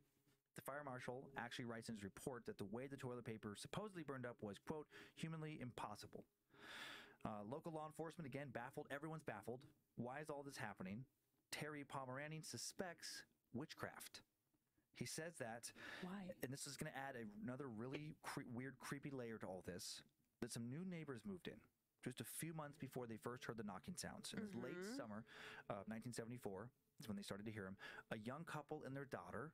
And about 5 minutes after walking over to the Pomeranian family farm from across the street and introducing themselves right after they moved in, the wife asked Harold if he was interested in selling their property. And he said he was not. He and his family found it pretty odd that she even asked that question. There was no for sale signs. There was no indication that they were going to sell it. It didn't happen to come up casually in conversation. Well, and just right off the rip. They ran a successful farm. Their property, it had been in their family for generations. The house was new, but the land had been in their family for a long time. The Pomeranian family, they found this very unusual. They found the wife and her behavior, something about her, to be unsettling. Soon, several neighbors mentioned to them that this new neighbor lady had ordered numerous books on witchcraft from the nearby drugstore. Purchases atypical enough to stand out in a small Michigan town in the mid-70s, get the rumor mill really going. Also, Terry and his brother watched her perform what looked to them like various rituals outside on her property across the road on numerous occasions, waving her hands and arms in repetitive and unusual ways, had little things around her on the ground they thought odd, muttering what seemed to be some sort of incantations. The first few months this woman lived across the road, she came over and asked Harold what he would sell his place for a few times. And the last time, according to son Terry, his dad got mad about that, and then she and his dad got into a, quote, heated exchange. And a very short time after that exchange, the first pounding sounds began. Peculiar timing at the very least. Then later, 1975, less than a year after the new neighbors moved in, the Pomeranian family farmhouse experiences another fire. It starts again in the guest bathroom, and this time it causes serious damage. Oh no. The fire department has to come put out the flames. By the time they're done, the bathroom has been completely, burnt to nothing. It's been completely destroyed. The rest of the house suffers, fire, smoke, and water damage. The Pomeranian family has to move out. They have to, while dealing with insurance company, the company never, do the repairs. It's unlivable due to the fire damage. The house is then later rebuilt with insurance money, but the family's had enough. Once they're out, they never move back in. Oh. In 1978, they sell the home to Dave and Luann Larson, who have lived there now for over 40 years. They raised both their daughters there, and they've never had any trouble. So did that neighbor woman actually curse the Pomeranian family? Was the curse lifted once they moved out? Not only... Oh, Jesus Christ. What? Sorry. Jesus Christ, when you scream, you scare the fucking shit out of me. Well, you made... I know, it's your these little fault. dolls just fell over. Oh my God. You are freaking me out. I'm freaking you out. I didn't make the dolls fall down. The dolls over, I go, and then when you do that like movie, like a horror movie scream, it just like makes me want to jump out of my chair. Well, this is what it's like watching a TV show with you. You're very jumpy. True. Oh my God. I don't know why there is nothing around those little, that was fucking weird. I don't like that you have her back turned to us. Please turn her back around. Okay. That is, oh boy. It's going to be a long episode. Oh, that was weird because there's no, I know a little about Joe's attempts at booby traps, and that one doesn't make any sense. Okay, that's fun. Fun. Okay, this story's almost over, and then we'll be able to talk about this. Okay, so not only did the Larsons not experience further paranormal activity, but whatever had haunted Terry and his family at the 1931 Dice Road did not seem to follow them. No word on what happened to that supposed witch. Okay, and that's the end of the story. I threw my notebook. Do you want to go grab it? Yeah. You about completely fell out of your chair there. While we're getting That's situated, gonna make for like a very funny when someone's watching this. I want someone to watch it without the sound on because I bet me just like all Kramer. Oh, I'm sure Logan's gonna have fun with that for socials. Oh, sweet. And by the way, these pictures, I'm sure there'll be video stuff that if you don't watch on YouTube, will be at Scared to Death podcast. Man, what the hell is going on? Okay. Yeah. Come on. First picture. Save. Okay, so this is just I just went to Google Street View and screenshotted this 1931 Dice Road, and you can see it's still farm country. Yeah. There's just the yard right around. That's the home where all this happened, and this in the mid 70s, and then around them. I mean, it's a weird place for like little local hooligans to come and to mess with them, and to mess them for that long is strange. There's so many strange. None of it makes sense. That'd be a very hard prank to pull off if you wanted to. And who's going to dedicate themselves to harassing them for like 6 months? Terry, in this one document or interview, said that at first their family actually thought it was this, kid from a family down the road. Okay. Who had asked to be hired for farm work that summer. Yeah. And I guess this kid had like a history of, I don't know, it felt like vandalism, whatever, just teenage stuff. Yeah. And they told him no. And he wondered if like that kid was pissed off. But even if that kid was, how do you pull that off? It seems impossible. Also, I have a question. I don't know if you know the answer, but it looks like in the biggest picture, there's the house kind of in the front. I see like that little camper. Yeah. But then beyond it, is that part of their farm? Do you see that building back beyond? Yeah, I do, and I don't. No, I do see what you're talking about. I'm not sure. But even still, if somebody could run back there and hide, they would look. They would look. Yeah. Yeah, I was just trying to figure out proximity to other people. Right. There is like, this picture's being taken from the road. This Dice Road is the one that goes off away from us in this photo. I do love the idea of not using actual like panels, like panels, just the characters and the environment can really work with you, and I'm trying to have that from the Herald did very normal where the characters are good enough to close off and stuff like that.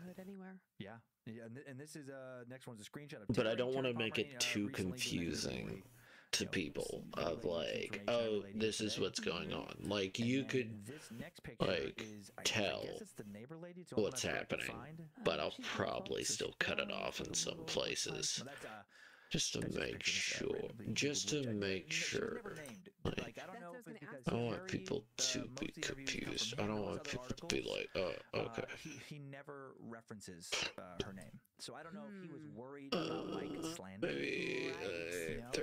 Or maybe he's worried that if he says her name, she'll curse him again. That's actually a great point, because if he actually believes that she is capable of doing that, why would you want to stoke those fires? Oh man.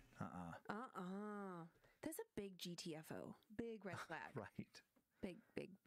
Are you staring at your doll? Which is always so sad about artistic vision, is that, eventually you're going to be like, oh yeah. We that wonder like why these things happen in the serious notes. I assume that sometimes you're going to find those. Most likely going to lurk. That's okay. Get some lurking, Omega. One time I found. Thank you for coming in and lurking. What's a fishing line? Fish wire?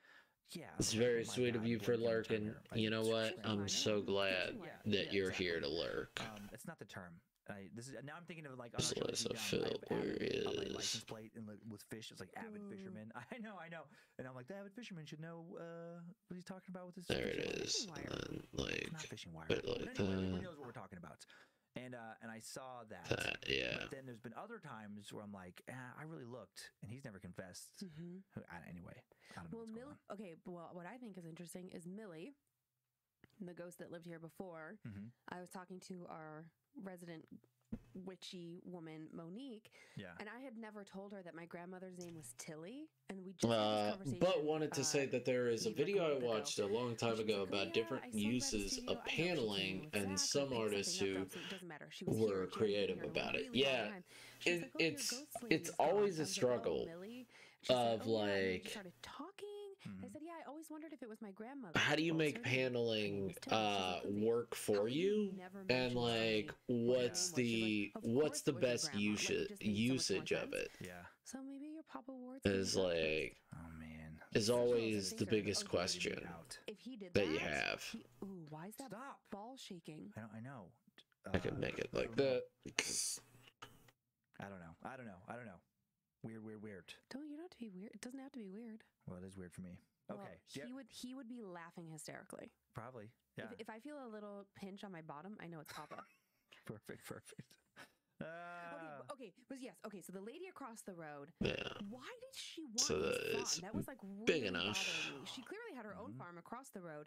So to me, I was thinking like, if she's witchy, you know, was it like some sort of portal? She felt some sort of pull towards that property, like the closest she using the environment and characters, whatever, to seamlessly create panels. Yeah, that's the biggest thing of like what I want to try to do is like I am doing that up here, but it does break off from that to go back to traditional. Just because it's just like it's very like to add because like like I could do it here. I could do it here. We're just like instead of doing that, actually have like and then angry. Right. Can you imagine like our neighbors just walking over? This, just think about, like have her full body, you know. No, and then they're pissed. Right. And Because people don't think. at our house. I know, that's a hell of a coincidence. Yeah, I don't. The fire things are particularly Because they're looking at because her. somebody really could have been hurt or died, and then also the fact that so many people. But I know it's always a struggle. It seems just like It's difficult throughout it of like trying to figure out which one works, which one doesn't. Details I left out where it's like they did some kind of radar used radar to see if they could determine the source of the sounds. Like they had like flyovers. Like there was a fair amount of investigative work that went into what the hell is making those noises specifically for over half a year. I'm just making sure that I'm like totally protected. The investigation part was over half a year. Yeah. I don't know. Ay. Okay, you ready for two, in my opinion, even creepier paranormal encounters that take place just down the street? I mean, I don't know, man. I'm crystalled up. I just sprayed some cleansing spray. Yeah. But we have the balloon tools, which will help us out immensely. I don't have to make my own fucking balloons. Little bit of which is 2 miles east, very annoying. Down Dice Road, almost exactly, possibly like almost to the foot from our last story, sits the old Iva General Store built in 1845, 17993 Dice Road, now a private residence. The General Store and one-time post office once belonged to the tiny town of Iva, a town that no longer exists, and it's said to be the gathering place for a community of lost souls who died from an outbreak of disease over 100 years ago. Out of what? Ligma. The structure was a post office, general store, place where farmers would come. Share the video, share it. Old-timey things like listening to boxing on the radio. And then according to numerous sources, virtually the entire town perished when most of the residents died from a massive outbreak of smallpox. And to keep the disease from spreading, nearly the entire community was burned to the ground. Wow, that's crazy. Bodies, clothing, several buildings, even the church was burned. It was a very tiny town, but still. Today, the former store just the rabbit, he needs the pet. Yeah, share it. Omega Al. Time now. Oh no, that could lead to fatal case of Sigma. The inside of the oh man, home was redone by Ligma always leads to Sigma. He started to notice some strange things. I would feel something brush up against my head while working, Midcalf said. One time when my power saw that's the worst part of it. When I had it redone, I still had these problems. It always leads to Sigma. One night while sleeping in bed, he and his wife both heard the washing machine downstairs go off. His wife Celeste said she was not washing clothes, so Mike went to check it out. It was filling up with water, he said. Maybe not so spooky. One day we will find a cure for ligma. One of many. Mike said the TV started going off and on by itself. The volume would go up and down. The washing machine 1 and 2 in the morning would start filling up with water. This happened over and over again. For years, the midcaps never told anyone. Gotcha. Mike said because I love that art though. Good art. Yeah. Good art. According to his wife Celeste, they would just brush the occurrences off. But after a while, we had to acknowledge it. She said. One time, she was washing dishes in the kitchen when she felt a presence behind her. She turned around, didn't see anyone there, but then when she turned back around to wash the dishes again, she felt a cold, invisible hand grab her wrist. She said, if you're the lady of the house, just know I will take good care of it. If only I was going to be that meticulous. If only I was going to be that meticulous, but I'm probably going to cheat. Probably going to cheat on that because there's cross hatching. Everyone in the families had strange experiences in the basement. In here, and it I'll show you some cheaty. That looks just fine. Like that's totally fine. There's a separate room in the basement that seems to be the epicenter of activity, according to the family. Micah said that this room bothers he and his family the most. He said you can be feeling that'll fine be fine. In the rest of the basement, but then you walk into that room, the hair on the back of your neck stands up. You know that something is in there. Like many of these cross-hatching ones will be actually just perfect because I'm not gonna fucking do that shit. One day during the day, and they locked the door so they would never have to go back in there again. That's crazy. There's another room on the main floor. Neat stuff I found. Yeah. Okay, lurk for now. Thank you for the lurk. Thank you, Omega Owl. You incredible person. You spend too much time in that Thank you for being awesome. Once lit some prayer candles in this room on one occasion, and when the candles were lit, they suddenly started to hear scratching sounds on the ceiling above them. Also, the reason why Bored Birdie isn't here is because he got hurdy-necky. Hurdy-necky. He is not feeling good. That's weird. They peeked in there. So creeped out they wouldn't go he's just going to be. Mike says his hidden closet is where he thinks the scratching sounds were coming from. That he and his wife felt a real dark energy come from that little closet. They described it as demonic. He is not here tonight, which is fine. I'm not bothered by that. I just miss my friend. He was in the kitchen when the I just miss my friends. Slammed shut. Locked him in. No matter how much he pushed on the doors, they refused to open. Then he claims the room slowly started to fill up with black smoke. You know what I mean, Abel. When you just miss your friends. He was afraid he might suffocate. Then he began to choke and cough from the smoke before he passed out. Later, when he came to and opened his eyes, he found himself in bed. No smoke, no fire, just a plate from the kitchen on his bedside table from his midnight snack the night before. He thought maybe it was all in his head. He goes to the bathroom to wash his face. Abel, how's Bored? And then he likes beetles. Sooty grit under his fingernails, all over his eyelashes. To him, this confirmed that what he experienced was real. Yes. And this was not Josh's first brush with the paranormal in the house. Oh my God, get the fuck out of this house. His first experience with something terrifying was when he was doing some laundry. Suddenly, the door to the pantry started to bang hard against its latch. Like something inside, something big wanted to bust out. The midcaps did not reach out and seek help after this incident.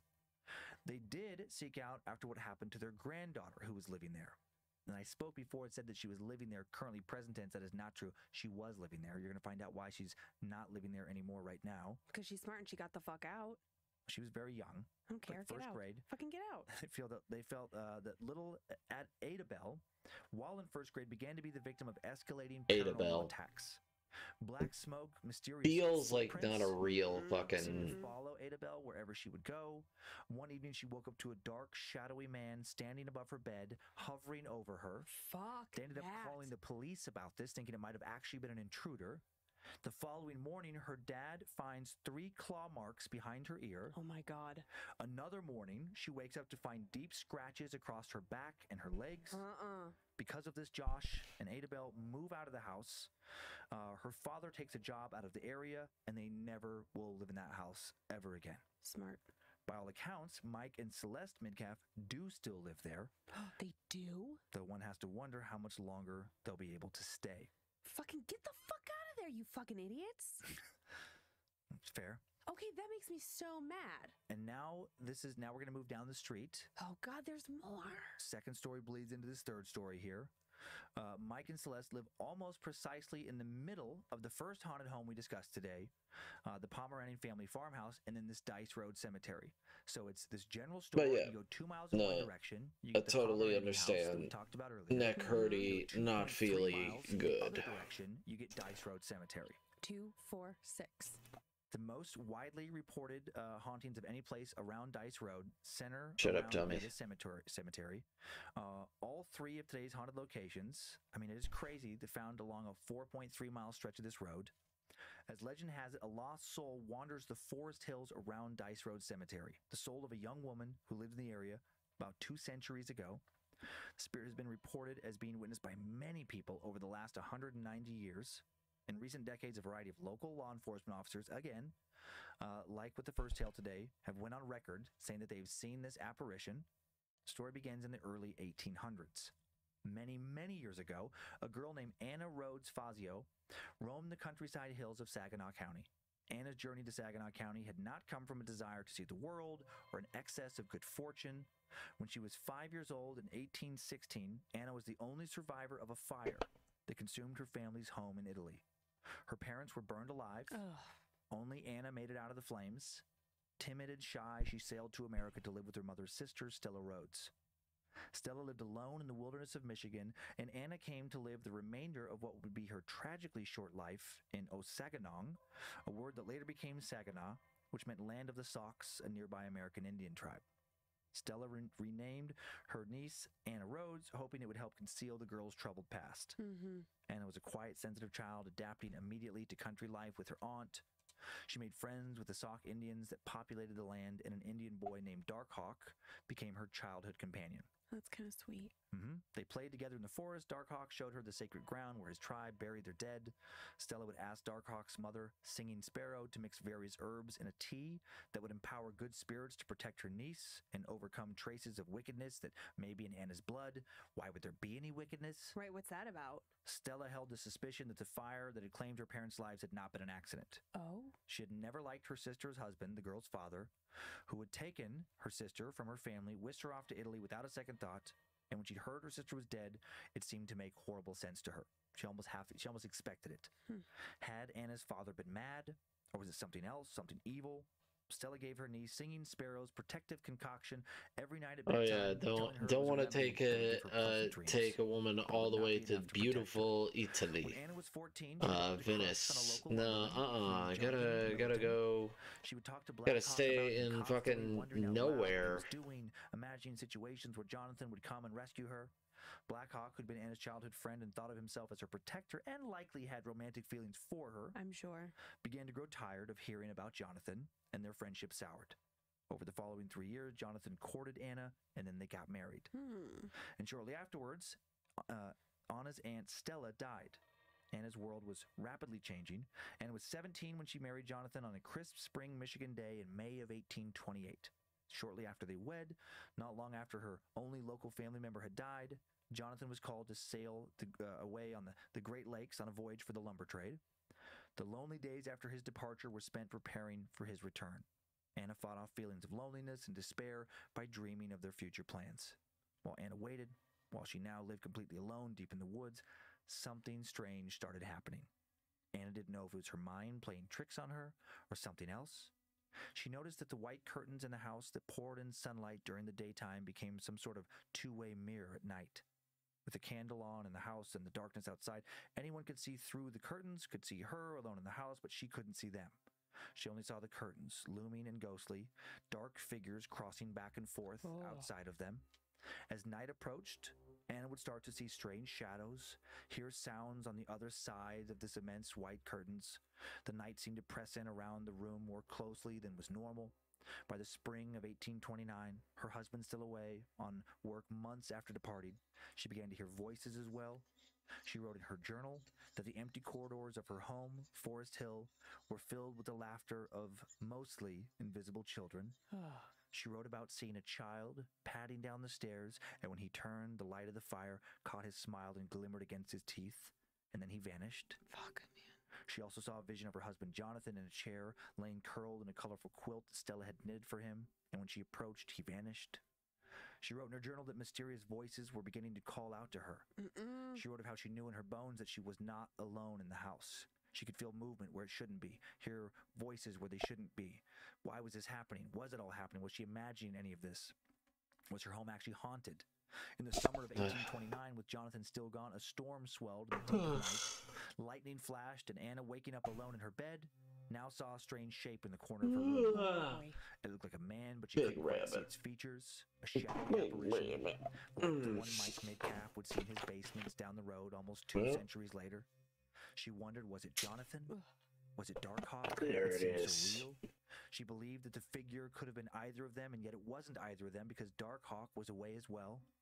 Night after night, she wrote of the strange shadow figure returning to her room. Anna became terrified that Jonathan would somehow find out about the figure and think she was having an affair, that a neighbor would report seeing a strange man in her bedroom. She wrote in her journal on October 8th, 1829, "Jonathan, my love, I care for him not. You must believe that yours are the lips I crave. I fear that I can no longer tame Darkhawk's pursuit. He waits for me, veiled by the darkness of night. He comes for me while you are away. My love, I am ashamed for what has been done, my sorrow great. I cried for you, but you did not wake from your sleep. I beg your forgiveness and know you will come save me. I wait for you to wake." No one has ever been able to figure out what she means there by the waking, the wake. As it would turn out, her fear regarding Jonathan returning and being upset with her for this dark visitor would soon be irrelevant. On August 12th, 1830, Anna receives news that Jonathan's ship has sunk, killing everyone on board. Jonathan is dead. Young Anna, only 18, is now completely alone. In a delirium, Anna writes in her journal, "I leave not my home, but I enter into it. My lover leads me there. I shall go to the forest. I shall go to the shed. Oh, boy. I leave not in sorrow. I cry not for my lost love. My lover calls to me as darkness sets in the sky." Her lifeless body is found 2 days later, on August 14th. She was found hanging from the rafter of the small shed near the back of the Dice Road Cemetery. Fuck. Before she took her own life, she sealed her journal in the walls of the shed where it was found later. The small building remains there today. According to local lore, it has not been torn down because her ghost protects it. 65 years after her death, a late 19th century ghost hunter named Howard Tripp would stumble upon Anna's journal. Tripp took particular interest in Anna's ghost, making an in-depth case study of her haunting. He wrote, "The ghost of Anna Rhodes Millerton remains in the forest because she has unfinished business here. I believe she is trying desperately to tell me how to help her find peace. I am afraid that I will never know the secret meaning in what she searches for. I can only hope that someday she will find peace." And it doesn't seem that she has found that peace. Her spirit allegedly continues to be encountered around Dice Road Cemetery. A woman named Sadie recounted her story on a forum about her father Mike running into Anna in the 1980s. One night, Mike had to work late on one of the construction sites along Dice Road. He was supposed to deliver some supplies, but got held up, and by the time he was ready to leave, it was close to midnight. Mike only lived a mile or so down the road, and he decided to walk home. Ooh. When he got close to the cemetery, he saw a woman in a white dress near the gates. He felt creeped out, but he didn't want the lady to think he was a wuss, so he kept walking. When he looked at her again, they were now only about 50 feet apart. Oh my God, Mike. And she saw him, and she beckoned him to come closer. Her mouth was moving like she was speaking, but he couldn't hear any words. There were no other sounds, nothing to muffle her words. He wondered if she wanted him to come over, why was she speaking so softly? Or why was she not speaking at all? Now too freaked out to care what she thought about him, he walked away quickly, got back to his house, feeling a little shaken, but was glad that he'd made it out of the strange encounter unscathed. So he thought. When he entered the kitchen, he saw a glowing ball of light pass in front of him and float into the living room. He wasn't going to follow it, but then he remembered that his wife was sleeping just a few feet away in their bedroom. He followed it towards their bedroom as it trailed down the hall, passed through the door frame into their bedroom. Bam! The door slammed shut, locked from the inside. Mike She gets so spooked so quickly. Pounding on it, but it wouldn't budge. He tried to wrench it open, and by all accounts, the cheap wood should have given in to Mike's strength, but it did not. Mike, is that you? His wife emerged not from their bedroom, but from their daughter's bedroom. Ooh. She told him she'd felt something odd that night before she went to bed. Something about their room. Something telling her not to go to sleep in their bedroom. So she'd gone to sleep in their daughter's bedroom. As if hearing them discuss this, the bedroom door swings open now on its own. No apparition comes forth, but a cold blast of air shoots out of the darkness into the hallway. They didn't get any sleep that night, and a few months later, Mike got a different job and moved his family to a different town. Way to go. And there are other tales like this. A young local man named Jay posted the following. I grew up in the Hemlock area and heard the stories of Anna before I actually saw her. I was around 10 years old when I first saw her in the woods around the cemetery. I've been riding my bike down Dice Road, glanced towards the cemetery. She was standing there in the woods, staring at me. I wasn't afraid because she seemed sad and lost and was very pretty. She looked transparent. People say ghosts are white, but she was a light blue, type color. I've seen her several times since. When I was a kid, I took friends there to see her, but they claimed they saw nothing. It may sound crazy, but after you see something like that, it changes you. It makes you aware of things that you never thought were real. For some reason, Anna doesn't allow a lot of people to see her. I'm glad she chose me. She is not evil. She has never appeared to be anything but calm and gentle. Did young Jay remind Anna of the good time she spent with Darkhawk as a child?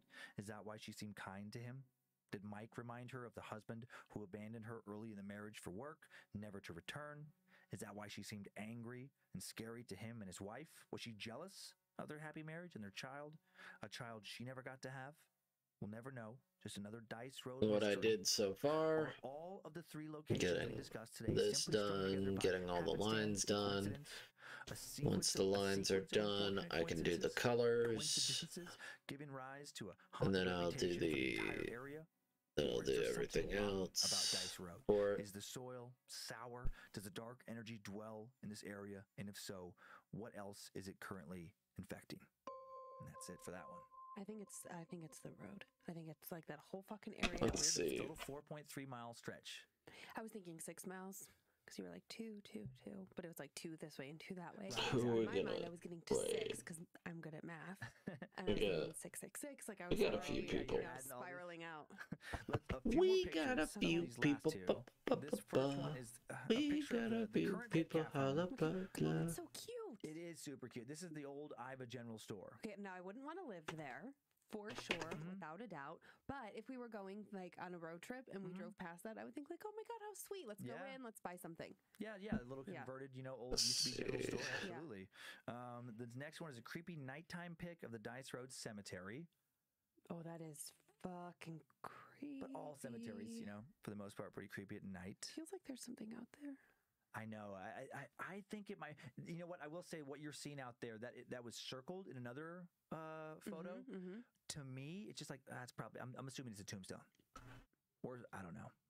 Okay. But it is weird. But I know what you're talking about. This next one is a photo, another one of the old Iva General Store. Who are we gonna raid? Oh wait, is that the same? Oh, maybe that's just different angle. Just different angle. Same. Yeah, and then a bedroom. Who are we gonna raid? That is the question of the night. So what we got done, we got a few. We're just cleaning up the panels one at a time, just slowly working our way. I gotta do that, and I gotta work my way down the panels, and then I gotta finish up chapter 1, and then I can start. The most fun is right here. That's what I love. That's what I wanted to do with my life. Let's figure out who we're gonna raid.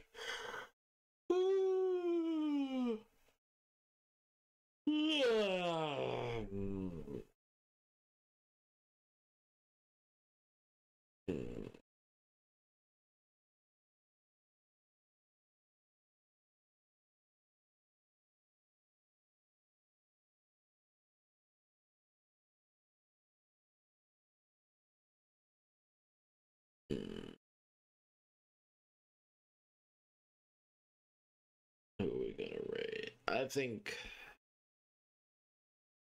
no.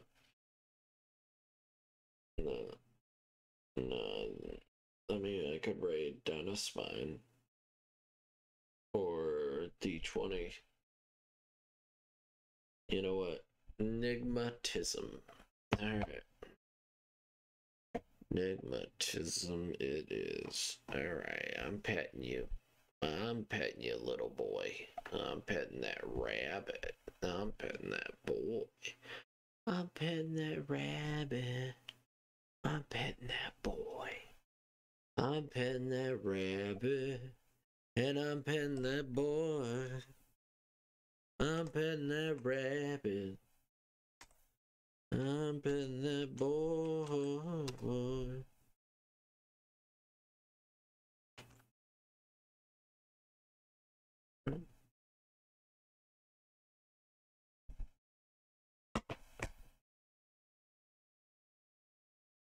Alright, guys. Thank you guys for coming in. Thank you guys for staying around. I really do appreciate it. Thank you all for coming in. Thank you guys for being amazing. I know it's easy for you guys to be amazing.